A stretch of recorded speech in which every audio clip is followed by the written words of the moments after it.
Hello and welcome. Good afternoon, everybody. We're gonna be watching today a game from the CivCIS qualifiers. From what I understand, or at least how it was advertised yesterday, it is kind of the last game. We're gonna need to take a look between Escape Posel and Slozhnii Memas on the right side. We got Escape Posel on the left. Let me actually open up the screen so you can see what I see. There we go. Boom! Open up, and now we can see the Civ draft being done on the Civ Draft GG website. Courtesy of the French. We do have, by the looks of it, also the map choices being done here. We do have the lakes and the Pangea standard regions with tilted access available for them to still pick from. And I do see they already took out those other ones, still thinking about the next two choices. Hello there, closing. Guten Abend, no, I should say guten Tag, my hair. And Willkommen. Marfilo, hello there, sir, and welcome. Slozhnii, hello there, sir, welcome. I do see hello, sir, hello there, sir, and glad you like the new tune. Also, I did notice LSD Trips, hello there, sir, and thank you so much for the follow. We do have, yes, we do need to start to properly pronounce. I'm not sure exactly how to pronounce it, so maybe I should actually put it through Google Translate and see how it is done. Also, Eco Supreme, good day, sir, and welcome. Thank you so much, by the way. Whoa, who did pick up that first promotion? It was hello, sir. Thank you so much, sir. Let's see what map is gonna be played tonight. It looks like it's gonna be a choice between the lakes map and tilted axis. We do have also, by the looks of it, to take a look at the scores table. I did notice over here there were a few changes. So we do have in the CivCIS qualifiers a salad-based mayonnaise with 3 wins and 1 loss. We do have Slozhnii Memas and Escape Posel tied with 2 and 1, and of course this is gonna be the departure game between them. We do have also Civ Ukraine with 1 win, 2 losses, and Dobro team did take 3 losses, unfortunately for them. We're going to need to see. They do have at least 3 slots. We're going to need to see if they're going to have also a fourth being played as a wildcard. And of course, we're just waiting over here for the draft to start to come out. Give me a second. Let's see what's going on.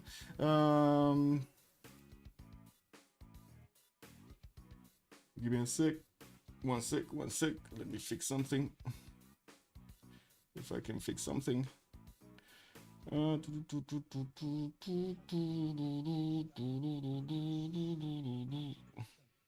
sec.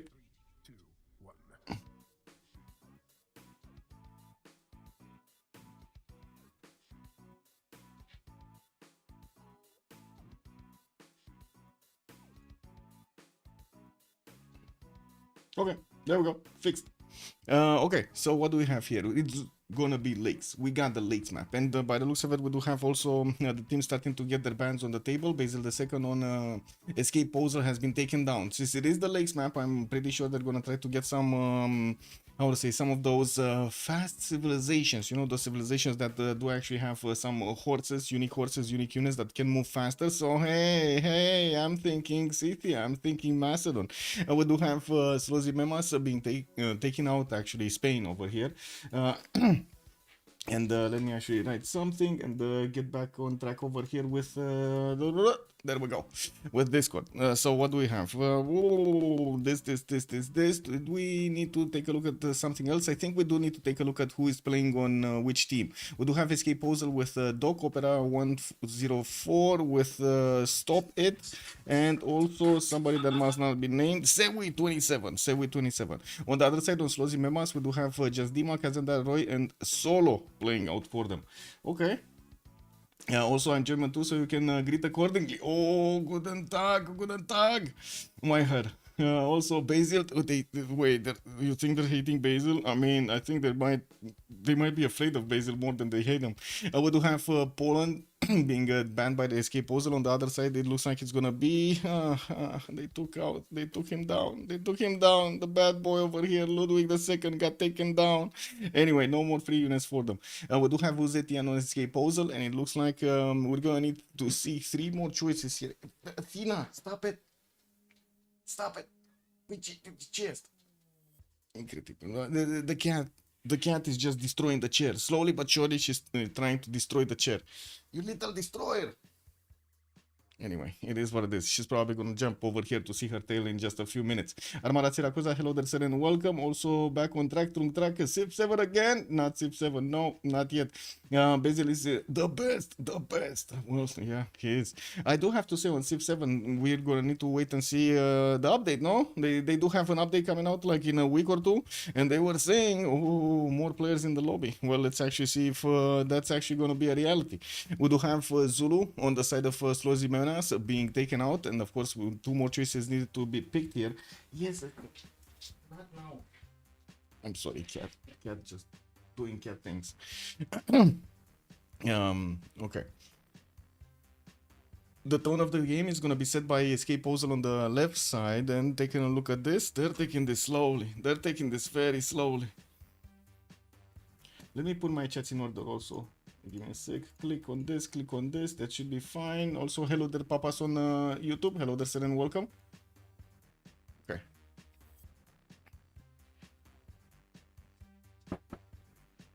I see you. Big chest.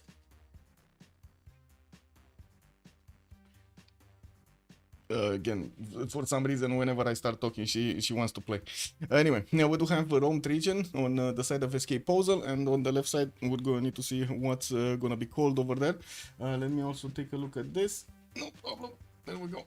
Tina, let's go. Oh my God, she's ripping apart the chair from my back. What is this?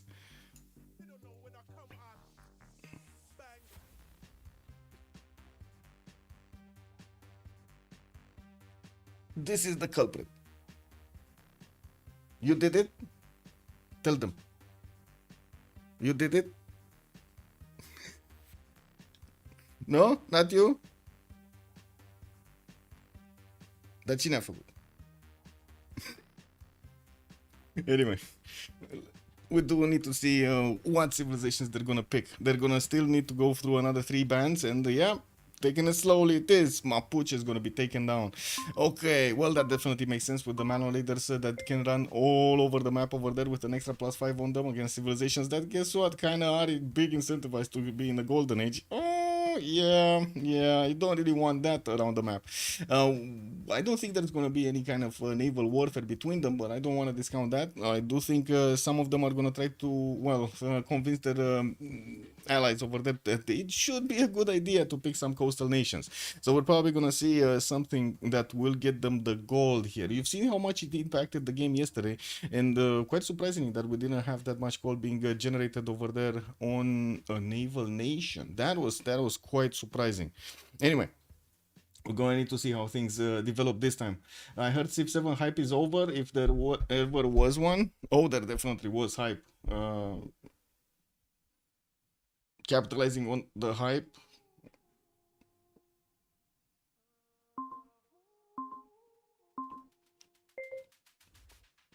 Yeah. I smell an all-out war here. Macedon, Scythia, Mongolia, Mapuche. Too many wars if still available. Well, I mean, they did, true, but they did take those down. Lancer, hello there, sir, and welcome. Big questions on Civ7, gotta say, big questions. There still is quite a bit of interest, to be honest. In at least in our community, there are quite a few players that are going through Civilization 7 games. Like right now, for example, there are like 3 lobbies that are playing Civilization 7 with even new names over here. I gotta say, there are quite a few names that have joined the community. Of course, still Civ6 is actually the mainstay, and as you can see, we do have quite a few FFAs going on, teamers, and soon, from what I understand, we're gonna also have the PL games started up. Actually, I don't even remember. Was there a PL game today? I think there was a PL game today. Give me a second. Schedule. Sunday. So yeah, they're gonna start up later on today. 9 and 10 p.m. my time, like 1900, 2000 GMT.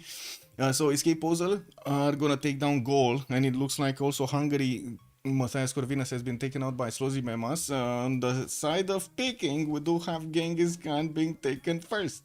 And yeah, we're gonna see some Keshiks running around the map. You've seen yesterday what happens when +12 happens. Whew, Genghis might actually get that.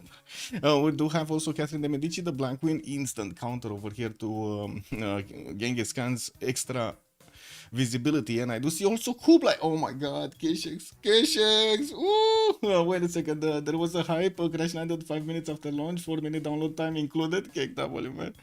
Uh, uh, yeah, I mean, you can imagine. I would have actually hope that Civ 7 is gonna be extremely good, like extremely good, cause yeah.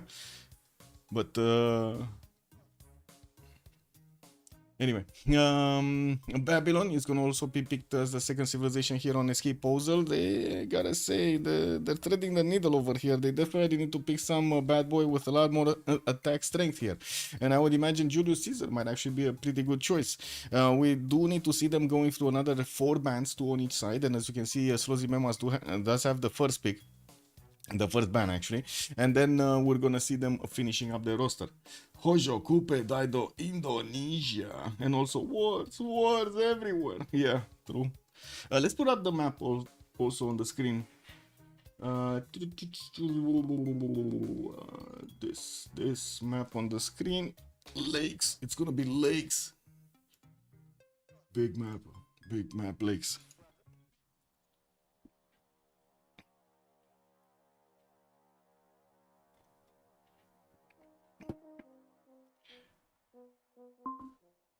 Did you guys see that new challenge on TikTok, by the way? How do you even translate this? Tulips. Did you see the tulip challenge on TikTok? Did anybody actually see that? I feel like I lost a few brain cells when I saw the news articles. Wow. Anyway, looks like Macedon is on the side of Slozhnii Memas being taken down. On the left side, the Escape Posel is going to take out also Teddy Bulmus. Wait, really? They're actually afraid of little old Teddy over here? Wow. Okay. Interesting. Yeah. I would have actually thought they're going to take out something like, I don't know, Menelik II or maybe Montezuma, one of the Naders, or I should say one of the Persias. Definitely, there are quite a few civilizations here that are left open. Tomedes, hello. They still have Tomedes available for them. Yes, Sakahor touches boom at the beginning of the game. You get that slamming going. Nah, never mind. I got a little bit how do you call it? Stuck when I saw Kupe. I was like, oh my god, they're actually gonna ban Kupe and we're not gonna see him on the map. I do have to point out they do have 3 bans. Both Malis and also Cleopatra have been banned from the lobby. They're not allowed to play.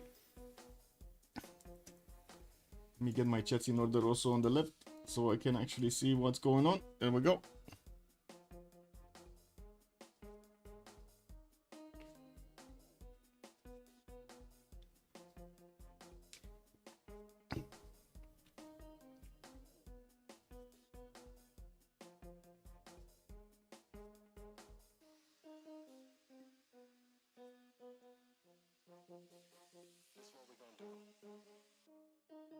Lincoln? I guess they don't like those navigators. Oh well, I guess it is what it is.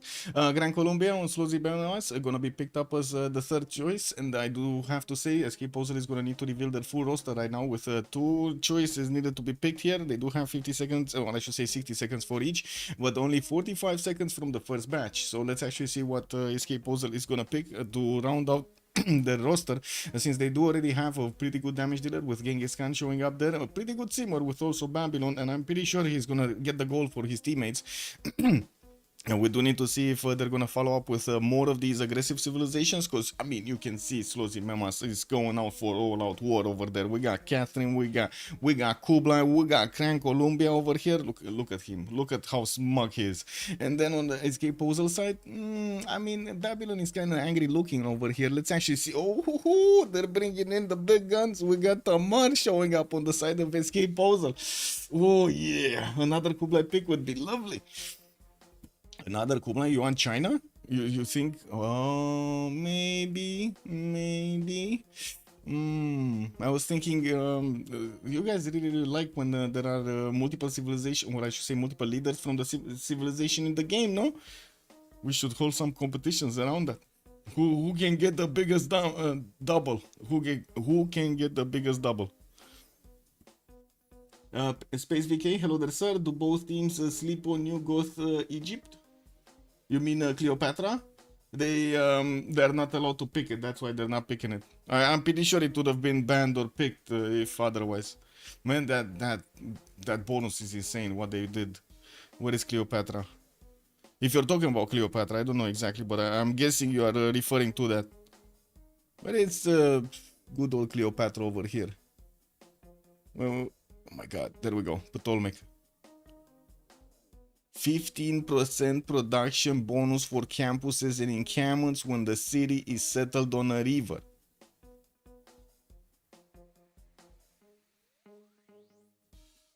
Man, that's a good bonus. And also you do get an extra 15% production towards districts and wonders if placed next to a river, and you get adjacency for the campuses. Oh my god.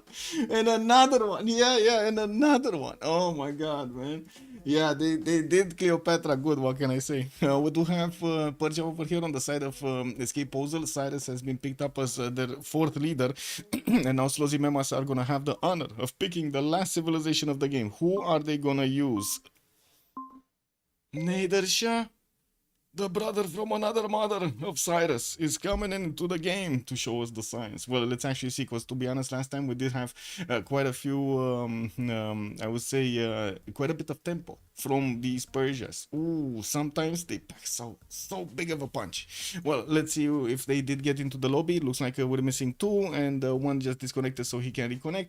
We're gonna also need to get to let them actually get into the correct slots on their team roster, and of course pick up their civilizations so we can jump into the game and see how the map looks like. And another 15, yes, and another. Ooh, what's going on? Let me see. Can I drink my coffee before the game starts so I can make another coffee before the game starts? What do you think?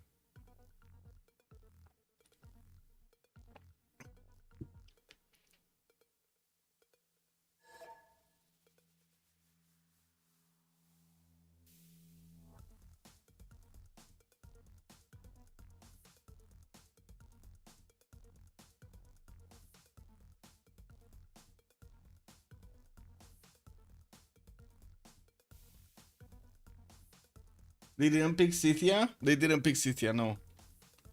No, they picked Persia, Nader. Yeah, as you can see, they didn't pick Scythia. They don't like the Sakas, I don't know. I don't know. Sakas very efficient. Saka good.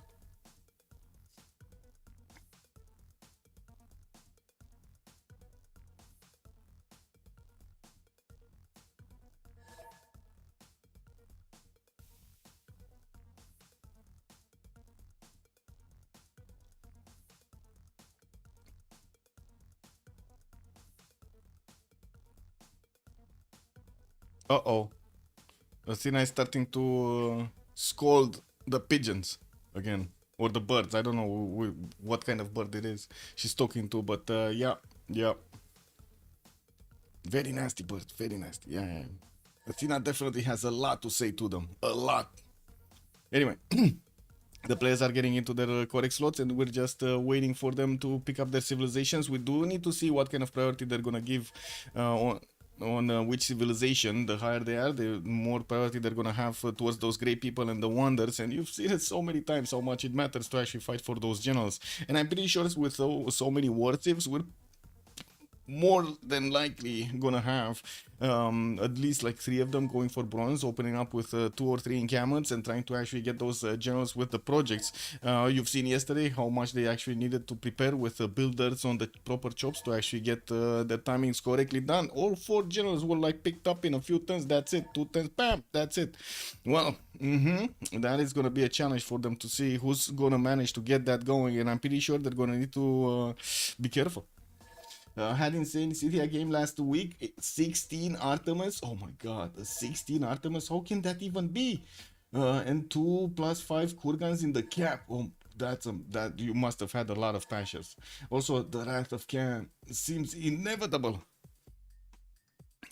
Well, let's actually see if the big boy over here is gonna get his wrath going. Okay, so I think they did manage to switch into the correct slots. Oh, so good actually. I can actually read their names. Oh my god. Okay, that's amazing. Stop it. It's gonna go for Hammurabi. Solo one on Nader Shah. We got Dog going also for Cyrus, while the other ones are still thinking about their choices here. Let me double check the 0ms really quickly. We should have more. Yeah, it's fine. It's fine. Kublai Mongolia on Roy. Tamar is picked up by Opera 357. Wow, look at this. They're picking from the middle. They're not picking from the top, picking from the middle. Catherine de Medici, the Black Queen. So that means that this is going to be the next choice. Just Dima. Oh my god, look at this. Which one is it? Are they going to show us the first or the last pick? Which one is it? Oh my god. Come on, you're keeping me in suspense right here. I want to see. What is this? Random leader, random leader, random leader. So which? Okay, Genghis Khan. Okay. So he picked first. Say with 27, Genghis Khan is definitely gonna want those generals. First priority on the generals. Also Terracotta Army. Don't forget about that. You've seen it how many times. We've seen actually Genghis Khan trying to go for Victor 3 and also getting Terracotta right immediately after he gets his spy out with the first promotion. So he can do the damage. The plus 12 is insane. And sometimes we even see the plus 18, which is, wow, destructive. Might also be fun to see a pro tournament random saves.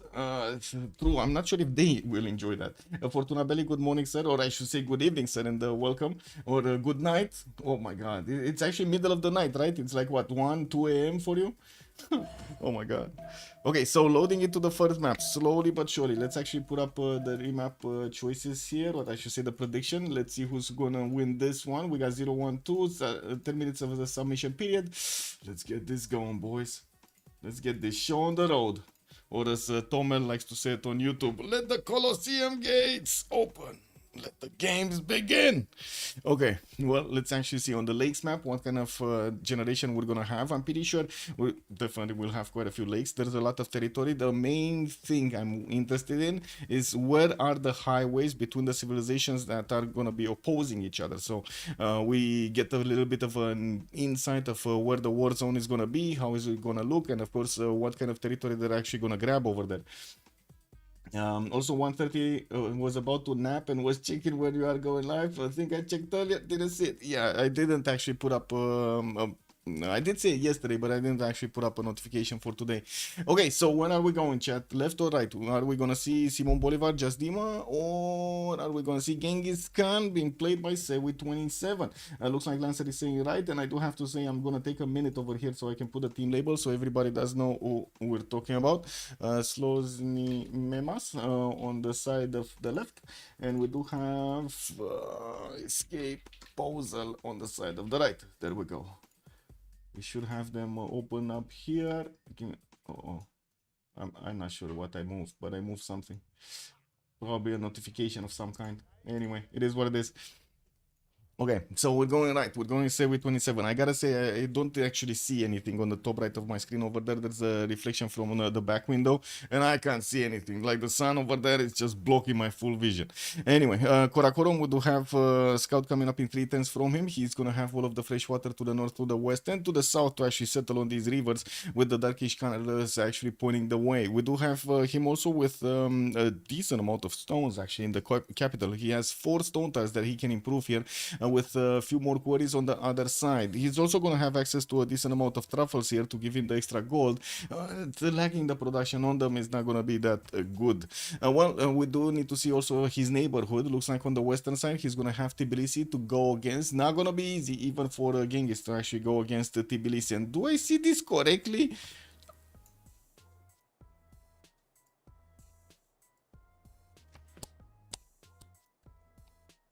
Yeah.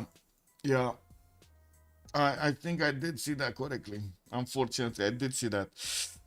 Genghis Khan, Germany 79 Eurovision song was the best Eurovision song, which never won. Oh my god. Kapow! Okay. Well, yeah. That's gonna be a problem. Georgia's gonna be a problem. Georgia's definitely gonna be a problem. But yeah, it's gonna be on his team. True. It's gonna be. You're right. I was thinking it's Kublai. You're right. It's Persia to the south. That's also an ally. Does he even have an opponent? He has Babylon? No, that's another ally. Oh my god. He's full allied around him. Genghis Khan is totally useless. Oh, he's gonna be the... No, no, no. Wait. We got Paris here. We got Paris. Okay, that's an opponent. Okay, now we know. Now we know, guys. Now we know. Southeast is gonna be the way. Southeast through the territory over here. We got some flat tiles. Come on. We can do this. We can actually get here. Okay, perfect. Get here. Oh, boom! And get those units across over here to get to Kazandar. What's his continent? Oh, wait a second. He can actually get to Karakorum with Guard Imperials. No, don't build the road then. Don't build the road. You don't want to let those, Guard Imperials actually come after you. What do you mean? Anyway, let's go forward and take a look at Babylon here. We do have him here on the right side of Genghis Khan. He's gonna have Valletta to the left to actually, well, go and take. On the right side, gonna have another settle on a 2-2 base next to the river with fresh water and also access to a coffee tile so he can get that extra culture going. Decent amount of settles around him. He's also gonna have the ability to go against Paris here, and he's gonna be, oh my god, he's gonna be on the same continent as Paris. Ooh, yeah, I don't know, man. Paris this time might actually do quite a bit of a splash. He has the land, yes and no. He has the city spots basically. Taking a look at Cyrus also on the left side of Paris. He's getting his second scout out, and by the looks of it, working on a third. Gonna have Venice North, Kabul West side with some forest fires over there, and I do see he's gonna have a decent amount of fresh water, but mostly with lakes, not rivers. We do have him with the option to actually go east over here. Oh my god, this might be a 3 versus 1 to actually get closer to France and try to pass an army towards France through those mountains. On the western side, he's also gonna have Mashhad here, Nader Shah, that might actually come towards him between these lakes and try to get some cities, maybe even take Kabul, to try to go against Persia, take away a little bit of the pressure from France. Northwest Tbilisi, that's going to be one of his opponents. Well, I guess we're going to need to... no, sorry, that's going to be one of his allies, sorry. Now this, we got to the meat of the things over here. I think this is disturbing. Am I the only one thinking Tbilisi's spawn is a bit disturbing? Like right now, I'm getting the chills, like... I'm getting electrocuted. Well, by the looks of it, we do have Mount Rorema to the north with a pretty good maze tile to settle on. Genghis, Colosseum rush. We might actually see that, yeah. Also, most city states seem again strangely stacked next to each other. Yeah, they're basically getting pushed by the civilizations. That's what the algorithm does, pushing them far away. They're not allowed to spawn too close to civilizations here. So that's why you actually see this happening. Like there's a lack here of city-states, and then there's a lot of city-states that are not next to civilizations or far away enough from civilizations. Kind of weird. Anyway, we do need to take a look next on Catherine de Medici. No, I still want to take a look at this. Like, this is insane. Do I need to even say anything about this pawn? Like, do I actually need to say anything about this? That's gonna be a lot of faith for nothing, a lot of science for nothing here on Mount Rorema. Pretty good, I would say pretty good, nah?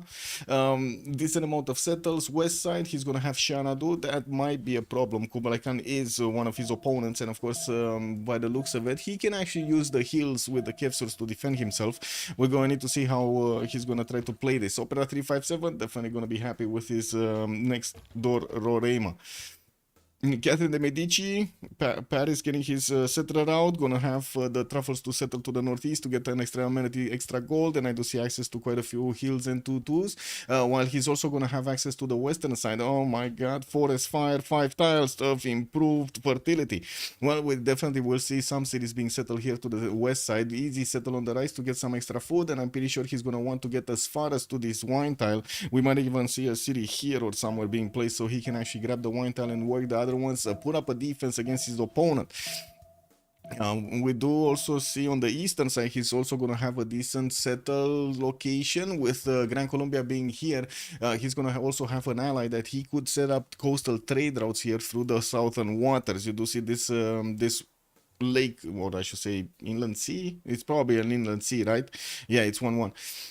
It's going to give him the way to trade with Bogota. The continent split is insane, by the way. He's gonna have access for Guard Imperials to Babylon. He's gonna get to Karakorum. He's even no, actually to Pasagarde he cannot get here, but at least he does have this, like this line of defense. This is gonna be quite deadly. We're gonna need to see if Paris is gonna manage to actually get to Guard Imperials. Looking at Kublai Khan Mongolia, let's actually take a quick pick on his land here. We do have him with the rice settle to the north, northeast, don't settle next to the mountains there, southeast. Gonna have this river starting to explode. A lot of food in the south. Oh my god, a lot of food over here. I really like actually this settle with the 1-3s and so much food coming out from those sugar tiles. Yeah, gonna have this ability to actually get the cities closer to his opponent on the right side with the rivers there with the fresh water, and gonna also have a decent amount of settles on the back side, on the western side, not to mention access to a city state to the south, Auckland, to get Stra City Center. Gonna also have coastal trade routes with Solo by the looks of it. He's gonna get this in the water body, and I'm pretty sure they're gonna try to set up some Reina shenanigans there. And last but not least, we do have Bogota here, getting his settler move into the north, and by the looks of it gonna have quite a few amber tiles around his cities for the extra culture. While I don't really see an easy opponent for him to go for, maybe he will actually disembark some units on Babylon. No, never mind. Wait a second. They just denied Opera. Wait, Opera 357 gave up on this? Am I looking at this correctly? He gave up on this settle?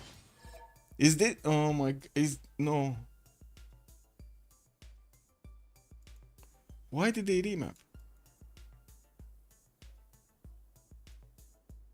They didn't see France? Wait. No, they didn't. They kind of see France, right? They see this. They must see this. No, it's too close. No. They see this, like this -2 over here should be available for them to see.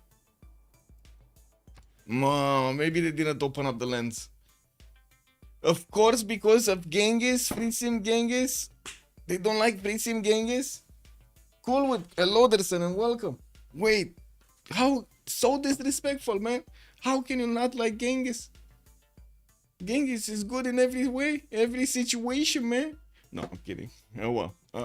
Yeah, there definitely could have been a much bigger nation there, but I don't think they realized he wasn't really backline. Like, he could get frontline with not that much of a pain. Anyway, it is what it is. They didn't see the full map. Now let's see what map we're gonna have today. On this time, actually. Chat, this is your turn, chat. Yeah, he could have gone to Black Queen, but he didn't know. I don't think he knew. We going left or we going right, chat? Where are we going?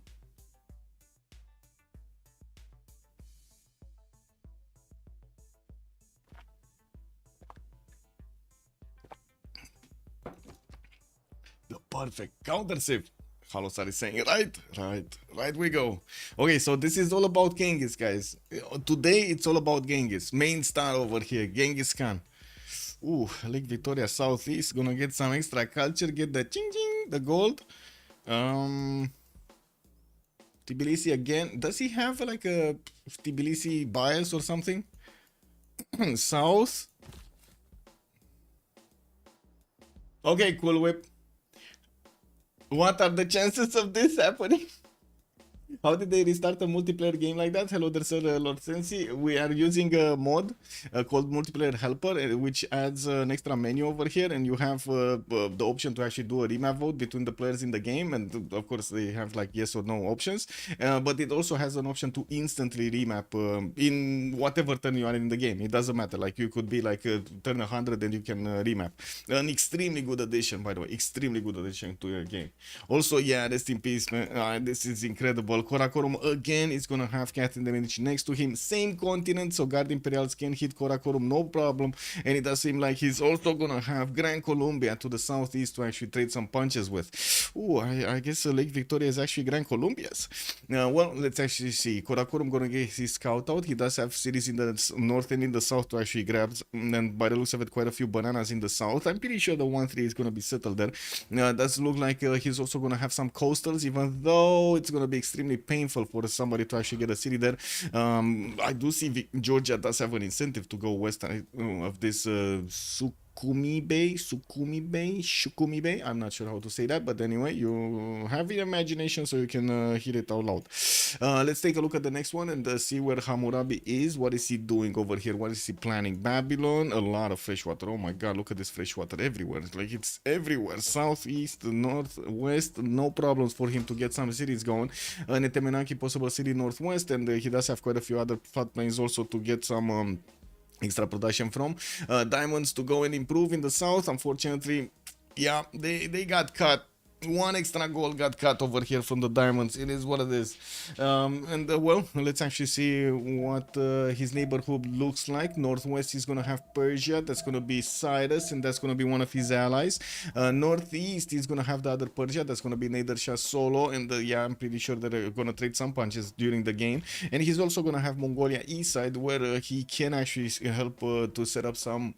Oh no, this is the other Mongolia. This is Kublai Mongolia, not Genghis Mongolia. This is gonna be bad Mongolia for him. He's actually gonna need to fight some Keshiks probably during the game with Chanadu being so close. Not cool. Well, let's actually see on Cyrus. So I guess from our side it is cool. We do have 2-1 dice tiles in the capital for some extra phase from the beginning. Good extra settlers to the south, 2 base over here next to that copper tile. And on the western side, he's gonna have a city on the river there next to Banana, some 2-3 ivory tiles, and a direct connection to Tbilisi, but no coastal connection, so he's not gonna get those trade routes to sink. Unfortunately, it is what it is. Taking a look also on Tamar, what do we have here on Tamar? This time, very bad spawn. No mountains. Where mountains? He doesn't have mountains. He's gonna have like few one-tile mountains over here. Where Roraima? He doesn't have Roraima. What he does have, but it's gonna be quite a challenge to go for, is a settle over here on the Torres del Paine. Oh my god, look at this beauty. 2-4 tiles, 4-3 tiles. Oh, that's amazing. That is amazing. Anyway, now we're gonna need to see him improving his territory here. He's gonna start popping those huts and taking the bonuses from. And from what I do see, he's also gonna have southwestern opponent Bogota here, Gran Colombia. We're gonna need to see if he's gonna be aggressive, because you do notice how easy it would be for him to actually get some units and some cities towards the south to grab position against Gran Colombia.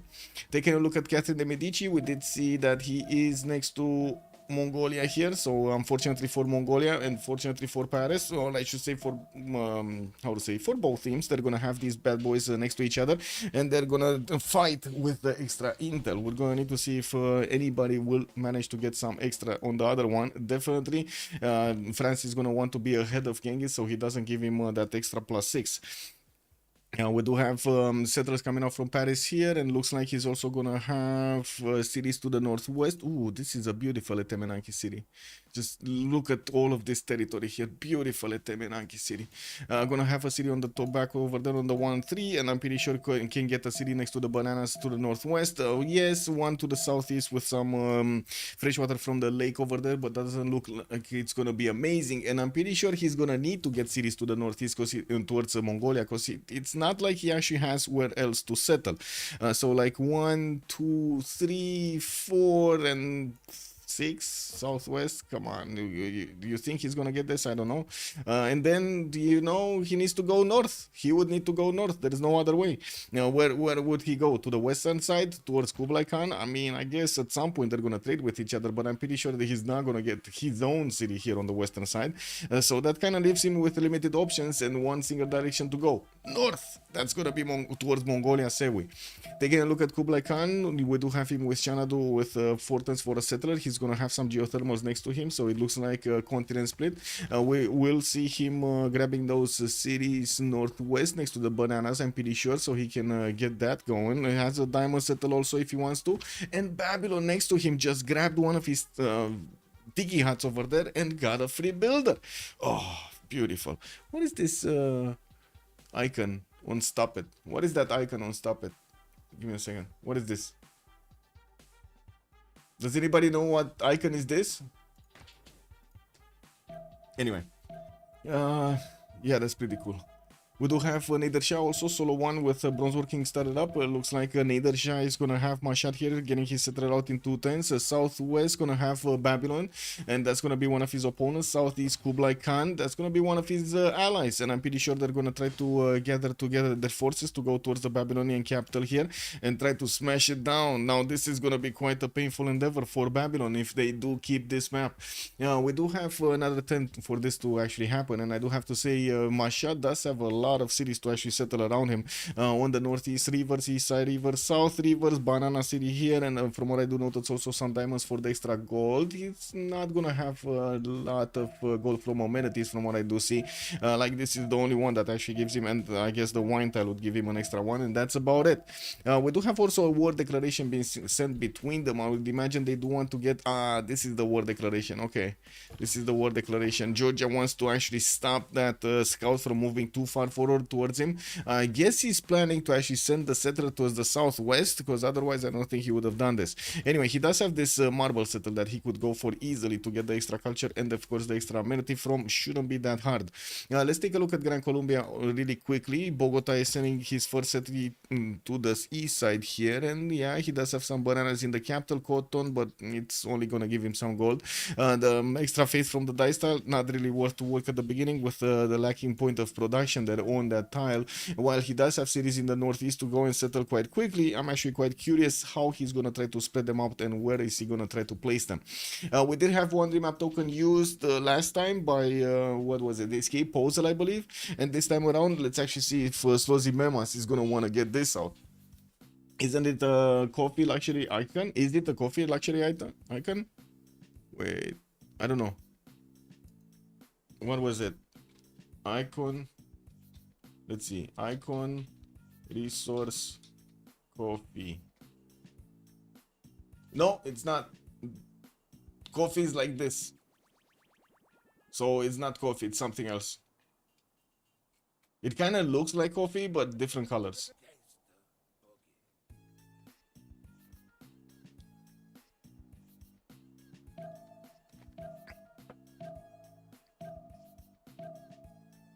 Oh, they're gonna wanna remap this also.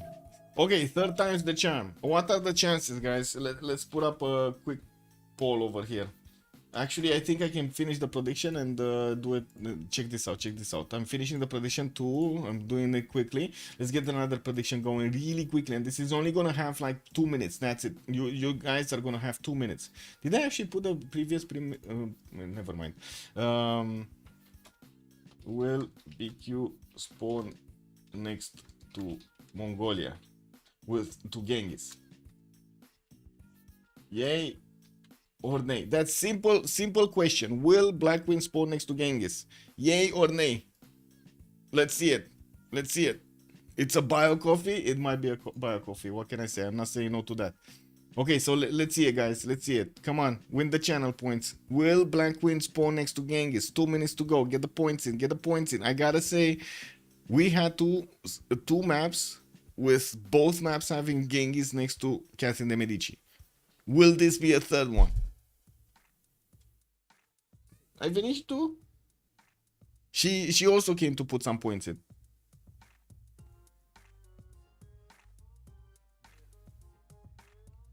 Okay, the map is spawning, guys. It's generating right now. What do we do? Oh my god, the points are getting in. The points are getting in. By the dozens. Oh yeah, the numbers are changing. Oh no. Okay, 1 minute to go, guys. 1 minute to go. They're still loading in. And we're gonna let them go. I know you guys are trying to high roll this. I know they're trying to get extra information. You know what? I'm gonna close the map. What are you gonna do now? Next minute, nobody knows about the map. Okay, get the points in, boys. Get the points in. Oh my god, look at that. Somebody just put on 5,000 points on the nay. Okay, then somebody started to put thousands of points on the yays. Oh, there's a big battle over here between the yays and the nays. Okay, so we do have the reveal. slowly. But we're still gonna need to give it 20 seconds for everybody to put the points in for the prediction. Is Catherine, Black Queen, gonna actually spawn next to Genghis Khan Mongolia a third time in a row? That's the question. You already had 2 times, right? It would be quite, I would say, it would be quite unheard of for him to get the third one in a row, no? Okay, prediction started, waiting for result. We got the submissions closed, guys.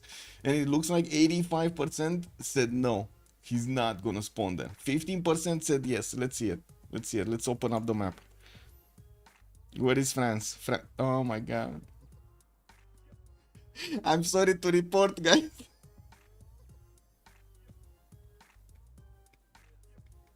I'm really sorry to report, Black Queen actually spawned next to Genghis.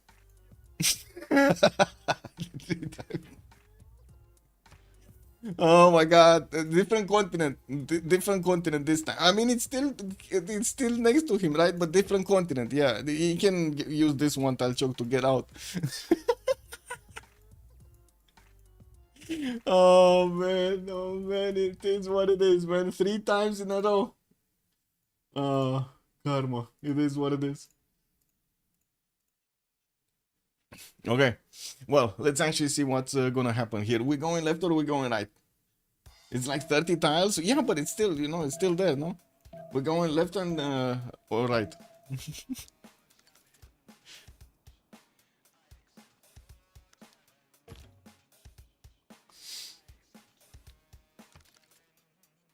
He's closer to Gran Colombia. We're going left. Okay, Lancer saying left. We're going Simon Bolivar. Let's see, what do we have here? Bogota getting a scout out next turn. We're gonna see him actually having a lot of spices in the capital, with 2 to improve to the south, another city to settle on the north, and I do see more spices west side for him to get to. We also have him with Persia, sorry, Cyrus over here towards the south. That's gonna be one of his opponents. East side, he's gonna have actually Nader Shah. That's gonna be one of his allies, and I do see southwest. That's gonna be Tamar over here. That he's also gonna have an opponent into, and of course we're going to need to see what Just Dima is going to do here. If he's going to have the option to actually go against his next door opponent, he will actually have the option to go against Persia extremely quickly. Can you imagine if he actually gets a city here and gets the road, the trade route to connect to Bogota, and then gets the horses immediately to actually bonk Persia while Persia is trying to get his commercials? Oh my god, that plan over there. Just Dima is gonna get his scout out in 2 turns. He's gonna need to gather as much information as possible. And Athena, stop it! Athena being nasty again.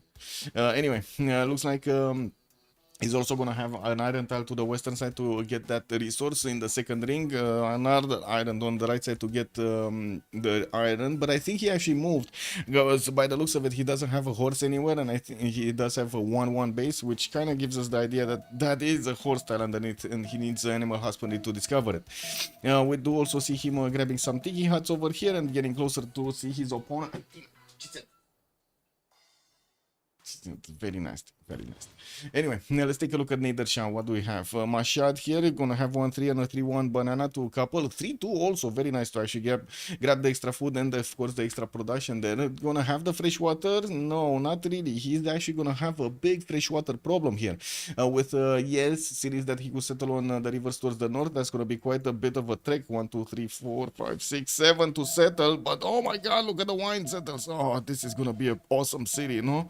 We do have him with 2 of these 3-2-1 wine tiles to grab over there, and of course the fresh water from the river, not to mention access to, guess what, more freshwater cities.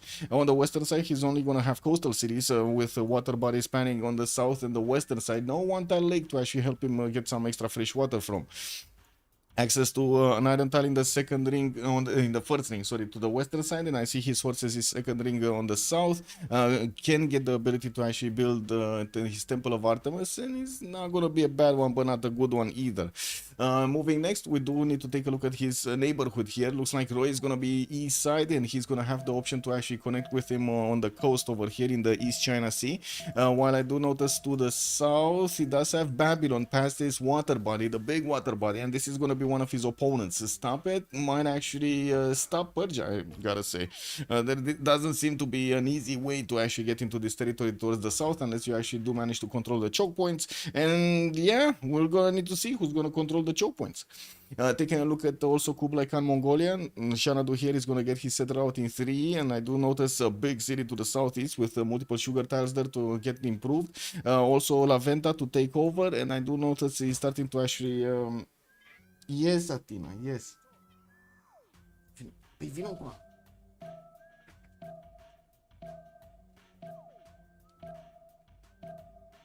I'm sorry, little kid wants petting time. Yes? Petting time, yes. By the looks of it, we do have Shanado starting to explore the south here to see where his water locations are, and I do notice he's not gonna have anybody to actually disturb him from settling these cities in the south. We do also need to take a look on the next one, on Catherine de Medici, the Black Queen. No, sorry. Shanado gonna have horses in 1 to the left side, and also iron in the second ring here towards the southwest, while I do see he's also gonna have some access to turtle tiles in the water. We're gonna need to see if he's actually gonna settle some coastals or gonna prefer to actually stay on the lakes and on the rivers for the fresh water. Looking at Kazandar, this time around, he is gonna have a 2-3 deer tile and another 2-2 deer in the capital. That's a pretty good Temenanki, I gotta say, with multiple sail tiles, more of these horses. Temenanki, Temple of Artemis, with also 2 camps in the capital and the pastures here. I'm pretty sure he's gonna have a very happy city. He's starting to move with his initial settle towards the northeast to grab, I guess, a settle next to that volcano. That kind of looks weird, but sure, I mean, it is what it is. That's, I guess, his quickest settle that he could go for. Anyway, southwest, gonna grab some sugar tiles over there in between the mountains, and I do see he does have access to an iron in the second ring, while his horse is also gonna be second ring here towards the northeast. We did laugh a little bit and got a prediction going because Mongolia over here is back behind these mountains. There are 1 tile chokes to actually go through between them, and I would imagine France is going to be the one that is going to be controlling these because he does have this beautiful adjacency. Matterhorn also on the east side, but I wouldn't really hold my breath for that to actually give a significant amount of units bonuses. You know, it's kind of far away from them, so yeah, I don't think he's going to actually use it. The continent looks amazing, by the way. If you take a look at the continent split, he does have the western side towards Shanadu to actually go, and by the looks of it, he can actually get to Babylon here. Well, Babylon is going to be an opponent, Shanadu is going to be an ally, and he definitely doesn't have the ability to go towards Mongolia because the continent split stops here. Looking at Tamar, let's actually see what Tamar is. Tbilisi, settler coming up in 1, going to improve his turtles. Is he going Celestial Navigation here? See, he's going Mason. Well, I guess he does want his seek as quickly as possible. He did get his bonus over here, improved one of the quarries, and got one of his turtles also improved. We do have him with spices available in the third ring towards the southeast to grab him some extra food, but I'm pretty sure the tobacco setter here is probably the most valuable that he has to go for, with access to a 3-1 spice tile and the 3-2 banana with multiple hills around it. That kind of looks like it's a choice. It's the biggest choice. And oh my god, look at this city over here. Oof. Get the 2-2 base, get 3 of these spice tiles to work for you. Oh, this is gonna be awesome for him. Anyway, I don't really like the western side, to be honest. Like, yeah, fresh water from lakes, but he needs to go all the way around, and there's some water bodies to the northwest, and yeah, he doesn't actually have, oh wait a second, he does have access to Mongolia, right? He can actually put a city on the coast. Mongolia could get a city next to those bananas and get to trade with each other. That's gonna bring them a lot of gold in their coffers. Looking at also Tbilisi's strategic resources, horses second ring here, he also has iron second and third ring towards the north, while I do see he's choosing to go southwest. Oh my god, does he not know about the northeast? Oh,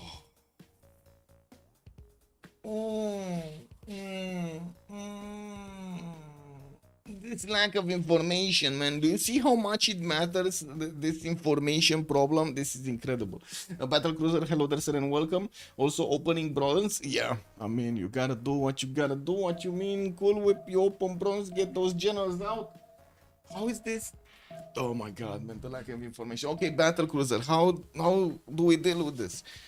Look at this. Look at this. They don't know. He doesn't know about the tobacco to actually go and settle to get the biggest city he could get over here. Unfortunate, no? Georgia did put some builders to work, and he only did get one single scout. That's the problem. One single scout. Didn't go for the second scout. I don't see the second scout. That's the problem. Anyway, let's take a look at Cyrus. What do we have? To the east side of Georgia, looks like he's gonna have Susa and Pasagarde. Okay, a third city coming out in 2 turns. War declaration has been sent. Not sure why though. I actually don't know why it has been sent, but I do see quite a few units are starting to actually appear in their opponent cities. Anyway, now back here. Pasagarde, access to an iron tile second ring. We do have also horse tile to the northwest. While I do notice he's gonna have quite a bit of food coming out from the cattle tiles and of course these marsh tiles, not to mention a rice tile here. We do have him with a decent amount of settlers using these lakes, and I do see the river to the southwest. While east side gonna go towards Armagh probably, and will need to actually fight Simon Bolivar in the north. He really needs to actually grab some cities over here to put up a defense or think about his defense. This one, for example, on the rice tile, beautiful city, beautiful, just beautiful city. No, it kind of looks like it is so awesome. Just look at this, man. Grab the 2-3 spices. You can even grab the 2-2 base over there next to the spices, but I think it's more valuable to have the extra food. Not to mention, of course, couple it with the production afterwards. Anyway, next up, Hammurabi, to the right side of Nader. It looks like they're actually in a line over here. You can see they're in a line except Genghis Khan, which is going to be on the other side. We got Belgium and Babylon settled, and I do see a trader coming out from Belgium with Persia starting to actually get his tail into his opponent's cities here. We do have a slinger that's being deployed from Babylon to actually take care of the problem. Looks like another settler coming up in 2 turns, a possible Temenanki city northeast on those floodplains, while he's also going to have a mace settled to the southeast. Next to that iron tile. He's also going to have horses in the first ring with iron in the second ring. Places for his campuses, a +3 here in the capital, another +3 from Belgium. While I do notice he's going to have a +4 here, but it's kind of like tricky. No, it's a +3 actually. It's a +3 on the stone. Anyway. Next up. Last but not least, Genghis Khan, the big bad wolf. We do have Karakorum getting a 4th city. Oh my god, man. He has Gran Colombia east side to go for. And this guy is going 4 cities. No bronze working. He's going bronze working. Okay, he's going bronze working in 4 turns. That's gonna be nice. He will only have 2 extra turns from Karakorum over the bronze to actually pre-place his districts. We do have him getting his 3rd city towards the north with fresh water from this lake. I do also notice actually is gonna get a trader out and does have access to his own spice tiles. Wine tile in the capital, access to iron in the first ring. I do see horses are gonna be second ring, and I gotta say this is quite problematic when it comes to the horses. Only 1 horse tile. Oh, I see. The second city is gonna have another 2 horse tiles here towards the north. That's pretty good. That's pretty good. Okay, I take back my comment. Southwest, yes, he does have Marseille that he can get to, and as you can see, his scout is trying to figure out the way. Already, his warrior has seen the French scout looking at him. And we're gonna need to see if the cats of France are actually gonna be cuchi with the Mongolian warrior. What do you think, guys? It's just RNG. 1 scout opening is okay in his position. Man, RNG, Vision RNG. I don't know about this. Is he getting at least his 3rd city there? Where is this one going? This guy is okay. Opera is still moving to the east side, getting his tickets out. And somebody just opened up a wonder or something because I heard the sound. Yeah. Civ6 on Georgia. We might have it.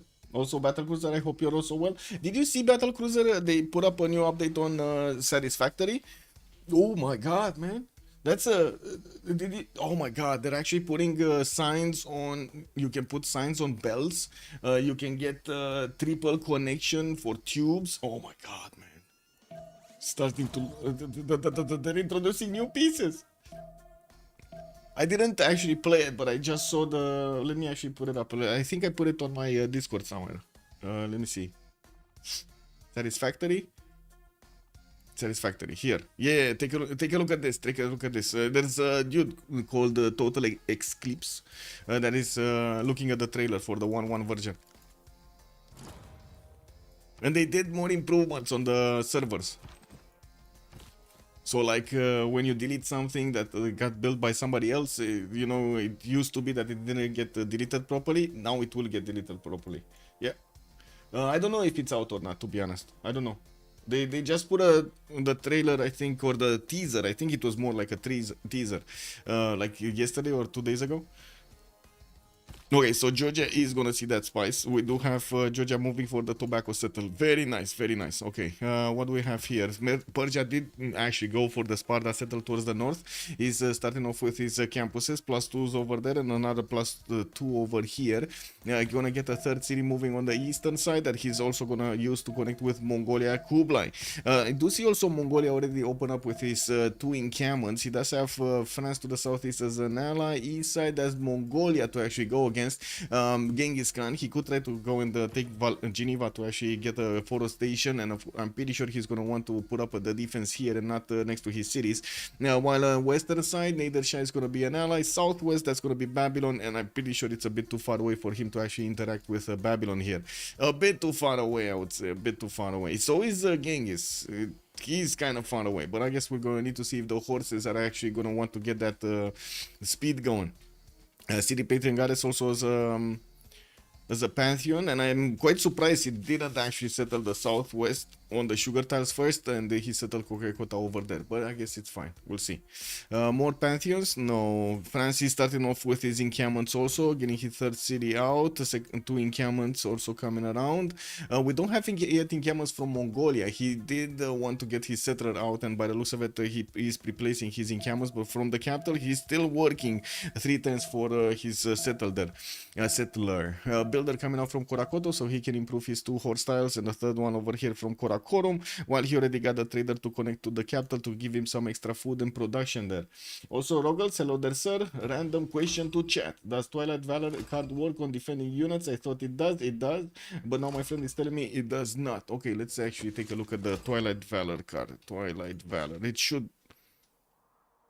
It's a +5 combat strike for all melee attack units. Yes, it does work. It does work on the defense as well. Yes. What?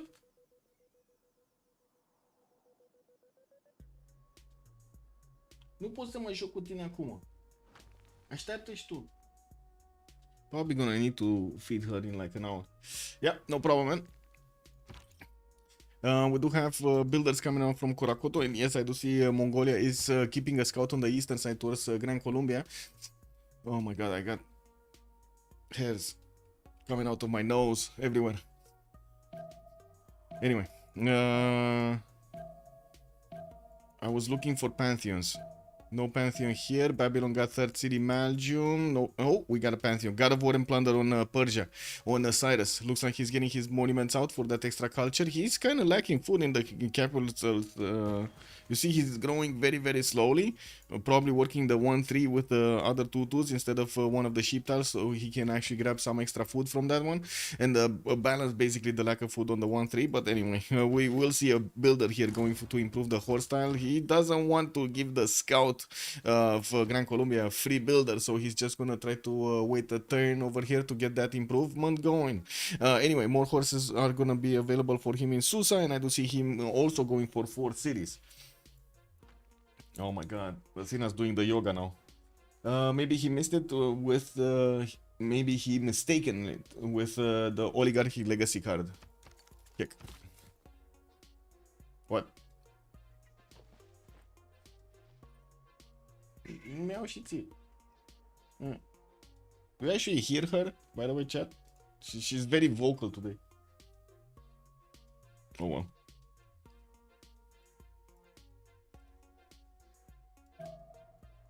Okay. Encampments. Kokekota and Shanadu finishing up those encampments soon. We're gonna also see these guys getting it going, and I think I can actually put up the prediction, because yesterday we did not have a prediction. Let me put it up here. Start the prediction for who will win. We got Slozhnii.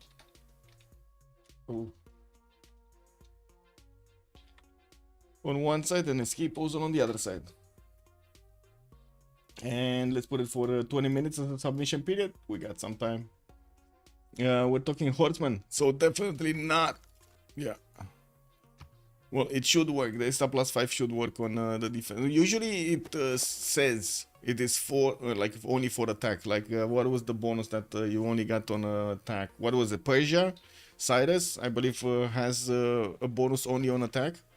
Yeah, there we go. Like all units get the +3 combat strength when attacking, not attacking units. It's when attacking. And I think if I remember correctly, the wait a second, it's melee attack units. It only gets the bonus to melee attack units. And yes, horses are melee attack units. Yeah. Yeah, it is a bit of weird phrasing. I do have to give you that. Yeah, true, true. God of Open Sky has been picked up by France, and I do see he's getting a builder out from Paris. Well, I will go need to see if he actually wants to get his Temple of Artemis here. Does seem like Mongolia is also going to follow up with another settler towards that Banana City to the southwest. That's going to be a pretty good one. Eastern side didn't really have anywhere to go, and I do see, of course, Gran Colombia did actually get one of his scouts to sit on the encampment of his opponent, so he blocks him from building it. And in the meantime, I was actually expecting him to actually get a unit from Korokoro immediately, and he's getting a builder, not a unit. That civilian unit might not actually throw the hammer correctly at the scouts from Gran Colombia to push them out. God of Craftsman has also been acquired here as a Pantheon. He's going to get quite a decent amount of extra production and faith coming out from these strategic units. Resources, I mean. Berserker also, yes, the Berserker also gets the +50. Wait, wasn't it +10 or something? I'm pretty sure it was initially +15 and then it got toned down. What was it? Yeah, it's +10 right now when attacking. Melee attack units excluding archers. Yes, of course. Okay, Babylon actually going third city on the floodplain tiles towards the northeast, and I do see. Now we do have some more pantheons here. Babylon went for Lady of the Reeds and Marshes to add an extra production point on all of these marsh tiles, not to mention his floodplains. And I do also notice he's getting some extra gold from those maze tiles underneath his settles. Persia, Nader Shah did go for religious settlements, started off with his campuses, and now I do see him following up with another city. Where is this one going?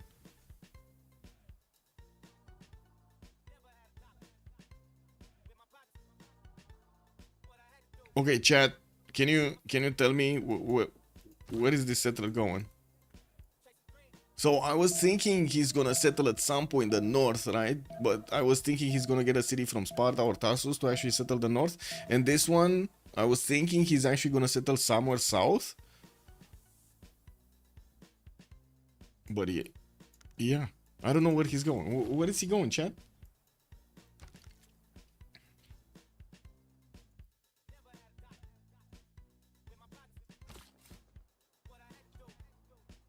Non-fresh is going non-fresh water. Oh my. I'm thinking he might actually want to get another city on the East China Sea. This is quite surprising, but sure. He could have gone non-fresh over here. That shouldn't be a problem, right? On the maze tile, and you get the option to aqueduct it later anyway. You kind of want an aqueduct there anyway, in any case. Anyway, he just popped a scout here from one of the tiki huts, and he did manage to also discover Mitla. Let's take a look here. We did see this opened up, 3 cities. Oh, Georgia did get Kutaisi, and he's starting off on his holy sites here. He's managing to get a +1 with the capital not going for one. Neither is his second city.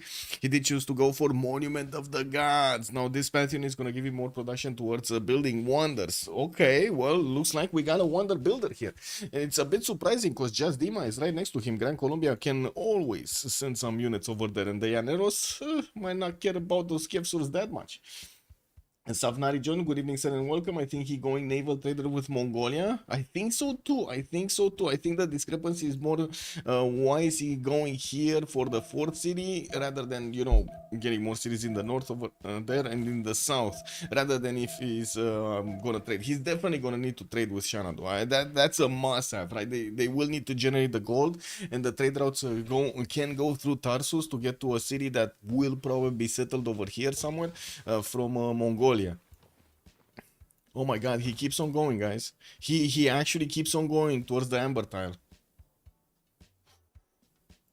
Okay. So how many times did he actually move with the settle? 1, 2, 3, 4, 5, 6, 7, and 8 to settle. And to the south, how many times it would have been? Here, for example. 1, 2, 3, 4, 5, 6, 7, and 8 to settle. Still no fresh water on the water body in the Persian Gulf, but you get the food and you get a lot of fields to tools, access to an iron tile. Here, you don't really get any chops. Da, Atena. Păi hai, stai aici, nu pot să mă joc cu tine în continuu. Oh my god. Yeah, I'm sorry. Athena is begging me to actually play with her. Let me actually do something else. Maybe you know, fill up the belly and stuff like that. Before we actually get into the action, right? Oh, Etemenak is getting built. 11 tiles in the city of Belgium. Okay, Athena, let's go. Give me a second. Let me give her an envelope. Let's go, Athena. Bye.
Invention I want you to see. Show you.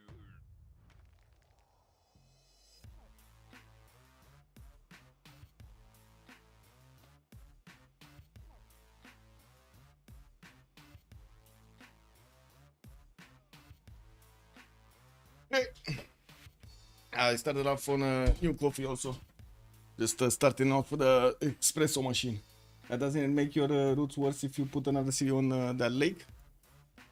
Here, it kind of, I guess it depends on where the trade route is gonna get out into the water, right? If he goes for the closer city and will not have enough water tiles to pass through, because these are the multipliers, right? The water tiles are the multipliers for the gold. Anyway, monuments in Mashhad. We got Moksha establishing over here also for Nader in the capital to get that extra culture. The same can be said about Cran Colombia, improving his spy styles and did manage to get Goddess festivals to get the extra culture. This is quite strong for him. 7 science, 9 culture right now. With Moksha not even established, he's getting so much culture points from these plantations. We do also need to take a look here. Persia, the other Persia, Cyrus, getting 4th city, probably moving east side over there on that wine tile, getting his commercials out. And I do have to say these are going to be very weak commercials on the adjacency because he doesn't have cities on the rivers. He's also going to be pushing back these Georgian troops from the western side. They are opponents. No, wait a second, they are allies. They are allies. Not sure what happened here, but there was a bit of a big boom happening because these units are damaged. 7 turns for Etemenanki in Belgium. That's actually going to be built in the next era. We do have France managing to, well, I guess defend against the Mongolian scout, going for his 4th and 5th city, and he did actually finish his encampments, but nobody's really stepping on this. I do see Mongolia just got 15 points. He just got a project. Wait a second. He's getting projects? Oh, he's getting another one. Ooh, second encampment also coming out from Kurakoto in 2 turns. Axu did not pre-place one. He's just going for his monument, same as Al Malik. And I do have to say, look at this. Look at this. He's actually building up the highway towards his opponent. It definitely will need to get a city directly over here on the spy styles on the 1-1 or even on the 2-2 base. But I think 1-1 is a little bit better for the defensive purposes. And Mongolia, by the looks of it, especially Genghis Khan, does want to actually take away all of the generals. We do have a project from Roy. By the looks of it, he did manage to finish his 2 encampments, working on his settlers rather than projects for the generals. Babylon, still working on his stuff. The Lady of the Reeds and Marshes. Tamar, what did he go? Monument to the Gods, right? And I do see he's following up with gold districts with harbors, both from his 2nd city and his 1st. 4th city moving northwest, probably the cattle tile, and I'm pretty sure he does need to get in onto the lake of the Pitsunda Bay. How is this actually name showing up in the middle of the land? Oh wow, that's kind of weird. Pitsunda Bay is actually a coal tile, guys. Yeah, yeah. According to the map, Pitsunda Bay is a coal tile. Somebody must have been drunk over here when he did the map. The fifth enemy. Yes, Murphylo. Big bada boom. Big bada boom. Open borders. Multipass. Yeah. Oh my god. Yes. Thank you for reminding me. Yes. Multipass. Anyway, he came training projects coming up from Shanado. Finally, he's actually gonna get the first one in 3 turns, and we definitely need to see if France is gonna pick up the message that he needs to do one himself. These points are not gonna help him get a general here. He's only on 2 points, and it looks like whoa, we do have a general recruited first. Hannibal Barca has just been recruited, and Mongolia still has 16 points. Looks like he's on getting another 2 projects next turn with a third in Cameron coming around. He's definitely gonna eat through these generals quite quickly. Gran Colombia gonna also expand with another 2 cities relatively quickly. He has 2 targets in his sights towards the south, one of the Persia Cyrus, and southwest that's gonna be Georgia. We're gonna need to see who is he gonna choose to go against, and I gotta say he really needs to get the city over here quite quickly. Spice tiles with tobacco tiles with bananas. That is such a good city. Anyway, Uluru on the western side, really bad Uluru. I mean, you need to work a lot of tiles over there to actually get something done. We're gonna need to see if he's actually gonna manage to get a city, maybe build a Petra, you know, get some extra yields on those tiles on the desert. He definitely will like the ability to build the pyramids. That's going to be pretty strong if he does manage to get the city there. And yeah, it looks like he's going directly south with that settlement. We're 1029. Let's take a look really quickly on the city-states. Cahokia with Hunza, with Venice, will be providing some trade bonuses. We do have Armagh, Laventa, Jerusalem, and Kandy showing up for the faith bonuses. Geneva with Mitla will be providing some signs. We do have also Volin for the military. Antananarivo on culture bonuses. Hong Kong will be the only one for industry. And that's kind of it. Oh my god. It is what it is. Wait a second. Still 2 turns to get a single encampment training project out, and Mongolia just got his 2nd general. Oh my, he's just going through these really quickly, isn't he? Okay, getting another 2. He's getting another 2, guys, another 2 encampment training projects. So only Kublai Khan does have a chance of actually getting this. This is too slow. Okay, France is trying to chop. France is trying to chop. He might have a chance because he already has like 12 points. If he should get it. He should get it. I guess it all depends on how much production there's gonna be on the chop. Multipass. Yeah.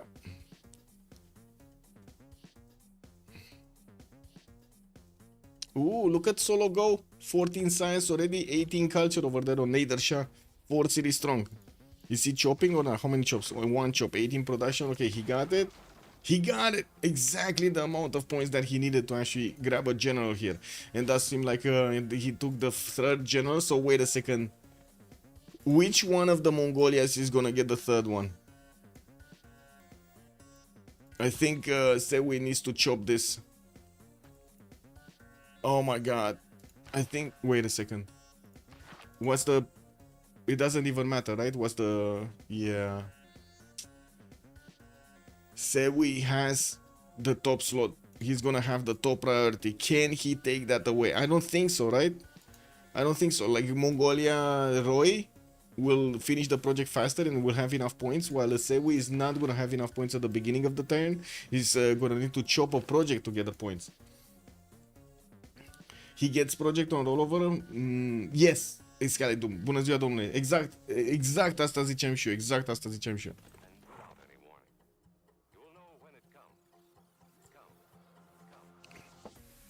Okay, we do have Shunsu moving around, did not make his book. Looks like Hannibal Barca is also being sent towards the south, while we do have Franz Kazandar managing to get that general. He's deploying it towards the city of Marseille, towards the front line of Genghis. We do have him finishing up campuses and getting Gavron Plaza to add a little bit more adjacency points there. Yeah, I know, it is what it is. We do have turn 31 started up soon, and I do have to point out everybody did manage to get enough era score for their golden ages.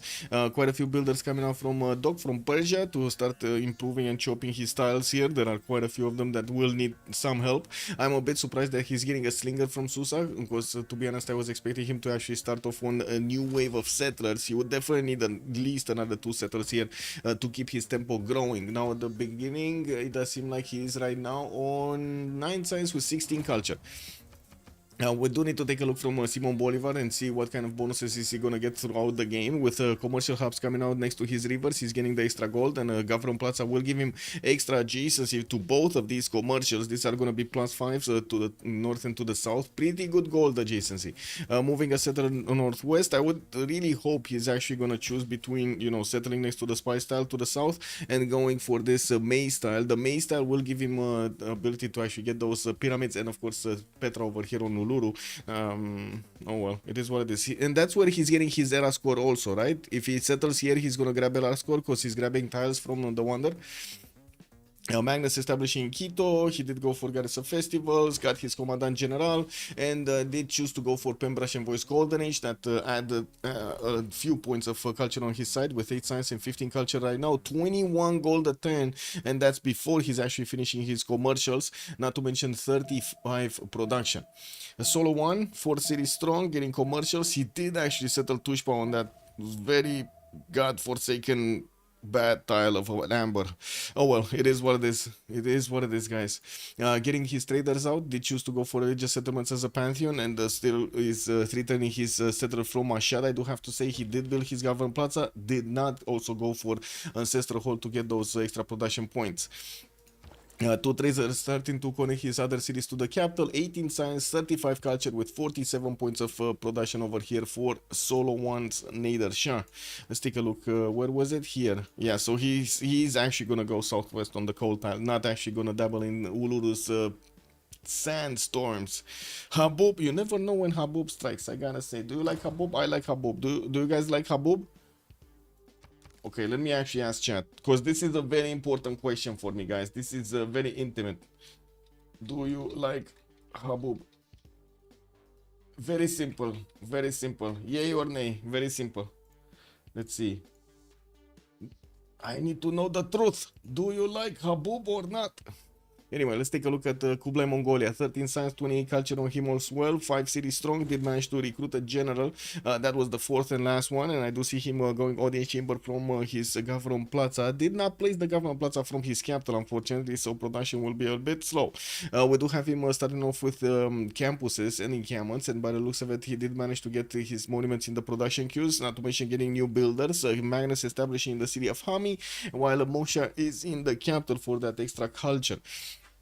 We do have him with an opponent east side, that's going to be Mongolia, Genghis Khan, and to the south, a bit too far away, he does have, who is it, Babylon? I think Babylon, right? Yeah, Babylon, but it's very far away, as you can see. Very far away. Like, he needs to travel half the map or something. Anyway, moving towards Catherine de Medici, we do have him on 12 science and 22 culture, getting his campuses out. This would be a +3 next to the mountains and, of course, the encampment, while he is getting his Government Plaza from the capital. I do have to point out he did not yet improve or do something to these deer tiles in the southwest, nor his sill tiles.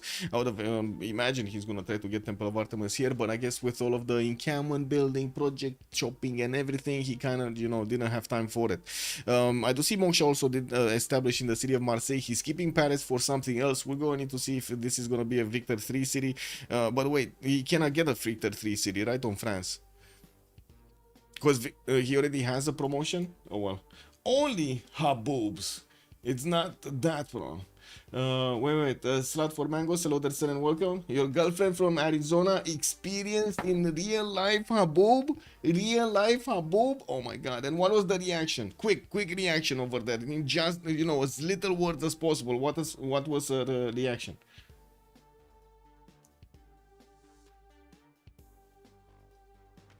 Looks like chat is very split. 1 and 1. Kick double. Anyway, let's take a look on the other side On Tamar, I think we need to take a look. 13 science, 18 culture. Looks like he did go for a monumentality golden age. He's on 37 points of faith per turn with a whole separate project coming up from Kutaisi to get his great profit. We're going to need to see him getting that. Looks like also Hypatia is going to be the first scientist. Isidore of Miletus the first engineer for the extra production towards wonders charges. And I do see also Gavro Plaza has been finished here from Tbilisi, but no specializing building of choice. He's going for the goal per turn with harbors coming around, and I do see of course lighthouses. He's gonna grab some extra traders to connect his cities, and I do see he's plugging in Pingala in the city of Tel Aviv. Did not actually put something in Tbilisi, chose to go for Monument of the Gods. Zero wonders at the moment, so we're waiting to see what thing he's gonna do here with monuments to the gods. He does have autocracy. Honestly, I was expecting he's gonna grab some builders and I'll say buy some builders and chop some wonders quickly in between him getting more lighthouses and everything. You heard people in the USA are struggling with tornadoes again. Whew. Okay, well that's a lot of wind. That's a lot of wind. What can I say?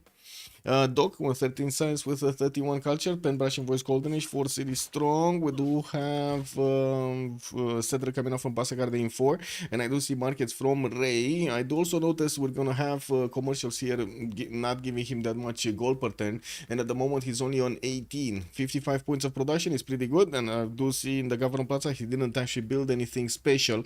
Southwest he does have the Fountain of Youth to go in the settle here. I was thinking, yeah, he does have 2 settles and a pyramid. He can get a pyramid. He does have a wild desert tile over here to the west next to the Fountain of Youth that he could try to get a pyramid going. I think he's also getting photo settled by the northern neighbor, his opponent, Gran Colombia, coming with a city that's gonna be very close to the Persian borders, extremely close. Like, oh my god, they're gonna be touching borders soon. Anyway, is Hammurabi here? What do we have? 4 cities strong. Borsipa getting hit by floods.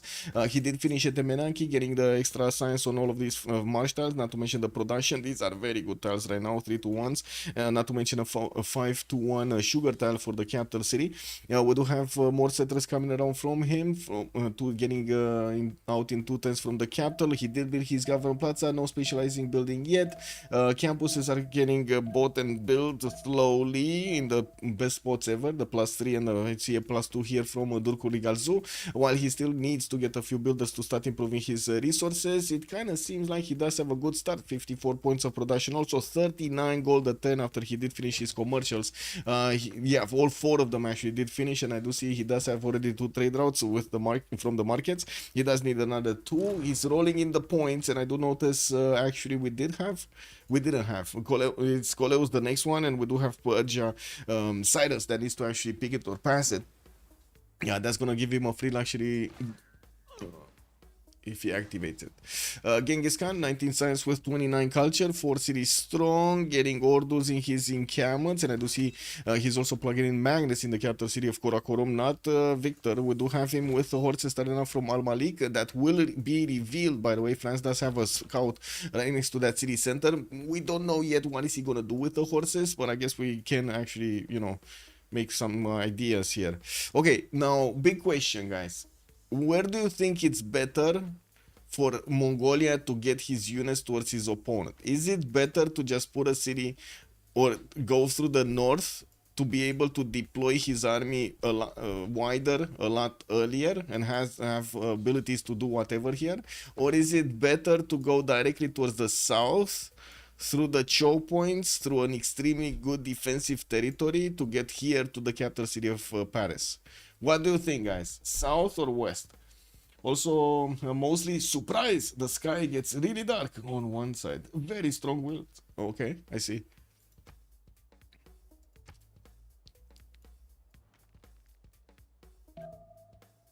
Well, Sewi does have also 59 points of production. At the moment, he's actually the most productive in the game. Did manage to get those encampments in the north and also improve his resources. Got one of these campuses out and still has a lot of chops. And as you can see, he's actually waiting for Magnus to get in there so he can start chopping. I would imagine he should actually chop some horses here, no? East? You think east? Yeah? Or wait, this is west. This is south, this is west. Sorry, I said east. And never mind. Both sides impossible to attack? I would actually call this possible here. I mean, he's gonna be funneled into this area, which is gonna be bad. I have to agree with that one. But if he does manage to get a city over here, right in the choke point, and get those trade routes connecting to the capital, that's gonna be a very fast possible attack. And there is also another chance. France did not close his choke points, except this one. This is closed, right? He has a scout, which is gonna see any kind of movement coming through that, and this one only has an archer. Oh, east. He's going east to Colombia. Here. Okay. Yeah. This is a much more direct route, right? So many flat tiles. This is gonna be much easier. I have to agree. Why go to Black Queen with General N +3? Well, I mean, Gran Colombia has his Commandant General also, right? +5 on his archers and so on and so forth. But I do have to say, it does seem like Gran Colombia might be caught in between rock and a hard place, with also Persia being on his south side and Mongolia on the western side. At the moment, Doc is not actually pumping out units. He does want to get another at least 2 settlers going, 0 encampment, so no production towards military units and no generals. And while we do have Gran Colombia with its Commandant General placed towards the south here, looks like he also has a 0 amount of units. You're 300% sure he'll close the choke? Okay. Man, 300% sure that is a lot of confidence. A lot of confidence in Kazandar. That's a lot of confidence, man. Respect. Yeah. Okay. Pingala coming up in Amboise for France. Looks like he did manage to get a horse to improve his strength in his cities, not to mention have a stronger unit. He's going for Antananarivo southwest also by the looks of it. Let's take a look here. Still no movement. We got Persia just fooling around over there with a few units. Audience chamber also coming into his capital. Looks like Persia is pushing back a Babylonian scout, getting his audience chamber also. This is Nader Shah. Finally, he's sending us one of his settlers to the south. Looks like he's looking to grab some more cities here. He definitely will need as many as possible if he keeps on simming. Towards the south, we do have Babylon also starting to put the farms in the city of Belgium to get that extra food, extra science from, while he does have builders to the south of Belgium. What is this guy gonna do? What is he gonna chop the maize, improve the stone? Because I would imagine he does want to chop the stone so he can get an so he can get a campus from Babylon. That would be a +4. Like 2 from the mountain, 1 from the government plaza, another 1 from the campus and the government plaza, and then theater square, no? This kind of looks like it's gonna be the setup, right? Theater square, campus on the stone. There is a meme in Russian community where solo Nader player screaming in situation like this on his teammate with curse words and repeating multiple times. You need only 2 spears, 4 bows, 2 spears, 4 bows. That's it. 2 spears, 4 bows. Oh man. I love it. Anyway, we got Wolostron also coming up from Paris, so he gets the extra production towards units. Looks like there was this one horse that's hunting down the scout there, but the other horses are indeed starting to move to the east side. He did manage to chop quite a few of them from Karakorum. The moment only 2 are running towards his opponent, but if they do manage to get in, and I do see he does have an archer moving to discover the territory. There is 0 vision from Gran Colombia on the western side. He does not know. Just Dima just doesn't know. This is a bit of a problem, right? And looking at the goal pattern, it does seem like Stop It didn't get to 40. We do have Just Dima on 60. Oh my god, he's getting so much goal pattern right now. With Pingala establishing Guayaquil, we do have him grabbing quite a bit more science, going for his apprenticeship, just the same as most of the other ones. We do need to see the one that's starting to be built here in Georgia. We did see Stonehenge pre-placed, never actually finished, which is kind of surprising since, yeah, I mean, he does have Monument to the Gods, no? And autocracy. Usually, I do have to say, you don't really want to stay in autocracy. You kind of want to get autocracy for a few turns, and then switch to Classical Republic so you get those extra amenities, not to mention the extra housing to keep on growing. So what you want to do is most of the time you want to get autocracy with whatever other bonus and probably the card to chop the wonders. You chop the wonders and then you switch and do something else. In this one I see he's actually taking a bit too much time to actually stay in autocracy, and Opera 357 is trying to get as many cities out as possible. He does have a good amount of faith, right? He's on 37 faith a turn with 59 points of production. I'm not saying it's very bad. I'm not saying it's bad, actually. I'm not saying it's bad. I'm just saying it's a bit of a different approach that he's taking, and he's not taking advantage of his bonus right now to actually build the wonders.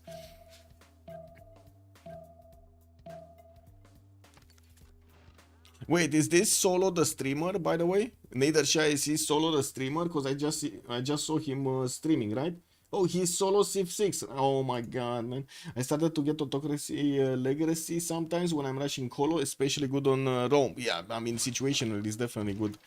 Francis gonna need to push back this warrior that just died.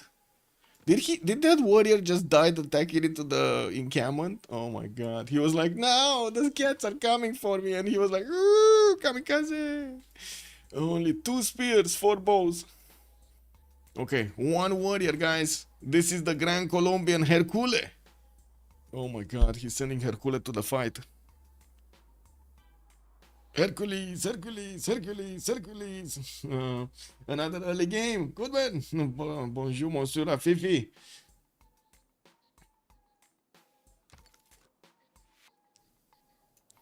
Okay, Wallowstone coming up in 2 turns here from Mongolia.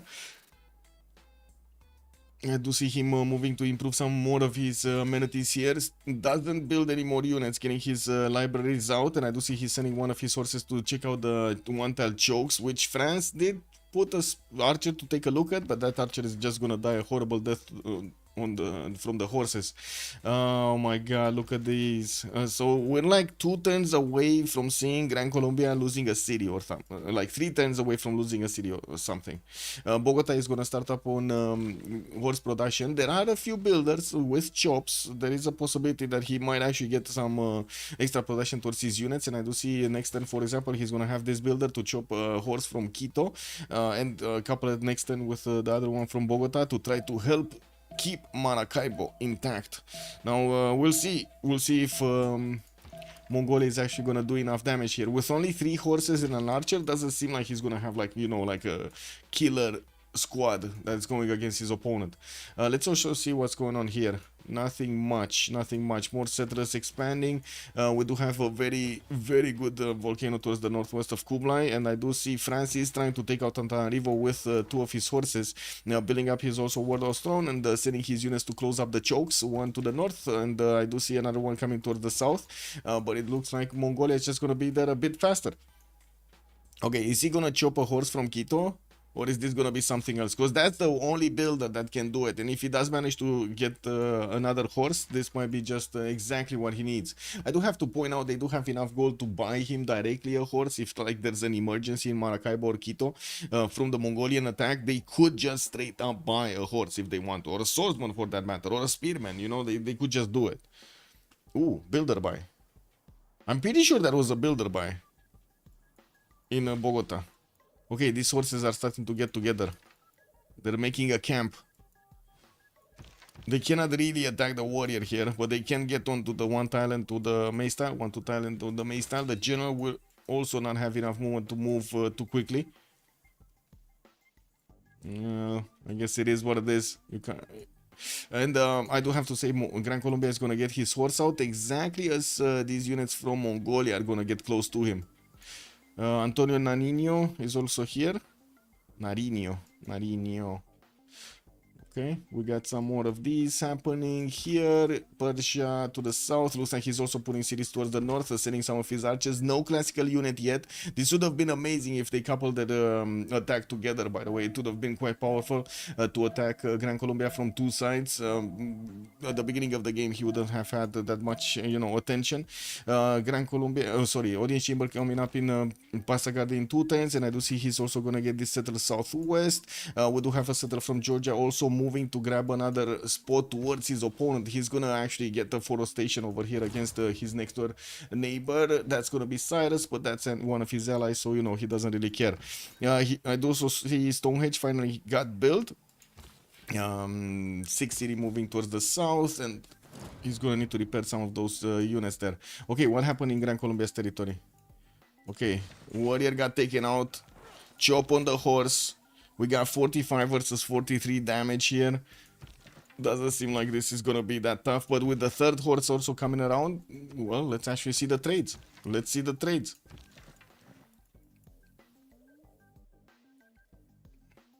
Oh, coffee. Give me a sec.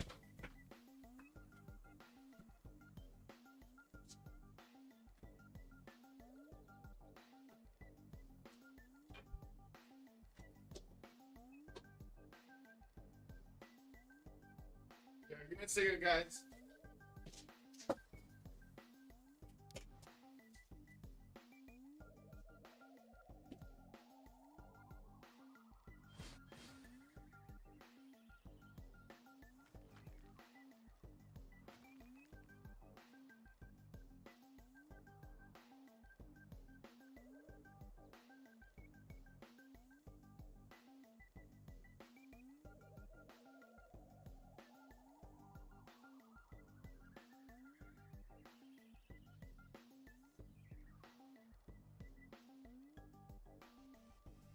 God, man, freaking espresso machine got filled up.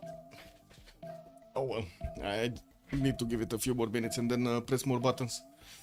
The fight before one captured the horse.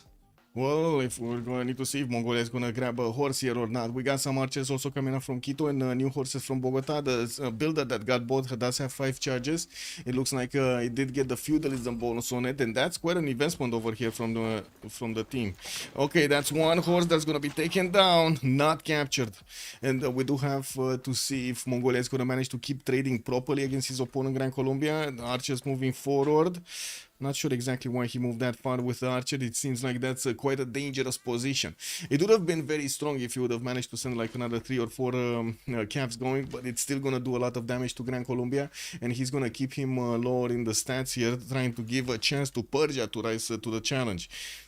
We do have Doc with 16 science and 46 culture right now, while solo one on Nader Shah is 31 and 65. Oh my god, that's such a good tempo here for solo one. Theater squares in Sranka, and you wouldn't say this, right? You wouldn't really say this, that Persia would have, Nader Shah especially, would have such a good tempo because of the placement of the cities and how much he actually needed to move at the beginning. Possible Persia... possible city for pyramids here in the city of Hamatana, with also commercials coming around, new wave of settlers. I do see another 2 coming out, and towards the south I do also notice Babylon did manage to put Karkar a little bit closer to Nader Shah. They do have chokes between them, and it doesn't seem like either of them are actually interested in building an army really quickly. Oh, never mind, the pyramids have been built. Also, capture thing is random, or works just like Aztec? It works just like Aztec. If you're referring to the difference in damage, making the difference if you are capturing the unit or not, yes. So the more damage you do to a unit, the easier it will be to convert it, basically. And it only works for the cav units, if I remember correctly. Ooh. And they did buy a horse. There we go. Emergency funds going in Maracaibo. They bought a horse. And this is why I was referring to the archer over here. This archer is just gonna be an unfortunate victim of the war. Okay, moving the archer back, getting one of his horses back. He's gonna get the promotion on it. And I think Gran Colombia just fixed this, to be honest. Like, he's just gonna build a line of units and that's it. He doesn't need anymore. Getting the archers right behind this. He has his commandant general right next to. He does have also the extra +5 on the archers from the commandant general. That looks like a dead horse. That is a dead horse. And as you can see, there's nothing much that we have Mongolia able to do here. Anyway, let's actually take a look. The new Mongolian horses are coming around, and I do also notice we do have Sewi 3 turns away from stirrups, while just Dima is just placing and getting his bronze working. Builders also coming around from the south. I would imagine Mongolia did manage to get those out. I'm a bit surprised that he did not take out this archer, but sure. And we do need to see what kind of wonders are getting built here. Any more theater squares coming around? It looks like Opera 357 is actually going for culture victory here, or trying to grab as much culture as possible to boost his allies. Right now he's not that big, he's only on 32, while we do have Doc on 47. On the other side, Solo 1 is on 69 points, with Roy being on 50 on Kublai Mongolia. Kublai Mongolia seems quite actually slow to chop his territory. He has so many chops here, so many chops. But now it's feudalism timing, so I would imagine he's just grabbing as many builders out as possible. Hey, Athena, that's it? Belly full? Hello. Okay, she's now gonna need to take a nap on her stool over here next to me.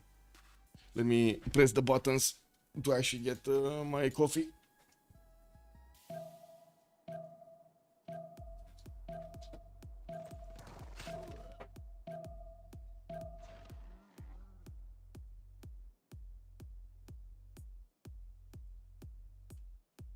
Oh my god, incredible.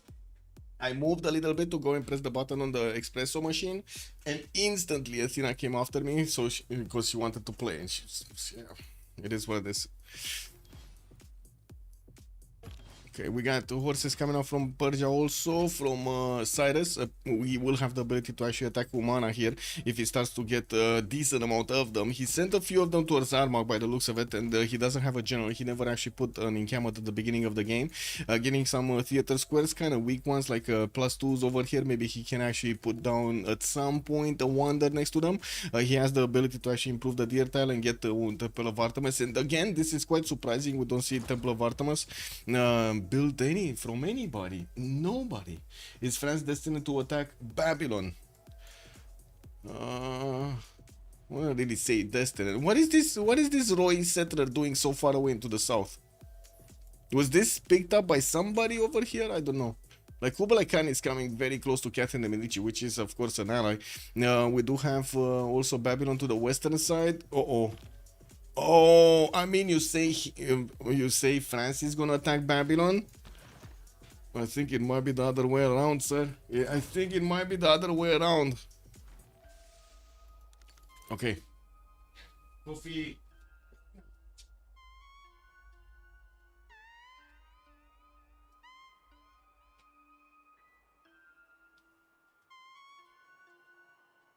Coffee, coffee, coffee, coffee for the tea. Coffee, coffee, coffee. Da, da, da, da, da.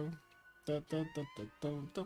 No, wait, spend 300 gold and build 3 units? Who? You're talking about Gran Colombia? I mean, I'm pretty sure he spent 160 like on the horse, but I don't know why. Oh, because of the builder buy? You're taking into account the builder buy also? Wait, you wanted to make a poll for the worst Lux resource, but I think Cotton doesn't have opponents. What do you mean? There is a worse resource than Cotton. The 2-1 coffee tile, no? The flat tile coffee, what do you mean? Or the tobacco, the 2-1 tobacco. Let's get games, hello there, sir. Ce-i atâta? Ce-i puțin? Păi da, ți-am zis că n-am pus să mă joc acum.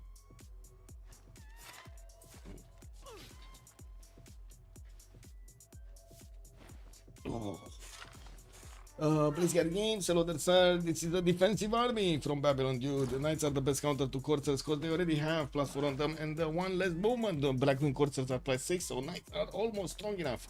Well, it might be, it might not be. Let's actually see, because right now it looks like there are quite a few deployed here. He's also getting an encampment training project. We might see some movement. Antananarivo only has 2 horses, and I'm pretty sure he knows Kazandar did manage to take it over. Terracotta army also finishing in 310s in Paris. This was a wonder that I was expecting to be built here on Mongolia side. I do see Zhang Heng has also been picked up, and we do have Hypatia recruited by Persia, Nader Shah. We did have also the first trade route merchant being picked up by Gran Colombia. By the looks of it, he's getting that extra trade route here soon.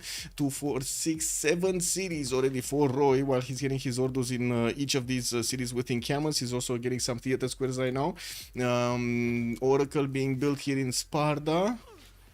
They're kind of taking the wonders away. Wait, what do you mean might be? Dude, knights are 50, corsairs are 46, 46 plus 6 equals 52, man. Only 2 points difference. Just math. It's just math. Well, let's see what is he gonna wanna do with the math. Blazecan Games, I don't know, man. I don't know.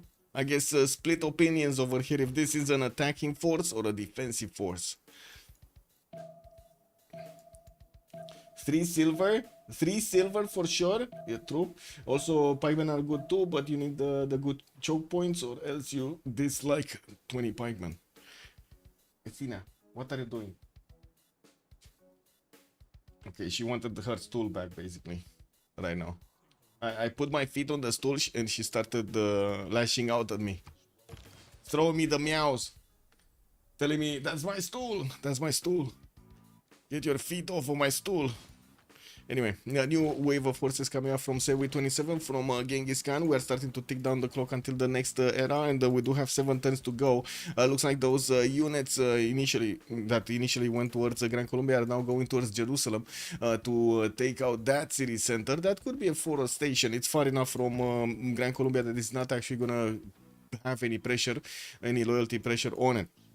Wallowstone coming up in 3 turns from Bogota, and taking a look at the yield tab here, it looks like Sewis 3838 is good enough for Simon Bolivar's 2150, and of course there are quite a few more libraries that can be built, not to mention campuses in the lands of Gran Colombia to try to get this done. We do have also in the text screen Stop it getting his mathematics, and doesn't have yet stirrups. I do see him still building up heavy chariots, still getting his encampment training project out, and I do see him just needing one more project so he can actually recruit a general. That's going to be Timur for him.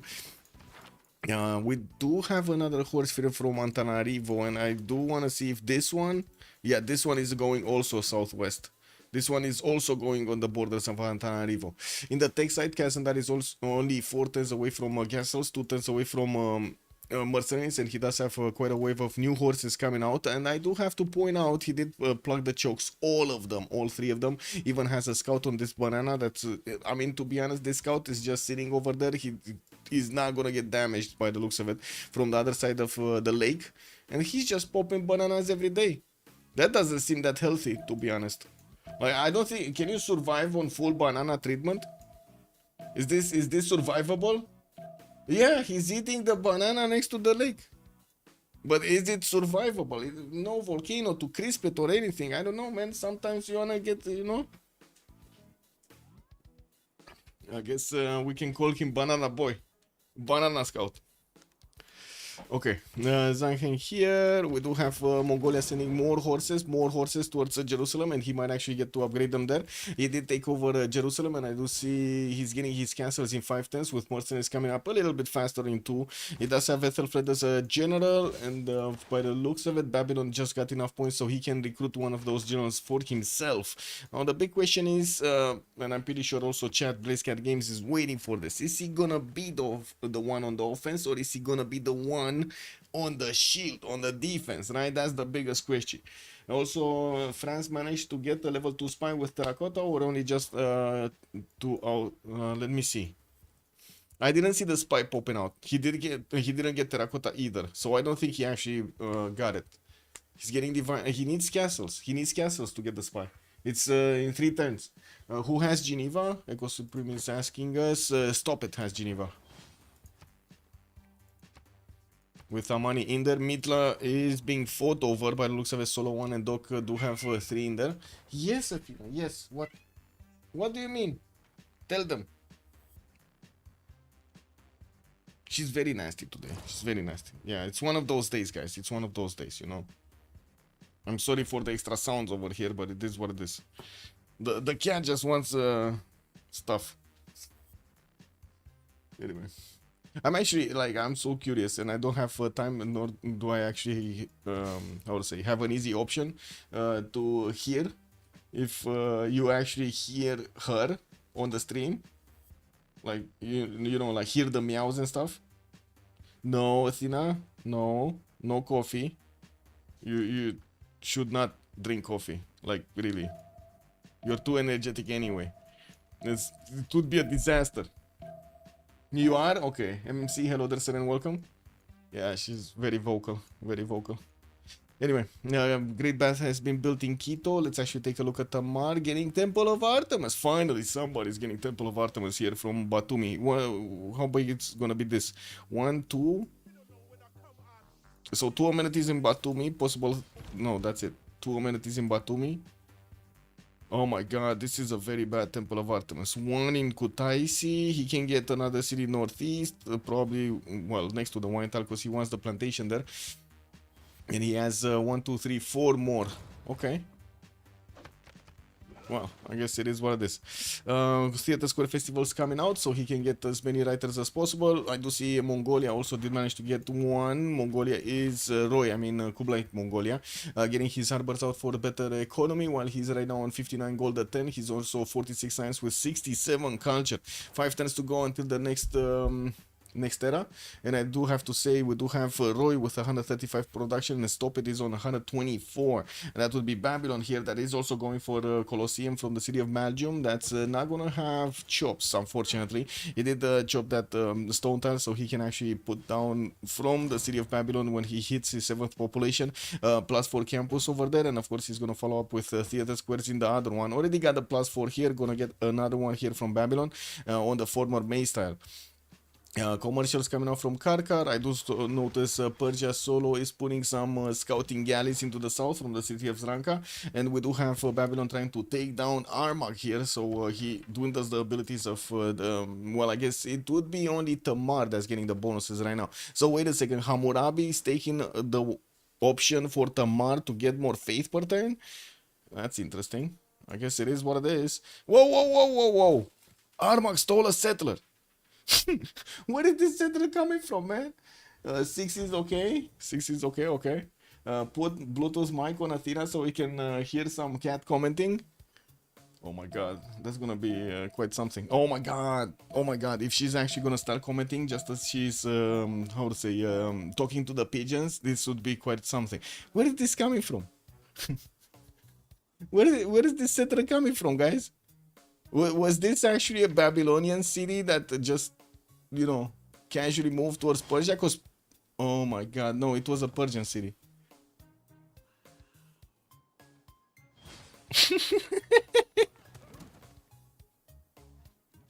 Oh man, oh man. I don't think Doc likes this. Anyway, we do have a few Persian units being sent towards the north, and I do see that Mongolia is not actually, oh my god, is not actually waiting for his courser timing. He's only 3 turns away from getting castles, and he did have the city of Jerusalem here to give him a photo station so he can actually upgrade. Doesn't actually have the ability to go against Grand Colombia right now and take down multiple cities, or at least one city, so he can upgrade in there. I would definitely say getting stronger units would give him an advantage. And we do have some Grand Colombian spearmen also getting out, and it looks like the meme is on. You only need 2 spearmen, 4 archers, okay? Anyway, let's actually see what's going on here. We got a train of units coming up from France, and on this side it does look like BlazeCat Games was kind of correct. Babylon is not upgrading his units. We do have engineering coming up in 3 turns. Divine Right also coming up in 3 here for Hammurabi. And taking a look at the era score, we got 4 more turns to go until the next stage, with Just Dima needing 3 more points. I'm pretty sure he's actually gonna get it if he just needs 3. He started putting his haciendas over here, and I do see him getting some more units within the Sosman, get a boat, and he should have the points. Nader Shah 56-56, he secured his golden age. We do have Kublai 48-53, and not securing his golden age, getting a harbor out. That's a +3. Unfortunately, this would be a +3 campus, and Urumqi, I'm not sure if he has another one +3. I don't really see new ones +3, but I don't really see him actually building the one in Urumqi. We'll have chops though. Let's see what he's chopping. He's chopping markets, never mind. Okay, maybe he can get the points with something else. Did he get monarchy? I guess so, right? He already got monarchy. Does he have a boat? He doesn't have a boat. Okay. He does have sailing though, because he has harbors. Catherine de Medici only needing 2 points. I'm pretty sure it is possible to get those, and I do see he's getting a theater square. Got his level 2 spy from the city of Paris, and working on intelligence agency 2. Guess what? Get another spy.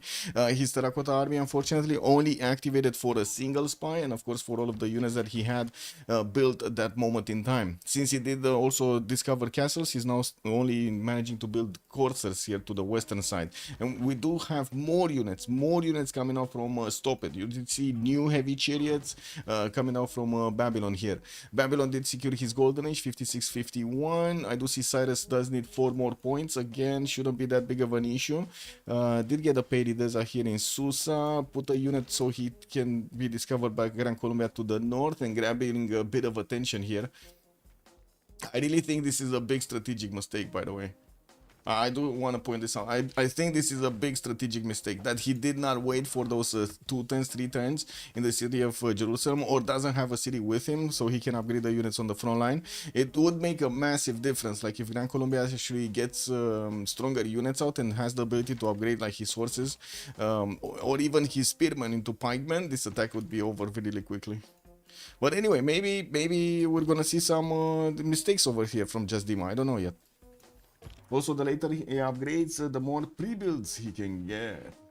Upgrading an attack is really bad against someone with a good combat bonus and when you don't have a big lead on them. So you're talking about Mongolia also, or you're talking about Babylon here? Because I totally agree with Babylon, but at the same time, if there wasn't France actually getting his units on the southwest, well, I mean, he could have done something about it.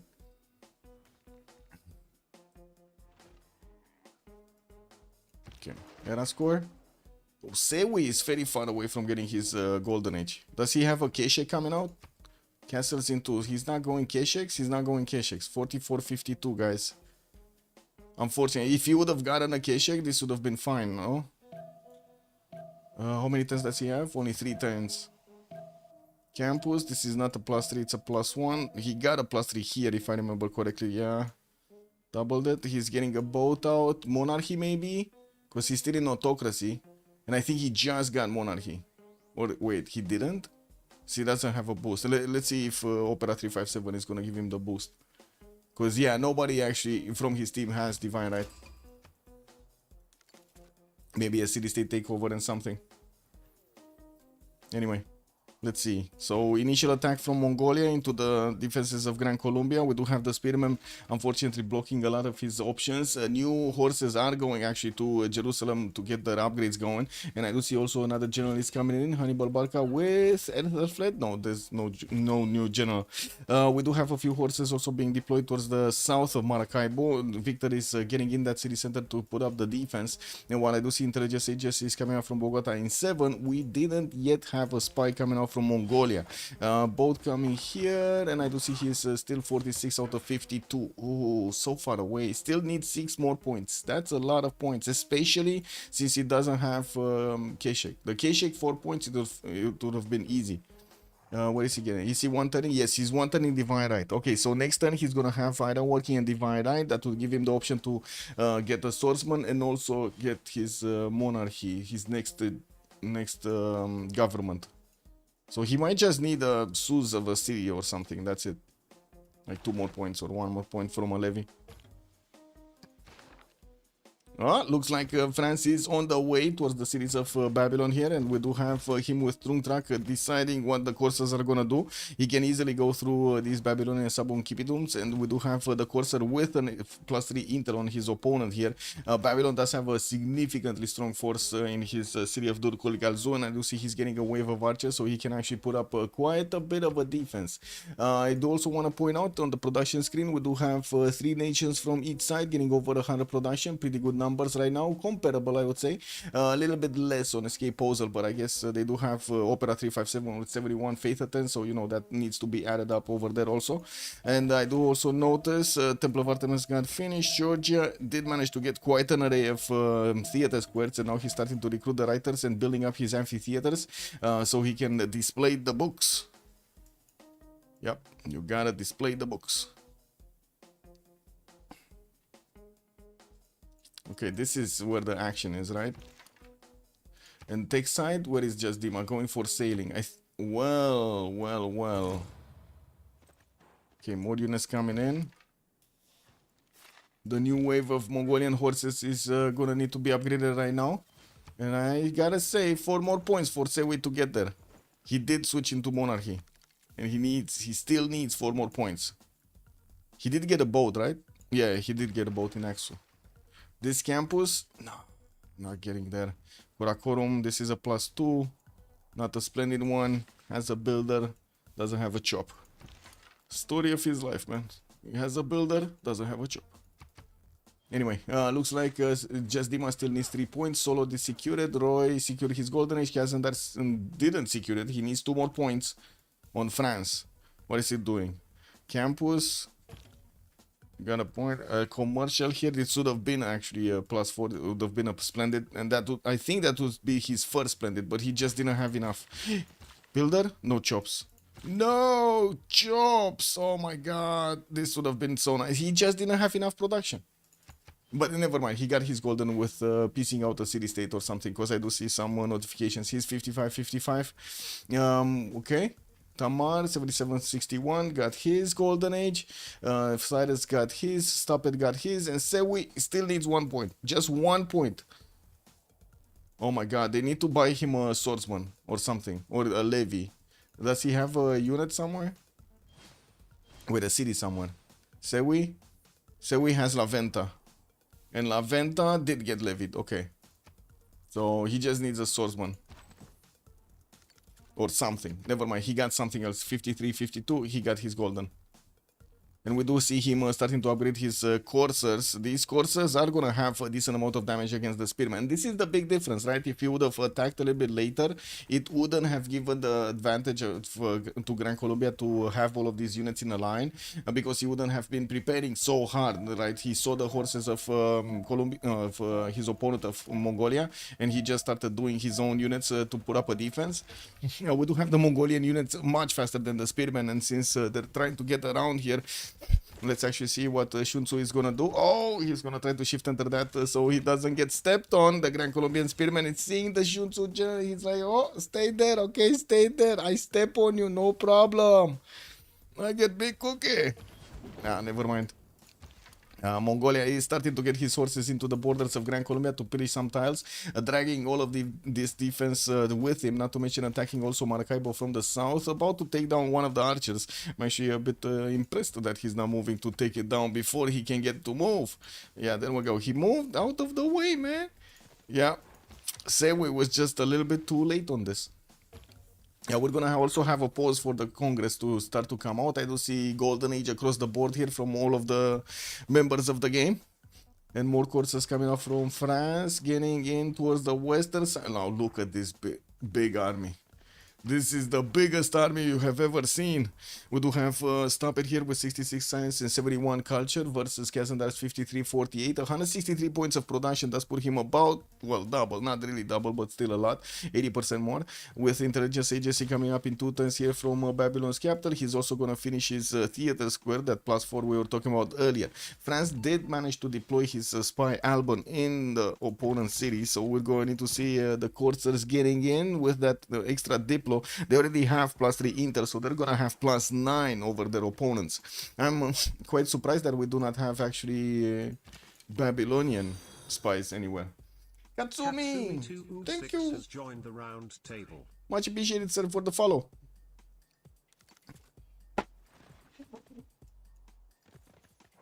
Okay. Looks like he's just ignoring the sabo. Man, these cat heads are everywhere. Like, this album is getting ignored, just moving around it, and I'm actually quite surprised. Oh, I see, Stirrups didn't get discovered. Hammurabi is gonna get it next turn. He's gonna need to be quick on this. Ah, it's fine. 2 shots from a courser into one of his heavy chairs doesn't spell doom. Oh my god, look at Mongolia actually. Kublai Khan putting pressure on the other Mongolia with the units of La Venta at the wrong moment in time. And here, Gran Colombia, looks like he's gonna start trading units. The next attack is gonna be the strong one. Anyway, we need the pause here. Let me go preserve.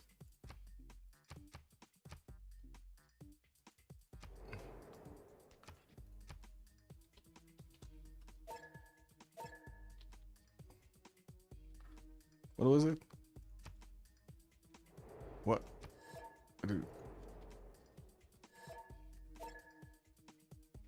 Okay, be right back. 2 minutes, and we're gonna need to take a look how Sewi is gonna follow this attack up.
Okay, right on time. Did you get your Civ replay map? Spaceman G, good evening, sir. Not sure what you're referring to. What save? What save? Spaceman G. Okay, let's see. Just Dima free inquiry Golden Age on Gran Colombia. We do have him on 78 Science and 44 Culture. With free inquiry Golden Age, he's gonna get the extra science from these commercials, and as you can see, Mongolia is just doing a lot of damage to him. We do have, at the moment, Persia just sitting idly by, not actually putting pressure on his opponent that much. He does have a horse that's going for the trade routes and trying to pillage as much as possible. Now, while I do have to say the Mongolian horses will have enough damage to go through the spearman line, I do want to take a look here. So Simon Bolivar did go for printing, and I do have to point out at the moment there's no spy that I can see from Genghis Khan against his opponent, so he doesn't have the extra intel. We're going to need to see when that spy is going to get out in 2 turns from Karakorum, and of course already France did put a spy on him because he was worried. That's basically why. Solo 1 with stirrups finishing next turn. Nader Shah is with 2468 cities. Did manage to get 77 science with 97 culture in Pen Brush and Voice Golden Age. Built oracles, getting his industrial zones out. Built foreign ministry with audience chamber in his government plaza. And while I do see he did manage to also recruit Isodor of Miletus as the first engineer. Now we do have him getting some more trade routes and a pretty good economy, 189 gold a turn, and by the looks of it, he's also trading with his ally over here with Mongolia. Got quite a few cities on the northeast to set up those trade routes. No units in the south to speak of, and I do have to say France is actually trying to go against Babylon here. We do have 76 science and 83 culture also on Kublai, Mongolia, getting well a little bit disturbed by the Mongolian levy of Laventa, but I want to say that much. We got knights coming around from Kokekota and Shanadu, while more traders are getting built and more campuses. He's on 167 points of production and 127 gold. Cannot attack because he doesn't actually have a way into Catherine de Medici. Might have a way to do some damage here against Mongolia, but yeah, Mongolia fighting Mongolia, not ideal. While to the southwest, it looks like it's a bit too hard to go through the Babylonian defense. He's just going to let France try to go for it. And bringing up the French subject over here, we do have 57 science, 48 culture for France. Drums of war this time around, getting libraries, getting more theater squares, and still building up his courser count, getting his barracks for the extra production and more of those military points for the generals. Okay, let's see what's happening here. So horse did get pushed back, no more general on that side.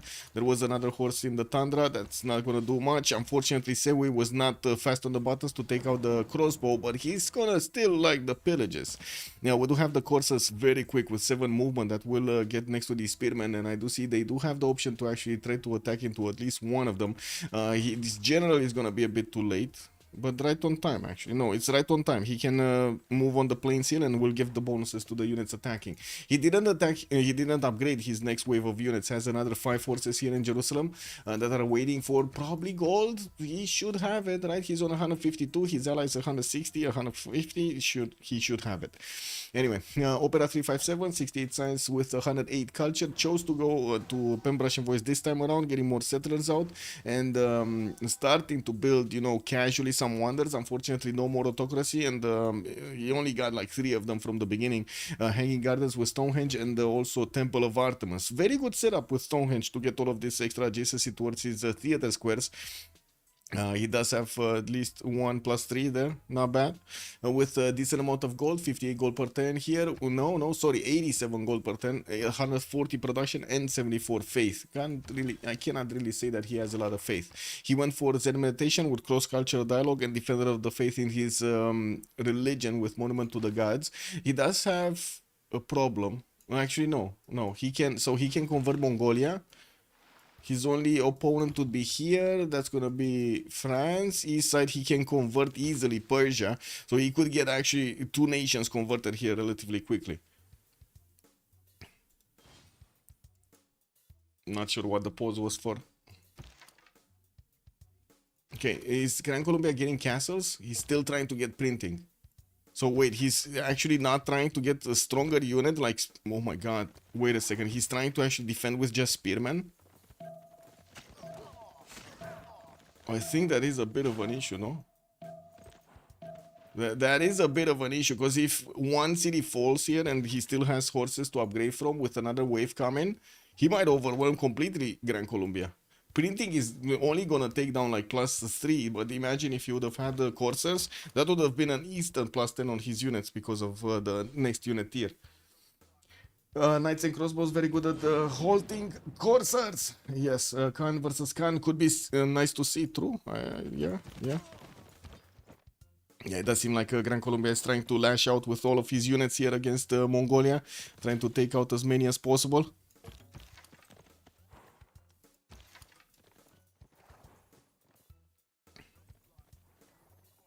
Yeah, these coursers do seem like they're not gonna get in that quickly.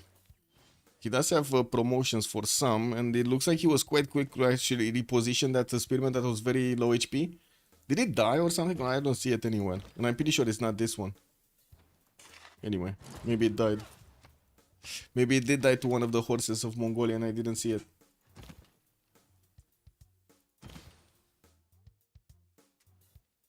Oof. Oh well. Let's take a look at Babylon. Stop it getting his printing. We do have him defending against France. France cannot push through properly. Knights and crossbows are definitely going to stop this, just like chat is saying over here.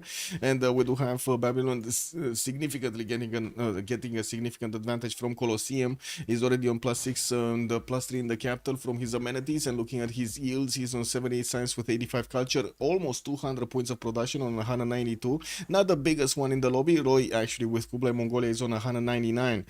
Getting new campuses and the pretty good ones. He's getting this +4 over here in the capital with Karkar getting only a +1. Yeah, that's a +1.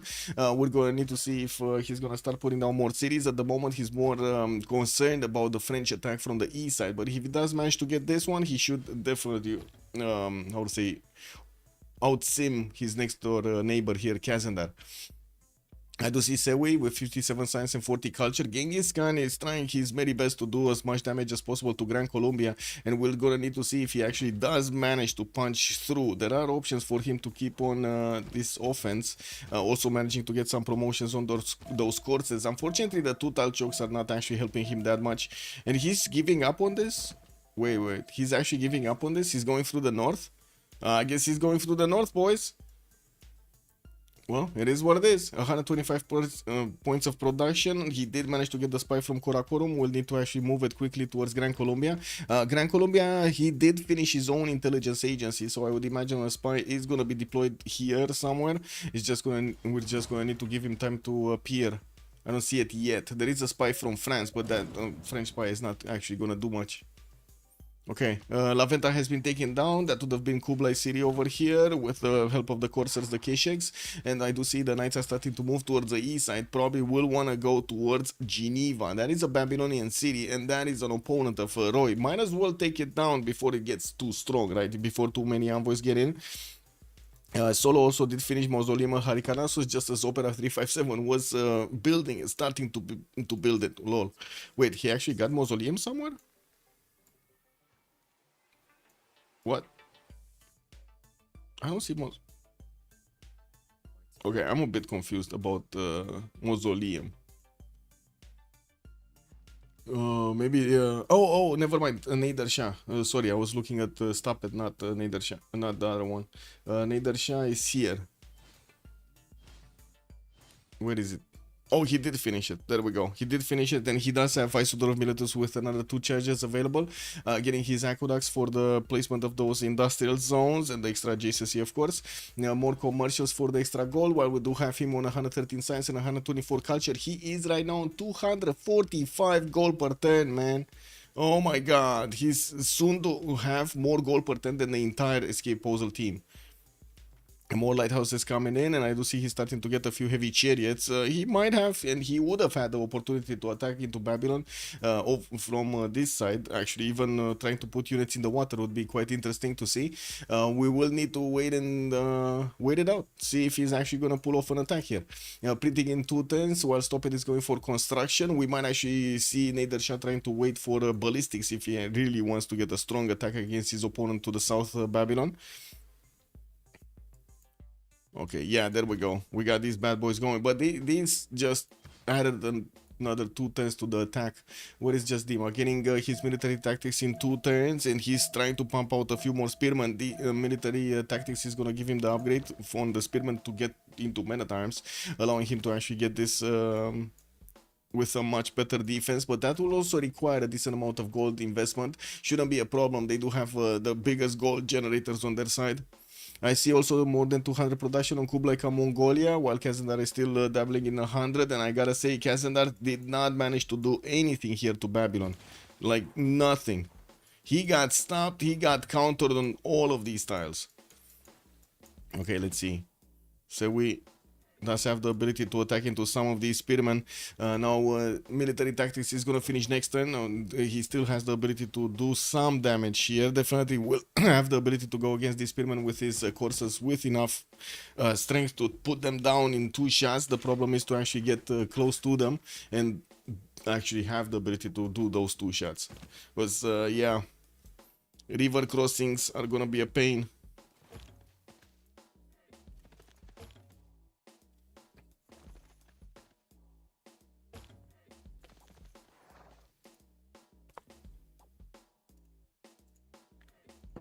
It is what it is. Give me a second. Refreshing pages and stuff. There we go. Ooh, what's going on here? Got it. Got it. This. Got it.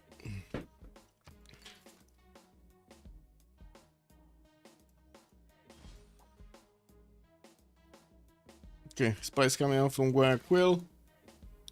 Diplo quarter in Cumania.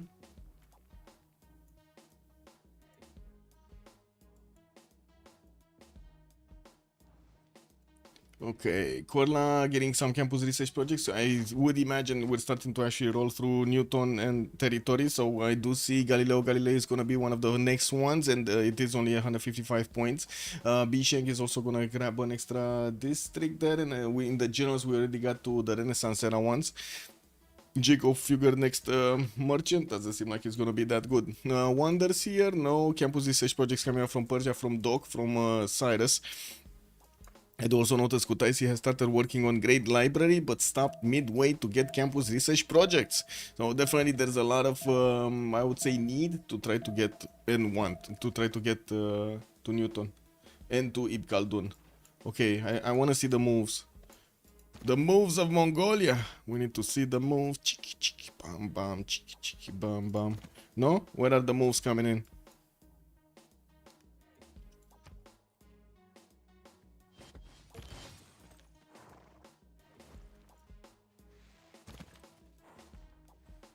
Well, now pikemen upgraded. Unfortunately, no more way for the courses to attack into them. And this attack is over. It's too late. Like, too late. And I gotta say, I'm pretty sure it's because he actually did get the attack quickly instead of waiting for his horses. Initially, I thought it might actually be good, but seeing how much defense Gran Colombia made to defend himself against those horses, just not allowed the courses to actually be useful. I would say surprise factor was not there. Okay, this is closed, nothing's happening.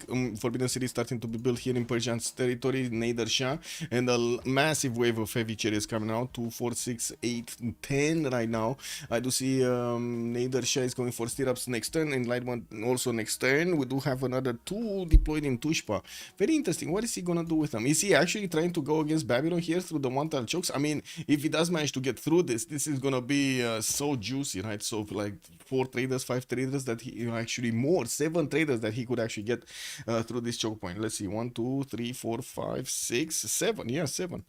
With another campus research project, another 2 campus research projects, it looks like there are enough civilizations to actually go through these scientists finishing projects in the next few turns. We got Mongolia already, Babylon already halfway there, Kublai Mongolia halfway there, Persia halfway there. And let's see, do we have Persia making projects? Yes, he is. Campus research projects in 3 turns. Also working with Isodor to give the production towards Forbidden City. Unfortunately, it doesn't seem like he has that many charges. Only one remaining. And the next one is just not gonna give him the extra production one. It's still good though. 2 extra districts in the capital, not bad. University coming out. K-Checks from Mongolia, not to mention some of these knights from Kublai Khan going towards Geneva to try to take out that city center. We do have a single K-Check actually. I don't know why I said K-Checks, because it's without an S, it's just one single K-Check. Intelligence agency also finishing Kokekota with Governor Victor. No more terracotta to actually get him that advantage, but he can keep on building spies from that one with level 1s and try to actually get the missions done. Geneva is 54 strength, and I do see he has crossbow technology. Not gonna be easy for Mongolia to actually punch through the defenses. Really not gonna be easy. Yeah, there we go. He's barely scratching the city of Geneva with his knights. And I'm not kidding. He's like barely scratching it. That's not cool. Okay, what do we have here? Looks like Mongolia, the other Mongolia, Genghis Khan, is going towards Mitla. That's a Persian city. That is, wait a second, that is his ally city center. No? No, it's his opponent, never mind, it's solo one. It's his opponent. We did have a levy over there in Persia. Nader Shah did actually upgrade one of his immortals to try to keep away as Mongolia's units. We might actually see Gran Colombia also sending some units to help there, and I do see him deploying a few of his units towards the south, starting to be a bit more concerned about Persia's presence in the south, CivCIS, while we do have Mongolia trying to get another wave of attack against Gran Colombia. In his cities, he's getting a wave of builders, and I do see him starting to build some K-Checks. If he would have had K-Checks, this would have definitely been a little bit better, but yeah, no K-Checks, like 0 K-Checks. We don't have new units coming out from France, but I do see France is getting up for his timing. He's getting military engineering, and I do see he has a continent to go towards Babylon. Unfortunately, he doesn't really have a highway to go towards his opponent. He could place, and I gotta say this would be quite nice for him to try to place a forward city, get a settler on the front line so he can get a trader to the capital to connect all of these cities up, because you do see like the pathway over here got pillaged. The trader did not get to Antananarivo to finish the road path. I'm not sure if it got pillaged because you know, he attacked Antananarivo, or it got pillaged because a random scout coming to pillage it. I don't remember. Swordsman Northeast deployed into the choke points. I have no idea what this guy is doing here, by the way. He wants the banana from the scout. Oh my god, this is a fight for the banana, guys. This is a banana fight. So many cats are defending the bananas. So many warriors are coming for the bananas. Banana fight. Vadim, hello there, and welcome. What's Babylon and France? What's between Babylon and France? Just nothing much. Like, Francis tried to poke a little bit here his opponent, couldn't get through because Babylon did make a significant light of units, and very good right with strong units on the front line and his crossbows range units on right behind them. We do have a lot of projects finishing. Babylon is gonna get at least 2 more projects. There we go, 246. We got Mongolia, Kublai also getting enough points, and this is gonna be the question, if Babylon is gonna want to pick this up or he's gonna want to pass it. They're not allies, right? Babylon is not allied with Kublai, so let's actually see if they're gonna both pass it to somebody else, like Persia, for example, Cyrus. On the science screen, I do see Roy did manage to jump up to 180 science and 128 points of culture, but I do have to say that's also a side effect of him getting the science projects. The campus research projects do roll a few more science points per turn for you. K-Checks coming in. Spy from Karakorum, got one over there, got already to deploy one in Gran Colombia's territory. It doesn't seem like it's helping him out that much. Actually, on the contrary, Gran Colombia has an intel over his opponent here. Is he actually doing something, a mission? Oh, he's getting sources, I see. He didn't activate it, that's why. But he definitely needs a level 2 or printing. He doesn't have printing. I'm pretty sure he doesn't. Well, I mean, I'm not that sure. Wait a second. Siege tactics, is it required? Yeah, you do require. It doesn't require it, actually, printing. So I don't know if he has printing or not. Landud06 has joined the round table. Orlando, thank you so much for the follow, sir. Much appreciated. Also, can he get guards on Genghis? Maybe. The continent is not gonna help him to get to Genghis. This is the problem. The city of Paris is on the green continent, and he's gonna have the extra damage on this continent. So that's why he's probably thinking to move the units towards the western side. You do see an army of swordsmen is starting to be built, trained, and moved, repositioned towards Antananarivo. I would imagine here is gonna be the upgrade point.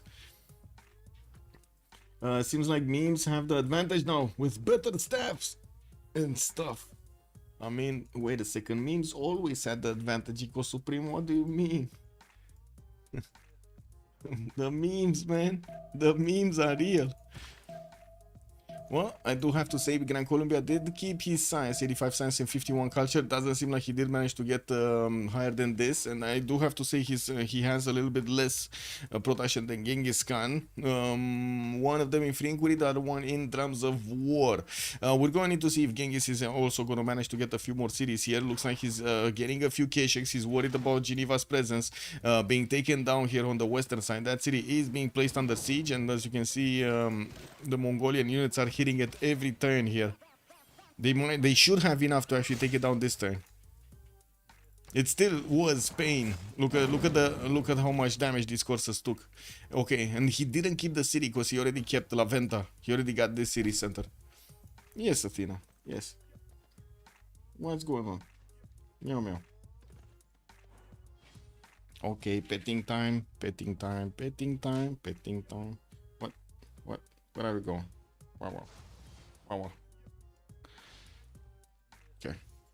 So swordsmen are getting deployed towards the western side. There is a trader also from Antananarivo that will get to connect here. And from what I do notice, the choke points on the east side are not getting disturbed. The Mongolian horses don't really do much.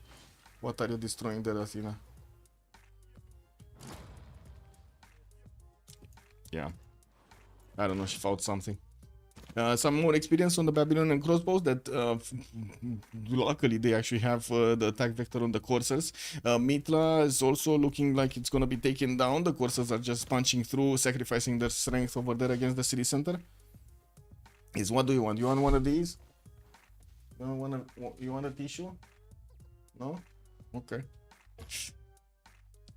She's just wiggling, tail wiggling. Here.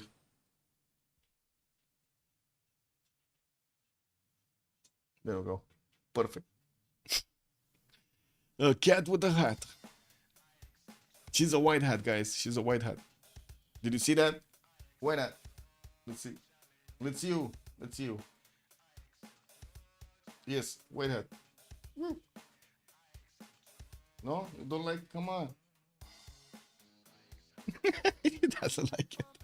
Victor, hello there, sir, and welcome. Is it a season for more games again? Yes, it is a season for more games. So we're just 1 month away from actually getting the CWC started up. Okay, so it looks like there's a decent amount of military here from Persia on the western side, getting those commercials out for padding his number of gold points. Nader Shah does have 155 science, 129 culture. He is kind of on the level of Kublai, but definitely much stronger than Genghis. And I'm pretty sure he doesn't actually need to worry about this that much. I'm actually a bit surprised he's getting his military on the western side that strong. Because to be honest, it doesn't seem like he actually has to go against anybody.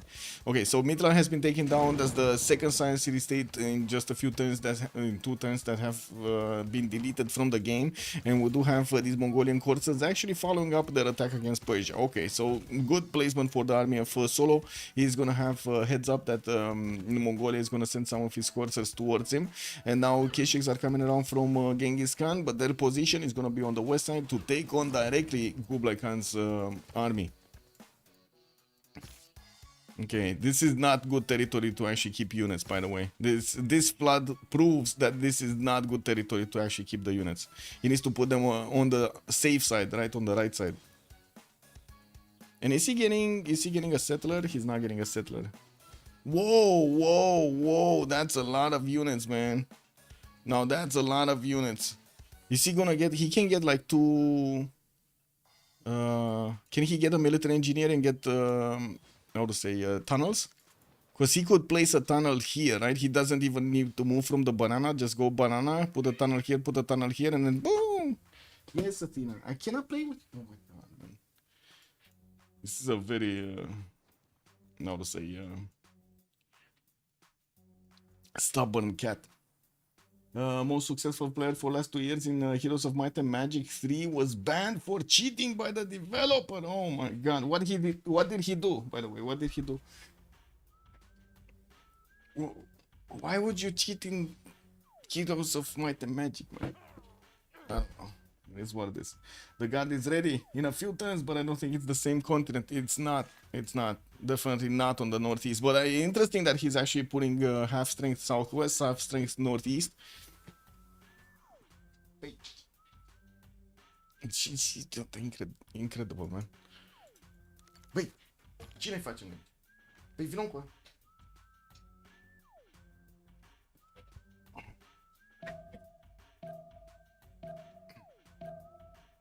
Stai tu aici. If I cannot keep the... Oh.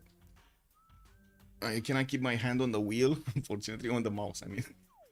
With the cat on my in my lap, unfortunately. Come on, Athena. Athena. Feisty. You're very feisty today.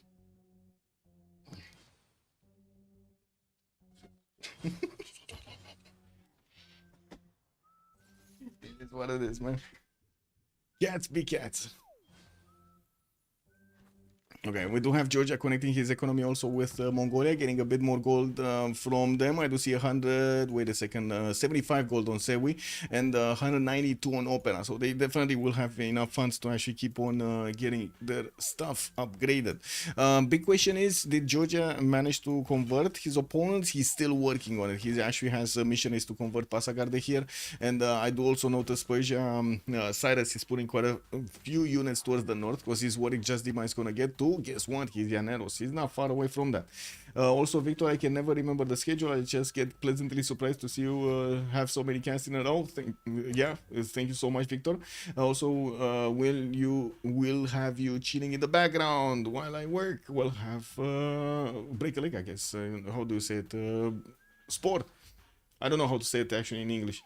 To have like a good work day. Put my imaginary internet points I can't bet on. Well, that's unfortunate, actually. Hey, I'm coming to Rotterdam, by the way, in May. Anybody from Holland that wants to, from Netherlands, I guess, that wants to actually grab a beer? He refused everything, but developer told that he opened a first turn save for 5 times in public games. It is more difficult than in Civ. Okay. Wait, he refused everything? What do you mean he refused everything? I don't know. I don't know what that means. I mean, to be honest, I haven't played Heroes of Might and Magic for so long. I'm not even sure what cheating would do in that game. I guess map. But you still get stopped, right? Because you have like different levels of creeps. I don't know. I have no idea what the case is. Would be interesting to see it. Did anybody make a video out of it?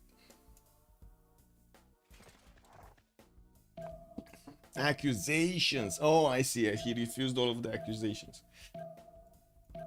I'm Conquat. Hello there, and welcome. Okay, looks like the units of Mongolia are getting stopped at the river. They will try to cross, and the Persian units are gonna need to actually get a hold of them. We don't have a general yet from Nader Shah, unfortunately for him, but he does have a +5 against full strength units. More commercials, more theater squares in his territory, new campus coming out, and he did finish his Forbidden City, giving him an extra wildcard policy slot in his government. He's getting spied on by level 2. Oh, this is a problem, actually. This is a big problem. That might put him on +15 against Persia. He needs to activate the spy immediately. Yeah, Sukage is there. Let's see when he's getting activated. I want to see this. Where's the other attack? This one's not following up. This one is actually just grabbing more funds over there from Gran Colombia. New K6 moving west side. Looks like we do have the Mongolian army meeting the French army and the other Mongolian army on the battlefield. A lot of K6 from the Red Mongolia. Only one K6 from Roy. You know, he does have decent amount of defense here on these K6. If he's gonna get attacked, maybe he's gonna lose 2 of them, but then the counter attack should actually finish whatever units they're there. We do have the city of Calais being the major stopping zone for all of these units of Kazandar. He's getting his military tactics next turn, and I don't see the military engineer. Like, this is the must-have if he wants to actually... Can you imagine how many turns it would take him, Kazandar, to actually get his units here if he doesn't have tunnels? Like, he would need a tunnel here, and he would need a tunnel here and here, so he can actually pass his units in a good amount of time, because otherwise it would take him, like, just imagine this. 1, 2, 3 turns for every unit.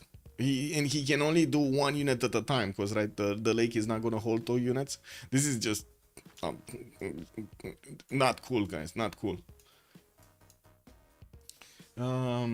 Wait, so basically, okay, not exactly gives you much more in Heroes of Might and Magic. Okay.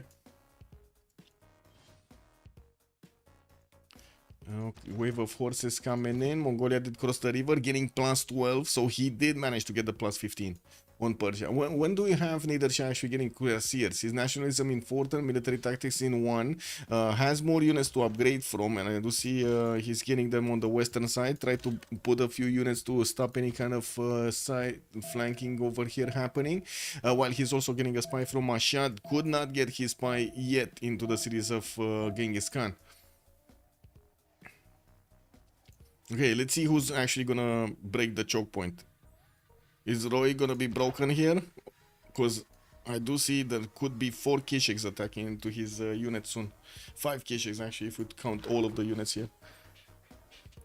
But it's complicated. They don't have questions about Tuna. He played even in offline Tuna. It's like anti-cheat system works 5 times in pub games. What? France has spy in Babylon, so they should see that coming. In Babylon? Wait. France has a spy in Babylon. What is Babylon doing? He's not doing anything. What do you... Wait. Oh, you're talking about this one. Babylon has a spy. Yeah, Babylon has a spy here. Okay, only men at arms. He does need Muskeman technology, and then he needs his military science. Here, nothing's happening. Here, it looks like Mongolia did break through. He's breaking the line of defense here of Persia. You do see the units are starting to wrap around. While new units are getting onto the front line. Well, to be honest, it doesn't seem like he's gonna do that much damage, especially since the initial encounter didn't actually give him enough potential to take out the Persian units without taking that much in return. That much damage in return. Anyway, Roy is 200 science, 150 culture, was about to get his industrialization also, 300 gold a turn. That is massively more than his opponents. We do have Opera 357, also 130 science, 160 culture, getting some of his capsules for the defense and connecting the majority of his economy with Mongolia. He does have the ability to get some trade routes towards Persia on the right side, and I do notice Persia is starting to get more and more worried about Gran Colombia actually building up his Llaneros to the north and getting his units out. We do have just Dima 8 turns away from getting the Llaneros. The moment his coursers are starting to get into the south, I don't know if he's gonna have actually the ability to get his nationalism that quickly. He's only on 56 culture a turn, and he's only on the Enlightenment. Okay, sure, it's not that far away to get from the Enlightenment nationalism, but yeah, with 50 science, 50 culture a turn, and that actually costing him like 600, that is a problem.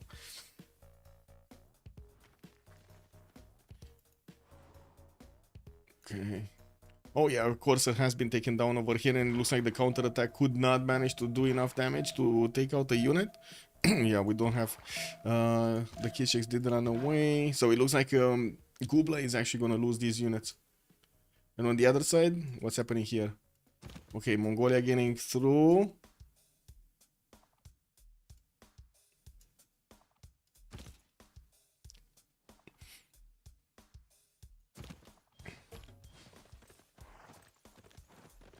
One, two.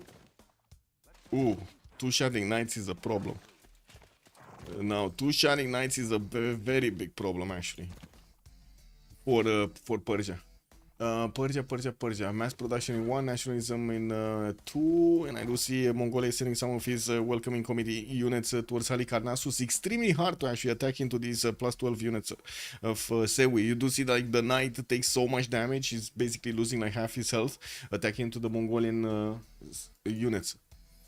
More theater squares coming in, chancery also coming out. What did we have here? Theater squares, no buildings, so no amphitheaters. That's gonna slow down any kind of cultural advancement. 2 diplo points for Tamar, makes sense. And science do not. Well, I mean, that's kind of useless, right? They already took them down. I'm actually very surprised that they got that option in. Yeah, we do have also Georgia managing to send a few of his. Missionaries to the lands of Mongolia to convert his other ally. Remember, he's getting science out of all of these conversions, and I'm pretty sure he's going to be very happy to convert all of the cities of his opponents. I'm actually a bit surprised we just now see him do it, and with missionaries, not apostles, like, yeah. He does need the Moksha cities converted as quickly as possible. Those are going to give him the faster growth, or I should say spread of the religion. Pasagarde is getting a spine. He does have Moksha here, and in the side of Mongolia Genghis, he does have Moksha in the city of Aksu. Just needs to actually ask his allies over there, where is Moksha? Get the Moksha. Get the Moksha.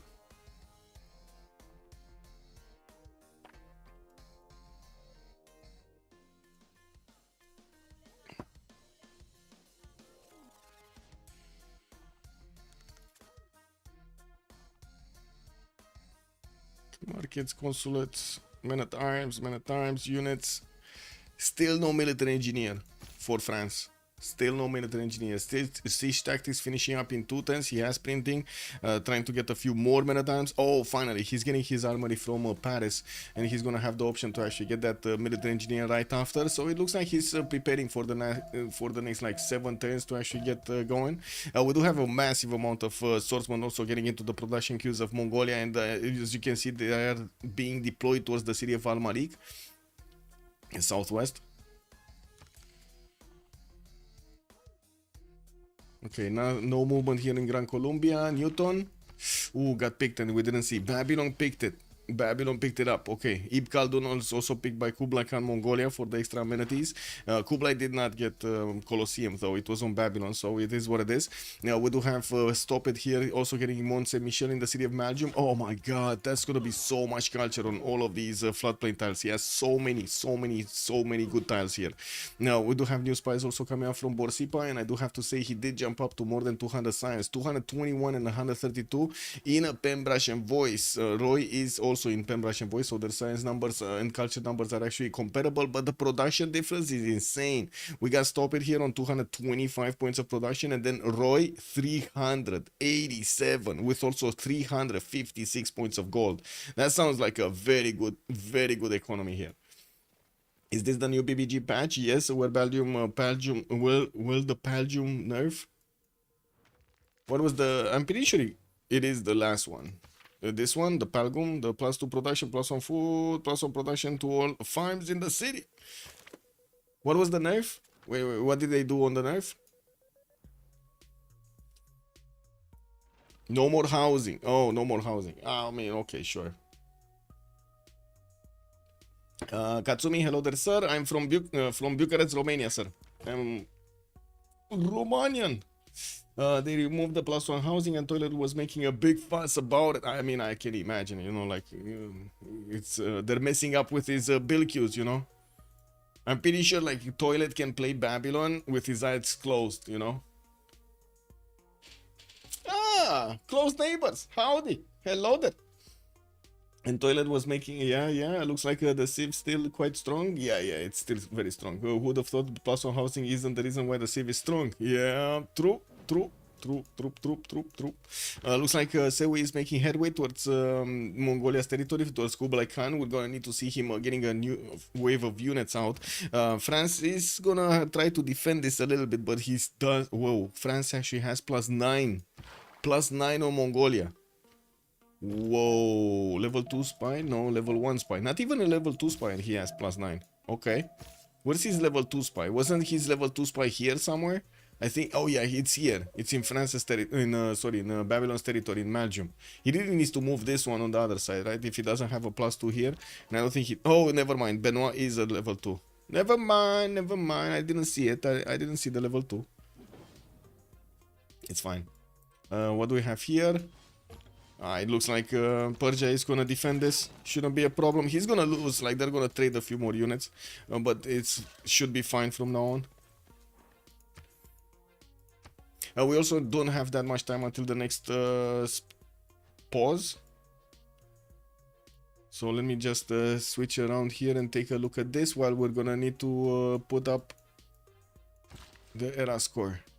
Ooh, Grand Colombia actually starting to move a little bit. He's wiggling. He's wiggling towards the south, getting some more of these catapults out towards the south and getting a lot of these coursers. Of course, he's waiting for Llanero. It's only 4 turns away to get there, while Kazandar is also going to get boosted by that. He's 4 turns away from getting his Guard Imperials. They should have more than enough gold to actually handle this. And I do see Nationalism is also coming up in 5 turns from Simon Bolivar, so Llanero cores are going to be a thing. Thank you so much, Katsumi. Glad to have you here on the stream. Hope you enjoy. Okay, era score. Let's see. Just Dima going dark. Looks like Solo 1 is gonna need 10 more points for Nader Shah to get a golden age. I do see Kublai is going dark. Kazandar is going dark. It's Ropera 357. Of course, on Georgia does have a few more bonuses to actually get those era score points. And he's on 112 out of 115 with a few pikemen coming around to build up a defense against a possible attack from Gran Colombia from the northeast. He continues to actually convert his cities, his neighbors to his religion, so he can actually get his extra points of science. Extremely surprised that he's not converting first the Moksha cities. You see, he just went through Tongliu. While on the southeast, he did convert Shari Kumis and working on... Oh, he did convert also Pasagarde. This is very good. So extra science is definitely gonna be a thing over here on Opera 357. We do have also... Doc going dark on Persia, Cyrus, Hammurabi going dark, Sewi going dark. Oh my god, so many units moving to the southwest. Persia is seeing this happening in the city of Al-Malik. Nader Shah does have a spy over there and he knows that Mongolia is putting a few more defensive units. We do have also Muskeman technology coming out from Kazandar with nationalism coming up in 3. We're going to need to see if the military engineer is... Oh, he bought it actually. So he got the armory and immediately bought the military engineer, so he will be on time with this. He needs to get multiple, right? He needs to get multiple tunnels here. Is he actually gonna enjoy this, getting multiple tunnels against an opponent that has like fast units? I don't know. Rafanario has joined the round table. Rafanario, thank you so much for the follow, sir, and welcome. Whoa, Flood says, Kazandar, be careful. Looks like he just lost quite a bit of health on these units. That's unfortunate. At least he has some promotions on some of these units, and we're gonna need to see if he's gonna manage to recover enough health before he's gonna go against his opponent. With the military engineer still needing a few turns to actually move towards Calais to build up the tunnels. He's also gonna need a few more turns to get his military science out. And let's take a look at Gran Colombia. What is he cooking up? Nothing. He's just okay. He's just still preparing his units here. I don't think he has enough though. 2, 4, 6, 8, 10, 12, 14, 15. This is not enough. Does he have more in the north? Another 1. That's it. Because I mean, if he wants the cores, 14 will just mean like 7 cores, and it's just not gonna be enough to handle Persia's defense. It's gonna be a question: where is he gonna attack Persia also? Oh well. Level 1 spy? Yeah, level 1 spy with listening post. We do have Persia and him equaling out, tying out their extra intel. Doesn't seem like anybody's gonna have an advantage there. Mongolia did manage to do more damage to the French coursers here. It looks like they took down 2 of them. I'm pretty sure he's gonna follow up with more attacks. And I do see a very weak courser that will just need to stay over there between the cows, so he gets the milk and he gets healed back. It is what it is. I would suggest, you know, putting some tiles for extra food, for extra heals. Can you imagine what would be a perfect resource to get extra heals from?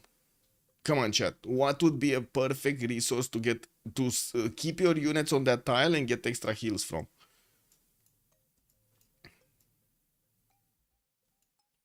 We do have K6 coming out from Axu, more lighthouses, more of these trade routes being sent. Looks like again these Georgian units, the missionaries are not actually going to convert the proper city here.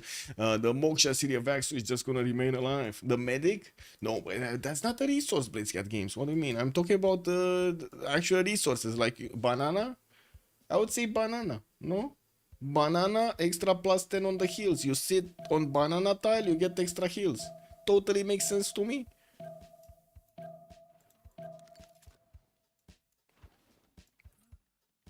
The banana healing power, man. That's not how Civ works, but okay. I mean, what do you mean? We've been making Civ work. Yeah, I mean, theoretically, what do you mean? Yeah, yeah.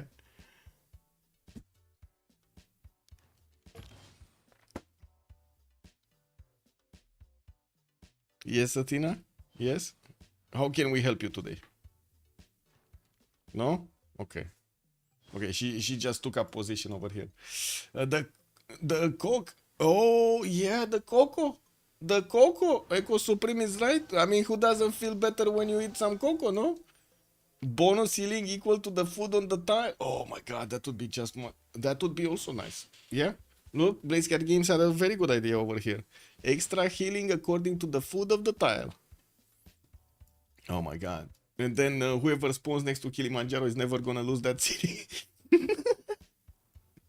Isunex is saying also, oh my god, no siege tower on Kazandar. Wait, Kazandar is here, right? Yeah, he doesn't have a siege tower. Well, not yet. I'm pretty sure he's gonna buy one. It's gonna take a long time, by the way. Like this military engineer still needs to get onto the tile, and he needs 2 turns to actually get onto the tile, and then he needs another 1 to get here, so 3 turns, then move here, another 4, 5, and then get another one. So like he needs at least 6 or 7 more turns. He needs to get it before guards.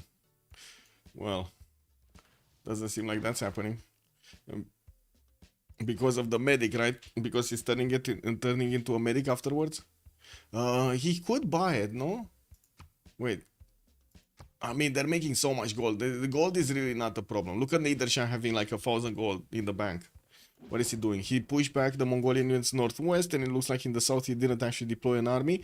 Getting his libraries out, libraries, and industrial zones. Why is he keeping so much gold? Man, that's not good value. That's too much gold sitting around. You know, you gotta get it moving like blood. I don't understand why Mongolia built a canal in Hami instead of an aqueduct or maybe the points. Wait. Mongolia built a canal in Hami. Where was, in which Mongolia city actually? Kublai or the other one? I guess the other one. No, it's not. Looks like it is this one. What is Hami? Oh, this one in, I see. I don't know. He just got it. Probably he just wanted the canal. It looks funny. 110 for Colossus coming out from Korla for an extra point of era score. We are very close, like 2 turns away from switching the era.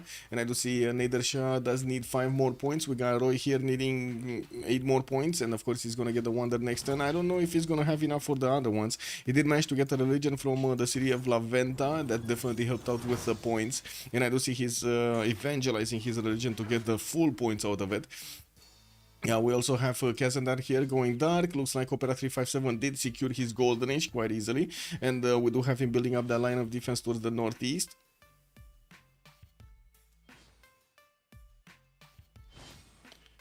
With new writers coming in, Kilvak Isivani getting built in 5 turns from Tel Aviv, and that's about it. Okay, Dog going dark, stop it, going dark, and Sewi going dark. We're just gonna need to wait for Jasdima to get next turn his military science, and of course boost Kazandar also. While we do have the units starting to get next to the city of Calais, so is Mongolia getting so many units in the city of Almalik. They see each other, they do see with the spies, they have vision over these cities, and know what's going to happen here. It's just a matter of time. So yeah, this military engineer going for the tiles to start building up the... Oh my god. I'm sorry guys, Athena is grabbing the wires. She's doing a little bit of yoga in my face here. Wow. Okay. Let me actually put, like, get the picture out.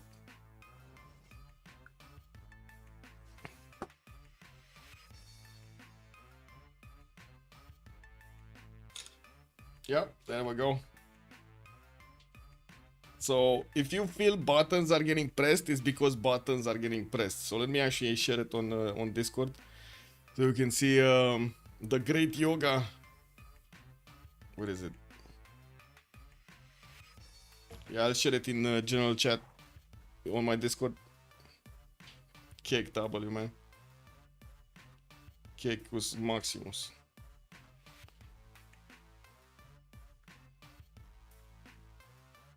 Okay, this.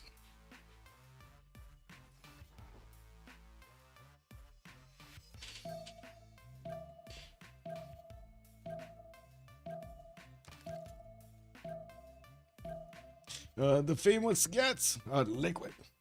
And I scored probably the canal. Yeah. Okay. I still didn't get it, right? Oh, he did. He did actually get it. 93 out of 92. Nidasha also secured his golden age. And on the other side, I don't see anybody managing to... No, sorry, Opera 357 got it. So we got 3 golden ages in the game, 2 on the side of Slozhnii, only 1 on the side of Escape Posel. Mongolian's units are going towards... Oh, I should say Genghis' units are going towards Roy here and slowly getting in that position. We do have a new wave of units also coming out from Genghis Khan to hold on France. France is starting to core up, and so it looks like he's gonna go for the core guard ability against his opponent. Did manage to recruit Jeanne d'Arc, good general for his side, and getting another military engineer to help him build those tunnels. He's moving forward with this one by the looks of it. Doesn't have yet the road built, but he's slowly getting it. On this side, I do have to say, Sewe is also 3 turns away from getting line infantries, and he did manage to get nationalism. No more attack units against Gran Colombia, and this would have been quite nice actually from Gran Colombia if he could have counter-attacked there, but I guess there is a need to put more pressure on Persia also. Babylon not getting pressure, getting his Alhambra in 6 turns from Borsippa, while I do see Bank is getting out from Babylon in 2 turns. We do have that setup. Look at this beauty. Look at this beauty. Kazandar sending a settler, force settler towards Babylon here to get an upgrade station. He has only 5 guards, not a lot of guards. I gotta say, he would have needed a lot more if he wanted to actually do the damage against his opponent properly. Yeah, wait, did it go through, by the way? Let me see. Oh yeah, this is Athena. Okay. Oh my god. This was how she was sitting. She's like literally keeping the wires entangled. No, don't cut the wires. Hey, don't cut the wires. She's trying to actually how to say not claw, bite the wires. Era scored probably the canal. Okay, the famous cats. So much cuteness. Yes, so much cuteness indeed.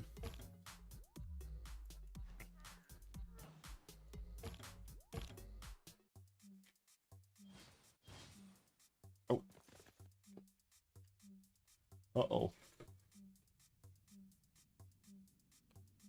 Well, if you hear some ripping sounds, paper ripping sounds, it's Athena getting into the napkins.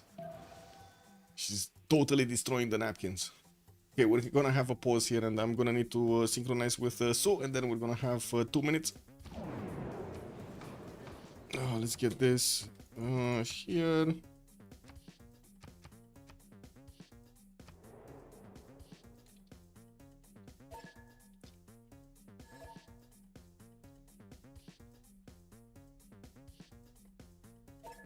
Okay, be right back. 2 minutes.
Wait, we got a pause?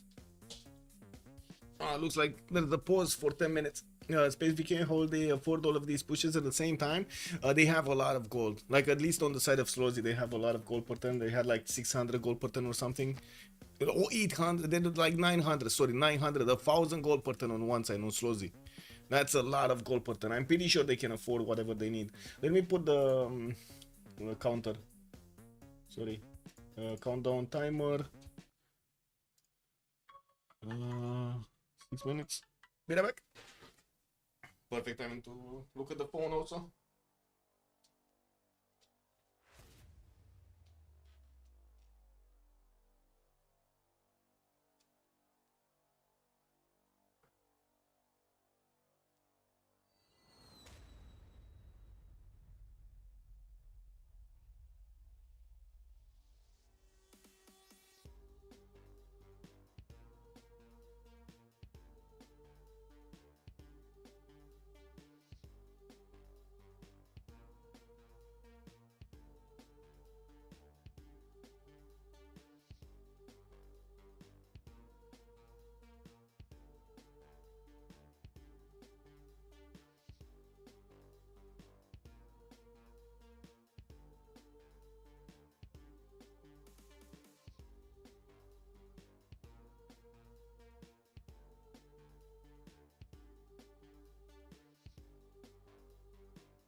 De ce ai făcut mi-ai luat scaunul? Cum adică? Uite, te țin în braț dacă vrei, dar nu stai pe scaunul meu. She just took my chair, man. Did you see that? I just like left for a few minutes, instantly got my chair. Come on, Athena. If you're unprepared even a bit, she can snipe a city in 2 seconds. Wait, who are you talking about? You're talking about France? The French attack? Yeah, I don't know, because Mongolia does seem prepared. It does seem prepared. Also, ideal sim would be 7 cities, as everybody knows. Yeah, he went 6, soon to be 7 though. This is not going to be that useful, but still. Soon to be 7. 2, 4, 6, yeah. Ideal sim would be... oh, you're talking about Babylon not getting more? Let's see, 2, 4, 6, of course for Babylon also. Babylon does have a problem with spacing though. Like he would need to actually go quite further onto the east if he wants more settles. And that's exactly where France is keeping him from actually getting more settles. I do have to point out, we do have 3 nations on Escape Posel that do have 200 science, and only 2 nations on Slozhnii that do have 200 science. This will cause a bit of a ruckus, but of course the gold is with Slozhnii. And we're going to need to see if that actually makes a good enough difference. Production capability is also better on Roy, but I think that's going to be caught up. It's just a matter of time until the industrial zones are coming out from Babylon, and they're going to be pretty good ones. Like he already has a +5, he's going to get a +7. Yeah, they're pretty good ones. More aqueducts, more industrial zones built. This is a +3. That's not that good. A bit surprising. It's not like he had other placement to place and to get it better. Oh well. No military, no new military actually from Nadershah by the looks of it. He's starting to get some more spies on. And still working on his goal per turn. That was one of the questions of chat over here about the goal per turn.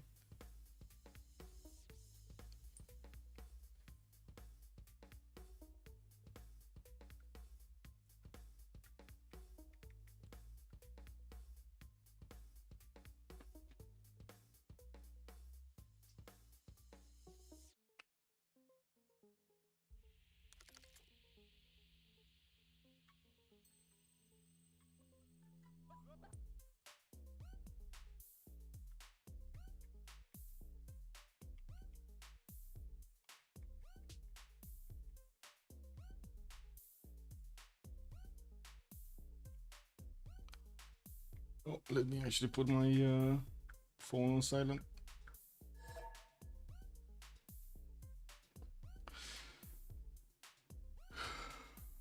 Okay, we got a team plus from Kazandar. Say we. Team plus also. So with just a few seconds, we're gonna see the game starting. Let's actually tick off the countdown timer. There we go. And I'm pause. Right on time. Okay, so we did jump into the new era. We do have Protestantism as a world religion getting the +10 religious strength. We do have Merchant Republic gaining a wildcard policy slot, and Opera did roll the 2nd points for the Diplo Golden Age and for the Diplo Age. He's on 10 out of 20, and that's before he can get his Mahabodhi, before he's gonna get his statue. Oh, never mind. Sorry, excuse me. He did get his Mahabodhi here in Zustavi.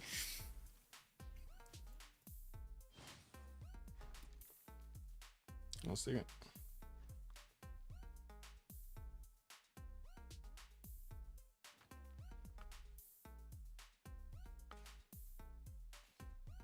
3 tens for a spy coming up from Batumi, and we do have another spy from Kutaisi. I would imagine he's gonna need a placement, a harbor over there for his Statue of Liberty. He can build it in Rustavi if he wants to build it in Batumi. I think even, no, I guess he could build it in Tbilisi also, take out that crap tile, because, you know, it doesn't matter anyway. Now, we do need to see him getting to civil engineering. Oh, never mind. He did get to civil engineering, and he's getting it right now. So we might actually see him getting this, because nobody can actually affect him. We will soon see Gran Colombia getting his also Llaneros out. There we go, we just see him starting to upgrade. I do have to point out, Just Dima is Dark Age with only 50 science, 63 culture. If he fumbles this up, there won't be a second chance here. There really won't be a second chance. We do have Nadershah with 285 science and 142 culture on getting his industrialization, and also with 500 gold and 340 points of production, getting his factories everywhere to pad those numbers of production points up. He doesn't have a military to go to the south, and I would imagine if he wants wants to go military, he's gonna need to either put down encampment soon so he can get to tanks, or we're gonna need to see him go directly to plains so he could actually play in Babylon in the south. We do have Roy with 280 science also and 135 culture. He did go for reform the coinage golden age, same as Solo. That gives them 542 points a turn with 500 points of production also, because, well, he was one of the first ones who got industrialization and built his coal power plants in his industrial zones. He has quite a few of them. Also did manage to get to Cav core so he can hold on against the Genghis Khan attack from the right side, and starting to get his zoos for those extra amenities. Okay, also trying to build Kilva Kisigwani from the city of Korla, which was getting built somewhere otherwise. Where was the other Kilva? I'm pretty sure I saw another Kilva. Wasn't it built here? Oh, it's 3 turns in Tel Aviv. And there is a chop for it. So we might actually see Georgia getting the chop on it. I do have to say Georgia did not choose to go for monumentality. He chose to reform the coinage for the extra gold. Because he does need to help out his allies with as much gold as possible. To help them get through the next part of the game. Oh my god, sorry. There we go. Did France settle the upgrade city? Commander King, good evening, sir. Yes, he did. He did. He's not upgrading though, or at least not yet. I do see he's starting to actually get those tunnels here, and 2 tunnels are giving him the option to start getting his units out. I do have to point out he does have 4 Guard Imperials, 5, 6, 7 cord up Guard Imperials. And by the looks of it, he will have a bit more strength than his opponent. Not by much, but a bit more. Does he? Yeah, he does have his level 2 spy activated in Korakoro.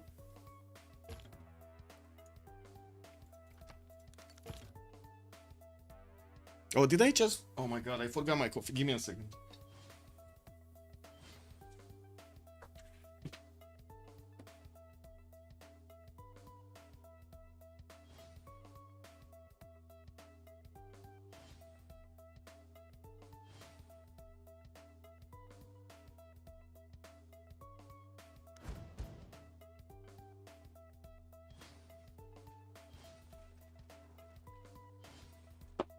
There we go.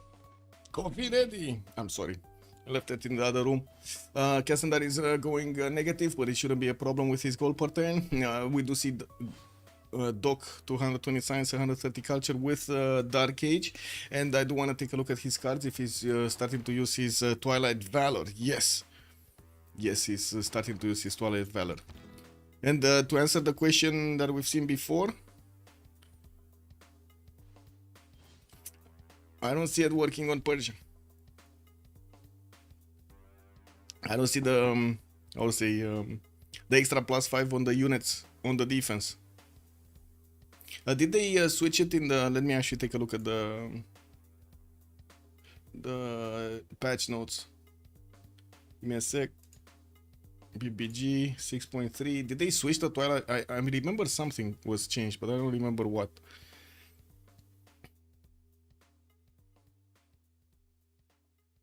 Spain, Ludwig, Saladin, Japan, Babylon, Egypt. No, no, no. Remerge as Coco, mechanized different anymore. So not on this one. Let's see the previous one. Did they change it? Does anybody know from chat? Did they change it? Twilight. No. Okay, I can do this actually.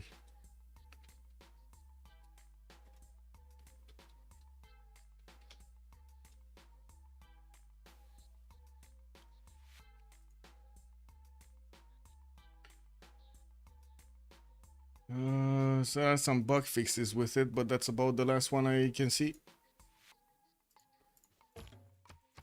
Oh well, yeah, Neuros are starting to move towards Persia's defenses, and it looks like Persia will need a lot more field cannons if he wants to hold this. Also, his cav cores do look strong enough to withstand the initial attack, but not strong enough to hold Yanero cores. We do have a lot more cuirassiers coming out from the lands of Doc here, and I do see he's slowly building them. He only had a few of these encampments, and he was barely starting to actually get them. He needs to keep his units on the west side in Drahia, and also he needs to keep his units in Susa. I do have to double check again. Maybe he did no. Oh, he doesn't have his government. Okay, he doesn't have his government yet activated. But it does work on attack, so it's just the defense that doesn't work.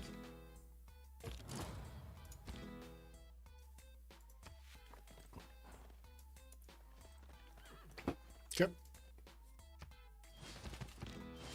Or at least it doesn't show up in the... Okay, this is weird. No, never mind. So 79 Cuirassier, 78 Cuirassier, 79 Cuirassier, 78 Cuirassier, kick, W.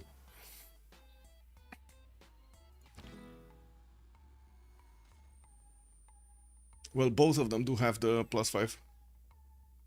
Anyway, I just got back in time for some guitar action, yes. What's going on so far?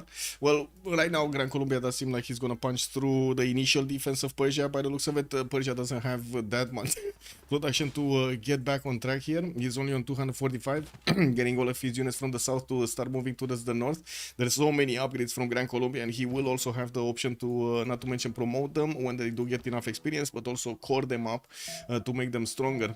These cored up llaneros are extremely good, extremely good. Like the one-shot field cannons. That's, oh my god, 2-shot cuirassiers out of the water here. Just look at them go. They're gonna be so bad, boys.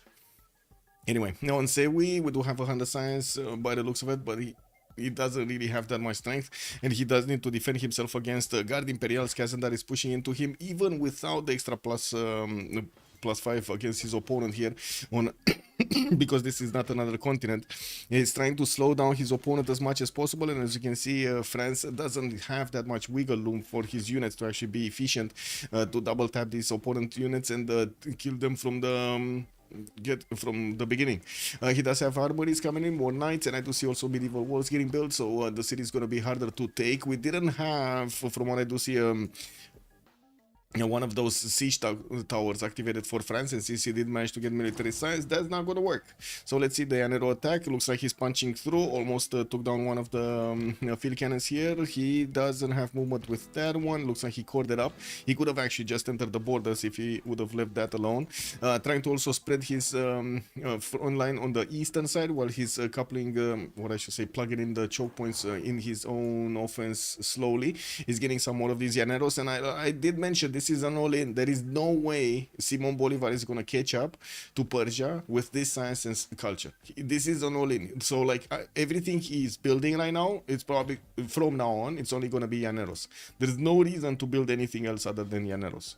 Like maybe siege towers or like maybe catapults, what I should say, bombards. But that's about it, right? Also, taking a look at the borders here, we do have a counterattack from Mongolia. He did push back the Genghis Khan units from his borders. Looks like Kublai is also getting his Casa de Constatación finished and keeps simming, trying to steal Potala Palace from Georgia, which I gotta say is not building it yet. He did finish his Kilva Kesivani, working on his Statue of Liberty, but I do have to point out he did already get Mahabodhi Temple, and since he's getting statue, he's gonna be on 13 out of 20 points. He would have really needed the two things, right? The two wonders, Potala Palace, and he would have really needed point from Noble. He really needs to get into the science screen. He really needs to get some projects into the science screen. He's 19 points per turn, but the next scientist is 535 points. I don't see Noble being picked up yet, so there still is a chance that he's gonna grab that one. Death by a million guitars. Yeah, basically. Guitar people just doing their work here, their magic, getting their magic done.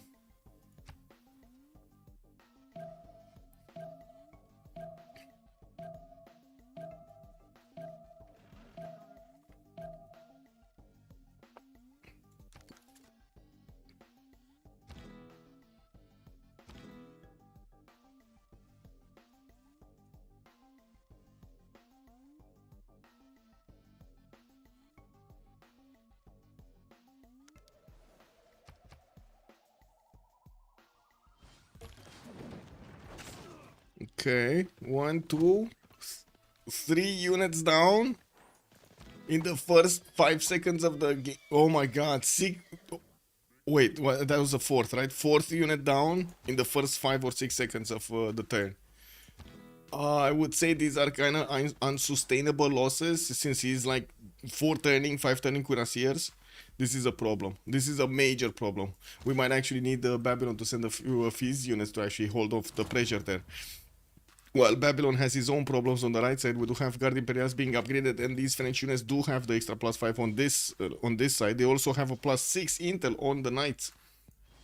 And taking a look at what's going on here, looks like finally we do have France managing to get over the river. And he's also gonna get his his military engineers to build bridges over here, so it's gonna be much easier for the upcoming units to actually gather placements.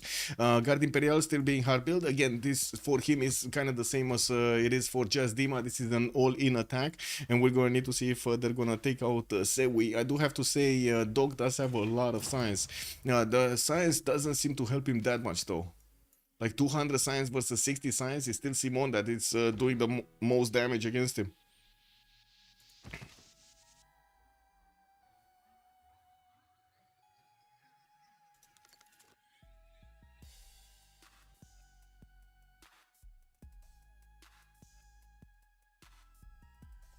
Yeah, let me double check, keep double checking this.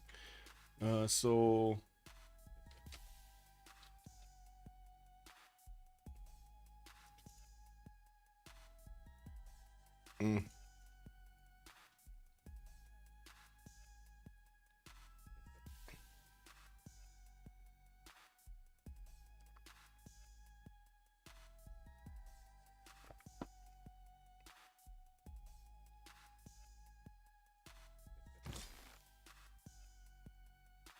anyway, I was trying to check if the Twilight Valor card works on the offense, but on the defense, but it only seems to work on the offense. Sewi, did he get his Twilight? No, no. He does have it, but he didn't place it in. He's trying to get more spies, or at least putting the spy to have better chances of succeeding. I also gotta say he doesn't really have that many K-Shakes that will help him do the damage against the guards, nor are these K-Shakes promoted enough to actually do enough damage. He doesn't have a way to actually counterattack properly. Yes, his light infantries are 6 points difference on the offense, 6 points lower on the offense. But I think he's gonna start losing units here. There's no way he's not gonna start losing units.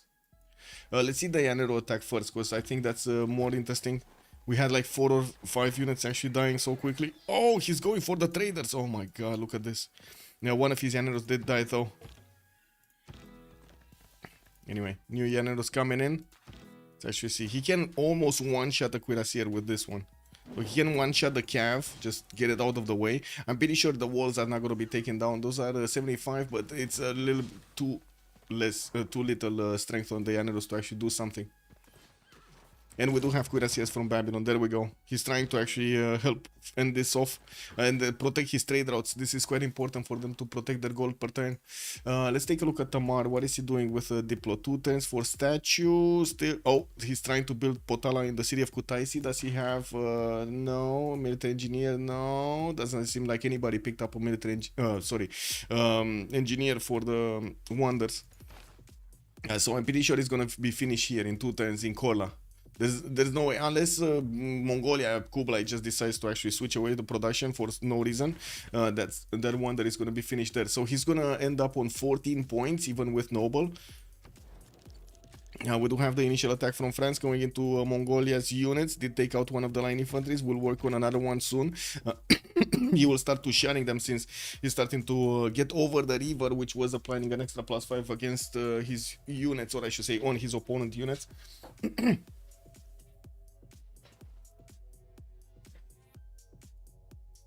Click and click, clack, clack. Okay. It's your boy Fifa. Hello there, sir. What are my thoughts on Civ7 so far? I mean, I did write up how to say, I didn't want to do it. I didn't want to actually put up a video review. I just did my initial preview and that was it. But let me actually give you my review. I put it on Steam. I made it on Steam and it's just like I'll say it's just written. I did play a few games. At the moment it feels unfinished. Like in a nutshell, it feels like the game really feels unfinished, and I'm not sure if they're gonna manage to actually how to say, fix the parts that need to be fixed.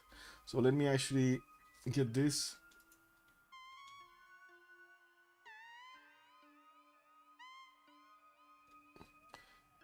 There we go. Wouldn't be the first time that I criticize actually Civ games. Yeah, no, sorry, Firaxis games. Anyway, this is what it is. That's my opinion right there.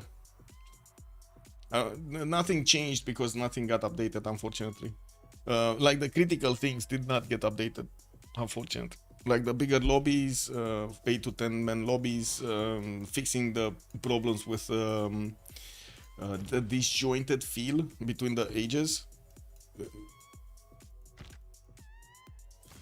And also the UI. The UI is terrible.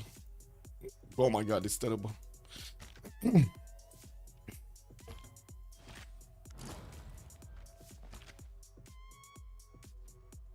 It would be funny if not even Kritax is gonna manage to actually fix that UI. Oh well, I guess we'll see. Let's see how long he lasts.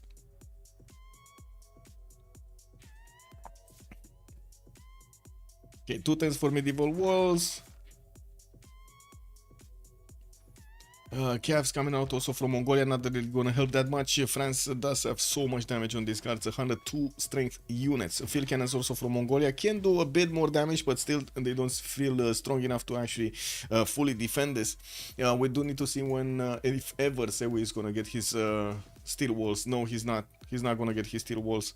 We do have new Guard Imperials that are gonna need to make their way towards the front line, and I do also see another wave is going towards the east, towards the west here. The Guard Imperials across the river, they can two-shot the cuirassiers. Those are going to be so strong. And here we did see the initial attack of the Grand Colombian units. It looks like he's starting to spread around, trying to also do more damage on the north side of Susa and also on the side of Parsa. Yeah, Parsa is getting some support help from Babylon, which is definitely going to hold off here the offense. Potala Palace finishing next turn. Tamar still trying to do it. Had a lot of chops, by the way. He had like 1, 2, 3 chops for Potala Palace. But he didn't go for 4 chops for Potala. Even 5 if he takes this one. He didn't have builders though. Like his builders are barely now moving towards the tobacco tile. He wants to actually get the improvements on the tobacco rather than anything else. 3 turns for an art museum in Tel Aviv. We do have campuses coming out from Rustavi. And well, we're gonna get some more economy here coming out from Opera. He did manage to get 283 gold at 10 with from the coinage. And at the moment, well, unfortunately, his allies are spending much more than they would have needed to spend, especially since the Llaneros are going quickly through the Persian territory. I would imagine he might actually need to need a little bit of help to pre-buy some heavy chariots here. Ooh, Llaneros. Okay, this one is gonna get a level, but he needs to be fast on it. Just Dima looked like he does have the first moves over over Persia here, so I don't think it's gonna be a problem with this. Babylon in the cap, getting more of these encampment training project spies coming in. I would imagine we're on modern generals. Industrial modern generals are open up here, and they're 270 gold, or at least the first one is 270 gold. And I do have to say, France at the moment cannot really punch through because he doesn't have that many Guard Imperials, so he managed to get like 5 of them here, but they're extremely strong, 97 strength, and they're not even called up. So you can imagine it's still worth it to actually get all of these bad boys on the front line. While over here, he's gonna need to upgrade some more of his units. He's managing to get across the river, and also with his military engineers building up the pathways. As you can see, he's actually trying to escort them properly, so Mongolia doesn't get to snipe them out of the water here. They're very important units to actually keep for yourself. While Kublai was gaining an attack, or at least going for a military in the choke point, it doesn't seem like he's going forward towards Genghis' side. He does have Apadana coming out from Xanadu next turn. He did finish Potala Palace and finishing Casa de Constatación in 2 turns, sorry. 7 turns for Big Ben. My main question here was when is he gonna start actually getting a military out? text. Looks like he's going for flight. Okay, so he's gonna put down aerodromes, and he's gonna get planes. We do have Nader Shah also going for radio. Again, planes. And of course, we're gonna need to see who is the target here. They do have, so Gran Colombia allied to the west side. Babylon is probably gonna be the target. So they need to keep Babylon in check, because it looks like Babylon is going for his own replaceable parts. He's trying to actually get to labs here, getting Oxford University in 510s from Durkuli Galzu for extra text while he's building up his whole power plants. The difference in gold is big, but the difference in production does look like it's also big. Roy is 615 points of production. Solo, that's also the neighbor of Stopet, is on a 464, while Stopet Hammurabi is only 378. Right next to them. This is gonna be a problem. Of course, later on in the game, I'm pretty sure Babylon is gonna have a major problem. The problem is they cannot really get to Georgia. This is quite an issue for them. Georgia did finish his Statue of Liberty, and now he's on 13 out of 20 points. And the biggest question would be if he can actually get to more of these points by taking Nobel, for example, from the scientist screen and managing to get the next congresses. So let's see. At the moment, it doesn't seem like they're going to win the next congress. They have less diplo favor than their opponents. And I'm pretty sure Slozhnii is going to keep gathering those diplo points. Tamar did manage to convert quite a few of the cities of Mongolia, including the city of Aksu that has Moksha in it. It's going to be much easier to actually convert the other ones. You can see a few more missionaries would actually solve the job there. While on the right side, yes, Gran Colombia just pushing in so hard into Persia here. So hard. There are still only 4 units available for Persia. Not one of them stronger than the Llaneros. Okay. Pillages, pillages, pillages. This one doesn't have a promotion. This one doesn't have a promotion. It's fine.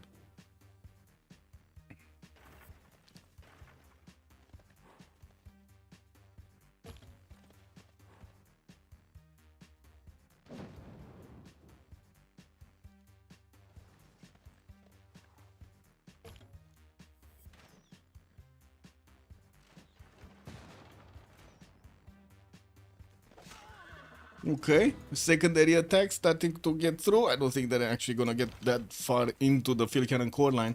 It's a single Llanero and doesn't get that extra defense from having Llaneros next to it, or the extra offense, the extra strength basically.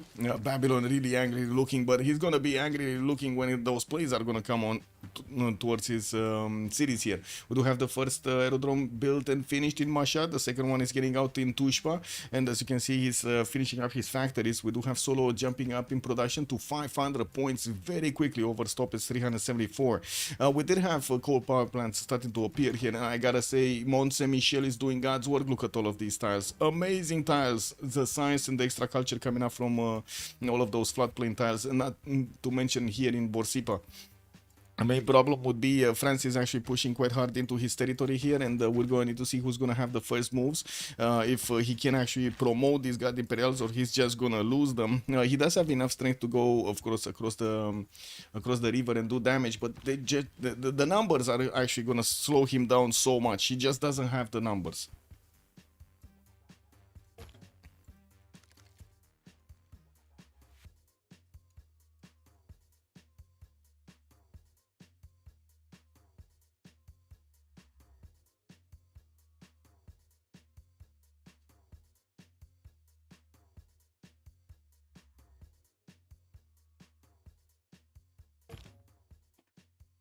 Gran Colombia couldn't attack Georgia. Yeah, I mean, we do have piking shots here. It shouldn't have been that big of an issue, no? Let's actually take a look at the damage. Yeah, it shouldn't have been that big of an issue to actually attack into him, but the land was really unfortunate to attack into. Not saying this land is better, but a lot more flat tiles by the looks of it.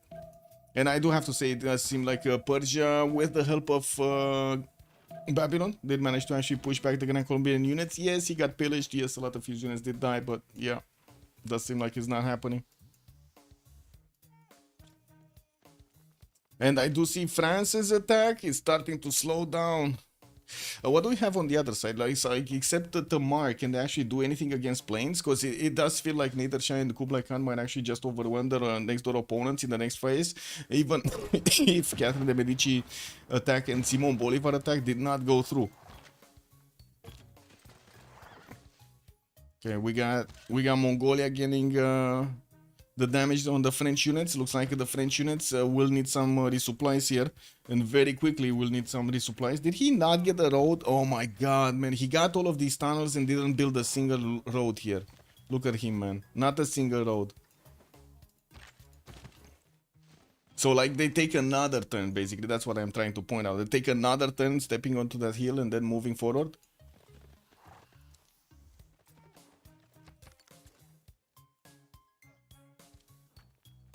Okay, plains, no.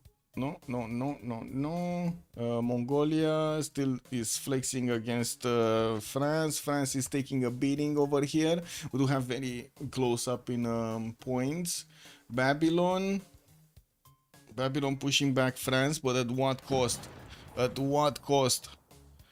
He needed to deploy so many of these units to the east side so he can defend that, deploy units on the western side so he can defend his also trade routes. And now, well, we're going to need to see if Solo 1 and Roy are going to manage to actually overwhelm them. We do have Persia also getting a third aerodrome from Zranka, and I'm pretty sure soon he's going to start building up planes. He's going for advanced flight in 3 turns, while his fourth aerodrome coming up from Halikarnassus. I think we're going to have a very quick air force here showing up from the side of Persia. They have a lot of goals, so I would imagine they don't have problems even buying them if he wants to get closer, getting some bombers to actually flex against Babylon. Babylon 280 science going for his own replaceable parts, going for labs, but that's not going to help him if he's not going to get closer to steel walls so he can actually slow down the attack. That's going to be a big issue. We do also need to take a look at the other side. Is there a target here for Mongolia? I guess the only target for Mongolia would be the other Mongolia on the right side, or trying to go against Babylon also. To be honest, I think it's going to be a bit of a logistical issue here. Whatever he's gonna choose, even if he's gonna choose to go for land war with tank armies and artilleries and so on, it's gonna be an issue on the right side to actually get everything going, right? So many things need to be closer. Not to mention the travel on the rivers and so on. But then, yeah, we're going to need to see if he's going planes. If he's going planes, again, more infrastructure needed. Airstrips to keep on puddle jumping those units towards Mongolia's territory. It would have been amazing if he would have had planes at the time of these Guard Imperials getting here, and he would have managed to put down an airstrip or something behind the mountains so he can actually deploy the units in the front of Mongolia and take them down. The fighters would have done a lot of damage to the Mongolian troops, but yeah, it's not happening. Sewi is 2 turns away from rifling. He's going directly to steel to try to actually get tanks as quickly as he possibly can. While we do have Solo still 2 turns away from getting his advanced flight, we're going to need to see if him... pre-building, or is he pre-building? I think he's just gonna get fighters here. He's not gonna get biplanes first. It kind of looks like he's going fighters first. More factories coming in for the extra production, and I do have to say he did jump up over 500. That is still more than Doc, Stop It, or Opera 357 are making. They're not managing to get even close to 500. Only Stop It is on 410, and he's the biggest one and the most exposed one actually to his opponents, right? If they do manage to take Babylon down, it's just gonna be a matter of time until they get to Persia also. To Cyrus, he's only 229 science with 132 culture, and by the looks of it, he's forced for a long time to get military, so definitely slow down here. On Opera 357, him going for culture and him going also for the Diplo victory. Well, we'll see if he gets there. I'm quite circumspect that we're gonna see Opera 357 managing to get the Diplo points, mostly because you would need at least 3 more congresses. Like the next, he's on 14 points. Next congress, he might actually just drop down 1 point, so he's gonna be on 13. Well, sorry. And that's taking into account that he gets noble. Sorry, that's taking into account that he gets noble. We don't know yet if he gets noble. And then in the upcoming Congress, in the second Congress from now. He's just, even if he wins, even if he flawlessly wins, which I significantly doubt it, he's not going to have the 6 points needed to actually get the win. There could be an option, maybe by that time, but that's like 30 turns from now. No, not 30, it is 30 turns, sorry, it is 30 turns from now. There is an option to actually get enough science to try to get the point from, what was it, from the science screen, the domes, I believe. 3 Oxfords, Commander Keen. Well, we do have Oxford finishing here in 2 turns. Where did you see another Oxford? Okay, it's not getting built here. Oh, here in 5 turns in Keshkir. That's not gonna go, right? He's not gonna finish that one. Big Ben is gonna finish in Hamid though, and by the looks of it, they are keeping as much gold as possible. Oh my god, man, they're gonna have like 10,000 gold. They're already on 2,700 with 2,000 here, and they're making 1,100 per turn. They're gonna have like 10,000 gold with Big Ben. And where was the third one that you saw? I don't see any here. I don't see any here. I don't know where you saw the third one. I'm pretty sure it's not here. No. Yeah, and it looks like Mongolia did actually finish the job. We do have France getting back into his own territory here. Even Mongolian, oh my god, Mongols got the banana. He got the banana. Come on, snipe this scout out of the water. Phil Cannon, you can do it. Man, that lonely scout over there just... There we go. Wait, what? Phil Cannon did not destroy the scout? That was a very strong scout. Okay, still no movements here. 1 turn Oxford. Janeros did retreat. Doesn't seem like they're doing anything anymore. And I'm pretty sure he doesn't have the ability to actually go against Georgia here on the western side. And he's starting to get a few more cities. I think he's trying to GTFO out of there or something. Moving to the east side with one of his settlers towards his ally here, towards Persia. Nader Shah. Still no biplanes, still no fighters. We do have one more turn for advanced flight to finish on Nader Shah, and we're gonna need to see him put a lot of production into this. He did pre-place. Oh, I see. This is where the third one is. Oxford. Okay, I got it. But I think he didn't know about his ally. Also, Michael, it's because embarked units have a set strength based on the technology. So embarked scouts is same as an embarked helicopter, for example. Yes, you are correct. And range units have minus 17 against naval units, including embarked units. That is correct, sir. But that's a lot of details that, yeah, in that moment in time, don't think it was... It was good, but thank you so much for telling them in the chat over here. I think it was more important for me to make a funny face and have fun that that Phil Cannon didn't actually shoot down the boats. You know, it kind of is a big fail over there for the Phil Cannons, don't you think? Big fail. Mongolian Phil Cannon, bad Mongolian Phil Cannon. Didn't actually get on the 10 pointer. He only shot an 8 pointer, you know? Kind of bad Phil Cannon.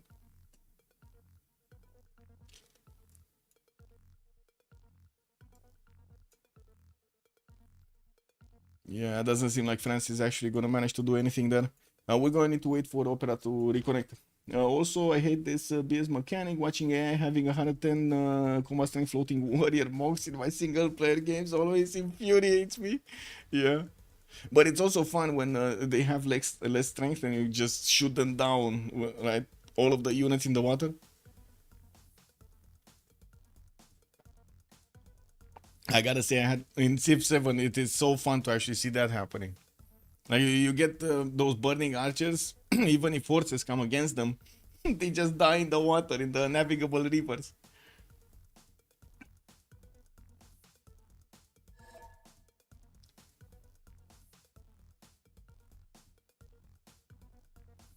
You were like 90 combat strength on that. Yeah, yeah.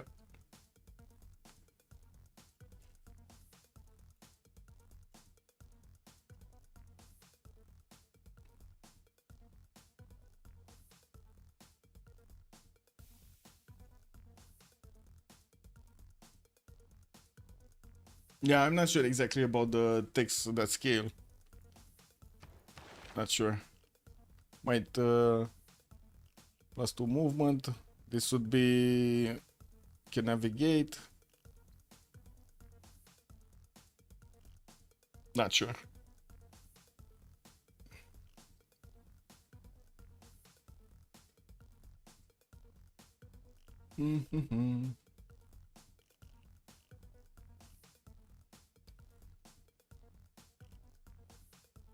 Oh, Civic, maybe? Wait, who has the slot order?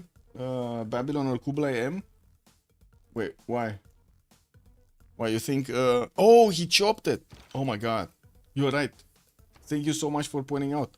Sewi is gonna have the top one. He's top of the line here. Sewi. Yeah, yeah. Shipbuilding am quite weak at like 30 or something. Yes, yes. You shoot them out in the water very easily. Think of it like as if your Civ gets getting stronger boat, and when you're using bulk, they're using the boat, so it's the boat strength, not their strength. So it should be caravel technology, no? When they get more strength. Wrong Mongol. Wait, what? Oh, wrong Mongol. You're right. Roy, you're right. You're right. Sorry. Too many things. He still has it. No? Stop it. Yeah, he still has it. Roy is gonna have the. Yeah, it's Roy. Roy has the priority. Thank you for pointing out. Yeah, stop it. It's gonna feel bad, man. By the looks of it, he has quite a few issues here. But now that he did manage to get to his infantries, it's gonna be a bit easier. I'm pretty sure he's gonna try to get one on the east side. And France, good thing is, France just doesn't have enough units.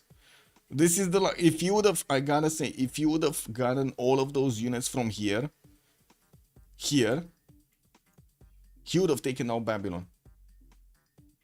Instead of actually going against Mongolia in a territory that he didn't actually, you know, have the +5 on another continent, instead of doing this.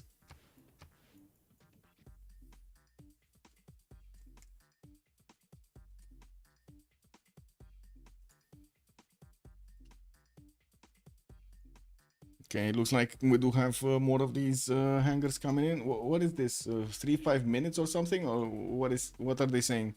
Can anybody translate what they said in chat?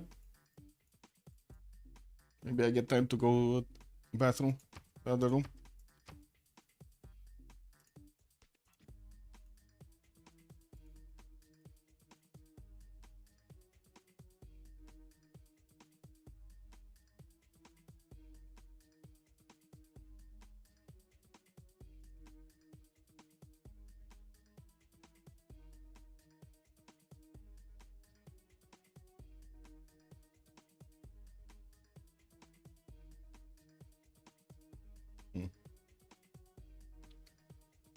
Oh, 3 to 5 minutes to reconnect. Thank you, Firenze. Much appreciated, sir.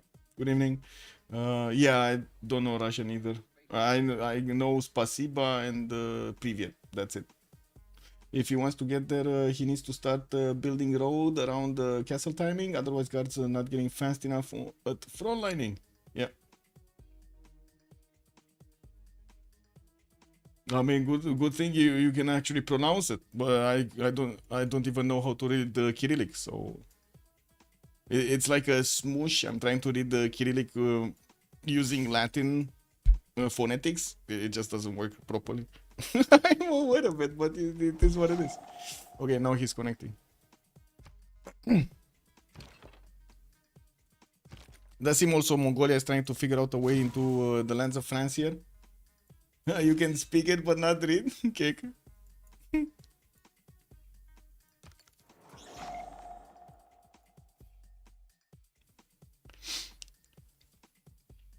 Yeah, that's a 3 minute nado per podki per pod. Okay, okay. Somebody I forget that letter. Yeah, I don't know. Letters. Sign language, man. No disrespect intended, but it's just I don't know the alphabet, so I have no idea how the letters work. Translated into sounds, basically.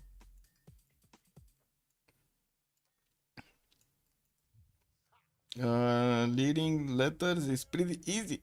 Language another level. Yeah, I guess learning letters, yes, probably.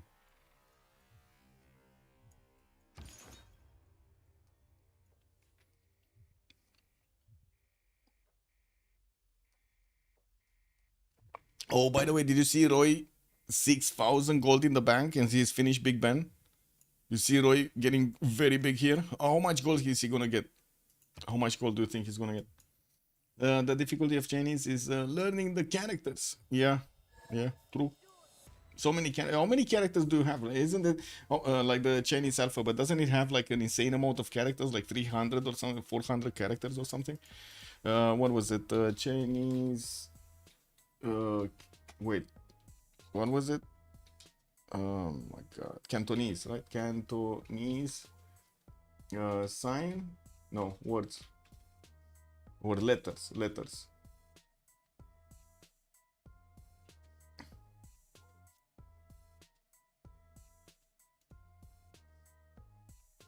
Trying to figure out if there is something.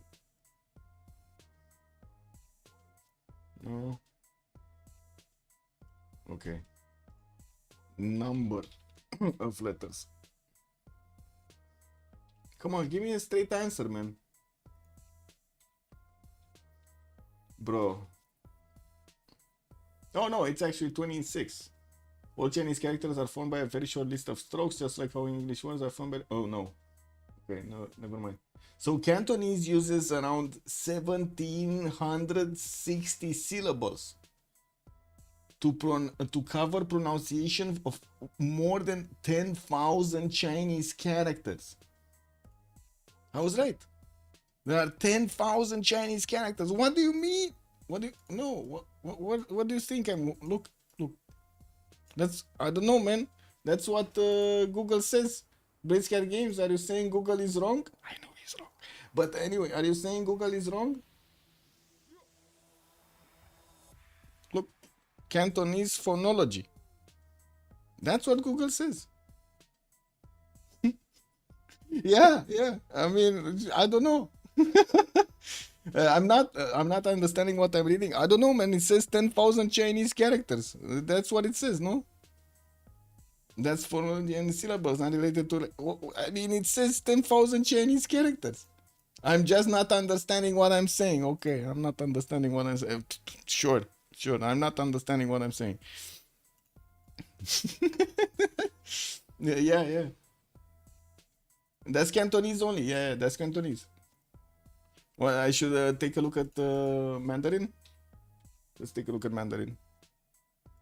We're just gonna need to wait for them to get going anyway. What is it? Mandarin. 24 vowels, okay. Wait, what? Most official sources estimate there are over 50,000 characters in Chinese. I don't know what you're talking about, man, but the next one, the Wukong Education, is saying 20,000 characters. And then there's another one that says 135,000 characters. I have never... Man, what is this spread, bro? What is this spread in... in answers over here? What is this, man? And they all use the same in Chinese, yeah. Okay, it says commonly used is only 20,000. Oh, only 20,000. I'm sorry, it's only 20,000. I got it. Okay. Only 20,000, man. Yeah. Nice. Yeah. I got it, man. I got it. Most of them are not used. Yeah, I mean, to be honest, even in Romanian, we do have so many words that are not that used. Today I have the traditional Mandarin and the reduced Mandarin. Okay. When I think I already struggled to memorize 50 kanjis in Japanese. Yeah. Imagine having 20,000 words that you need to learn, Rafifi. Oh my God. Or letters. Sorry, not words. Letters.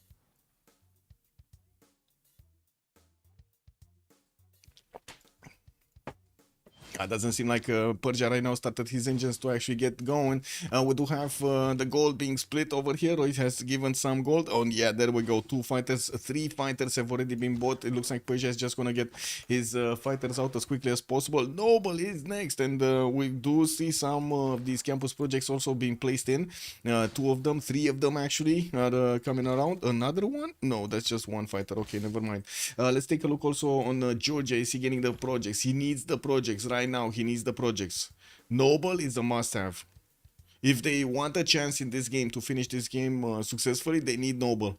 I don't think there's any other way, because it does seem like Babylon is gonna take a significant beating over here. He's getting his steel walls up next turn. We do have them with what, 500 gold per turn, 600 gold per turn, so they can invest into some of those anti-air guns. But to be honest, it doesn't seem like they're gonna afford them properly. So he's gonna need to hard build quite a few of them, and I'm pretty sure with the bombers coming in, and of course Persia also deploying some of his knights over here towards the south, I'm pretty sure he's gonna start taking cities relatively quickly. Rule Valley in Babylon, also Alhambra being built in the city of Borsippa. We do have Babylon losing the race on Oxford. It got built over here in Kublai's territory, and Roy is gonna benefit from those free science points, because why not? He's also getting his chemistry out next turn. And I do wanna ask, was no, it wasn't. Mendeleev did get picked up by Mongolia, by Kublai, and I do see he's gonna get the 50% towards his labs, and he's gonna discover them next turn. Mobilization also coming up in 3, and him putting down a few more encampments. So it looks like we're gonna have Mongolia going for tanks, and I should say Kublai Mongolia going for tanks, and then Persia is gonna just full go for his airplanes. The bombers can actually attack here also, and I would imagine Persia will have the distance to deploy those fighters quite deep into the defenses of Borsippa, like around here somewhere. It's gonna be available for them. He needs five tiles, right? He can deploy them 5 tiles. Wait, but the thing is, the characters all exist, but they just don't really use them. Okay, it's hard to explain because Chinese writing system and the language relationship is quite different from the European languages. Yeah, it's much more complicated, I would say. Not different, it's just complicated. So there's a bit of disconnect when you search stuff up. I can imagine. Yes, you guys are changing the meaning of the words according to the template of the letter that you're using, with the other accents that are being attached to the letter that you're using, right, to the template that you're using basically. And with that you actually construct the phonetic and the meaning of the word. Basically, Chinese describes an umbrella for the Chinese, and they are unified in one writing system through. Yeah, I do see that. Yeah, Cantonese can understand it via writing, but they would not be able to understand each other verbally. Interesting. I mean, that's quite a problem actually. That is quite a problem. Like the phonetics are not connecting. Well, I guess it was for a good reason back in the day when it was invented. Somebody wanted to separate that for a reason, right? Armor is coming up in Korakoto, and I do see Mongolia did get a bit of more science than we do have on Simon Bolivar. He did manage to push back the French units behind their mountains, and I do see him trying to figure out if he can actually get somewhere. His ally here on Georgia, it doesn't seem like he's gonna be in trouble. We do have him getting projects, and this is gonna be the question, if he can get enough production to flex on the science screen so he can actually get noble. He has 1, 2, 3, 4, 5 projects. 5 projects starting out. He just got Great Artist, and I do see he did just put a city in the south, 2 more cities in the south, including the one on Yosemite. Rustavi going for a shipyard. He just doesn't have enough production over there, and I don't think he has. Oh, he does have a campus. He does have a campus. Tech side, irreplaceable parts finishing up next turn, getting closer to his research labs. 300 science, 214 culture, with only 380 points of production. I think he did actually get. Yeah, he did manage to get his industrialization. Also finished a single industrial zone with the factory in it, so it gives the bonuses to all of the cities. Egypt had similar system, but luckily it didn't catch on in Europe. Yeah, kick. I mean, the Egyptian one, or I should say the Arabic one, is much more on how the sounds correlate to, how to say, to the signs.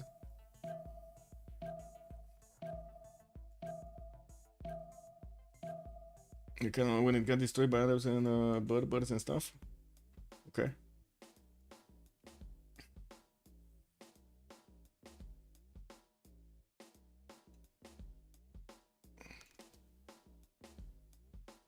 Oh, we might have a relobby here for Opera 357 because he's starting to desync, unfortunately. Okay, research labs coming in from Mongolia. The planes are starting to get out, and yeah, they did get deployed right on the front line with Babylonian infantry deployed in Karkar. That is gonna be quite a strong city, but the bombers don't care. They just start. Oh, wait a second. That wasn't even a bomber. That's just a fighter attacking. Wait, does he have a bomber? No, that's a lot of fighters. Just a lot of fighters. Starting to delete units over here. He's one-shotting these knights out of the hills. Alhambra is getting also finished by Babylon next turn, and we do have the Persian units, 2, 4, 6 of these that are gonna need to start attacking to Karkar. The defense not big enough, I gotta say. Yes, he's getting another one of these anti-air guns, but the fighters can still do damage and chip away the walls, even if they are still walls, quite quickly. With 6 deployed, 7 deployed, that's not gonna be hard to actually take it in just a few turns. I don't think he's gonna have a problem, no? 1, 2, 3. Like 2 turns or something and the walls are down. So many of these. 2, 4, 6 right now. 7. 7. Yeah. He definitely needs bombers. A single bomber would have done so much here. Does he have gold? Yeah, he still has gold to just buy out a bomber. Very good, by the way. Fast attack against his opponent. No units from Grand Columbia moving forward. We do have him actually trying to go towards the city of Candy and how to say, escorting his settler to a possible safe location there. Looks like also we do have next turn Georgia maybe getting the option to actually recruit Noble. He stopped making projects? No. Getting a water park here? He stopped making projects, guys. He needs more projects. Like he got a row of projects and then he stopped. Is anybody else getting projects? Like Babylon is definitely not getting projects. Would be up next on the list. Persia, Cyrus. Doc? What is Doc doing?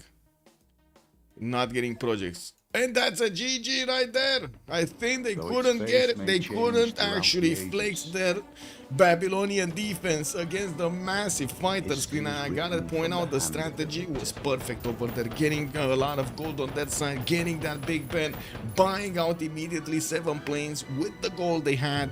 Boom! Immediately deploying them in the next turn against their opponents. Bam, bam! Babylon was just getting overwhelmed. And we did just see a win for... Who did win? Who did win? Who did win? Slozhnii Memas. Slozhnii Memas. So what did they actually get onto the board here? Give me a second. Ooh, they're 3-1. They're actually tied with Salad Bez Mayonesa right now. They're tied. Look at this. They're tied with Salad.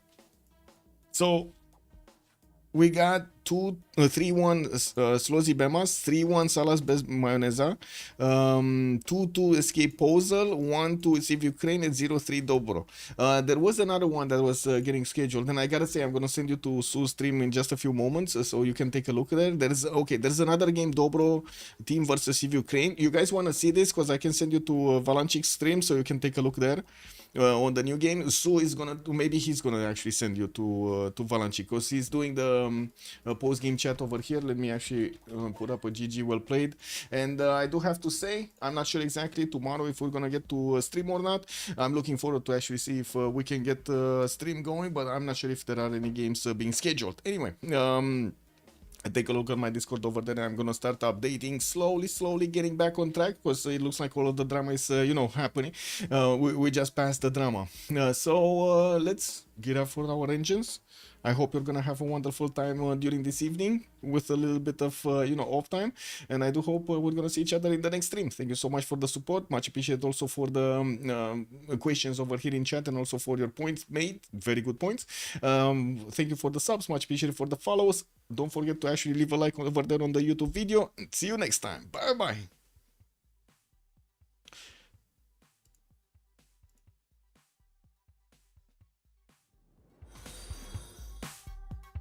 TS893 has joined the round table.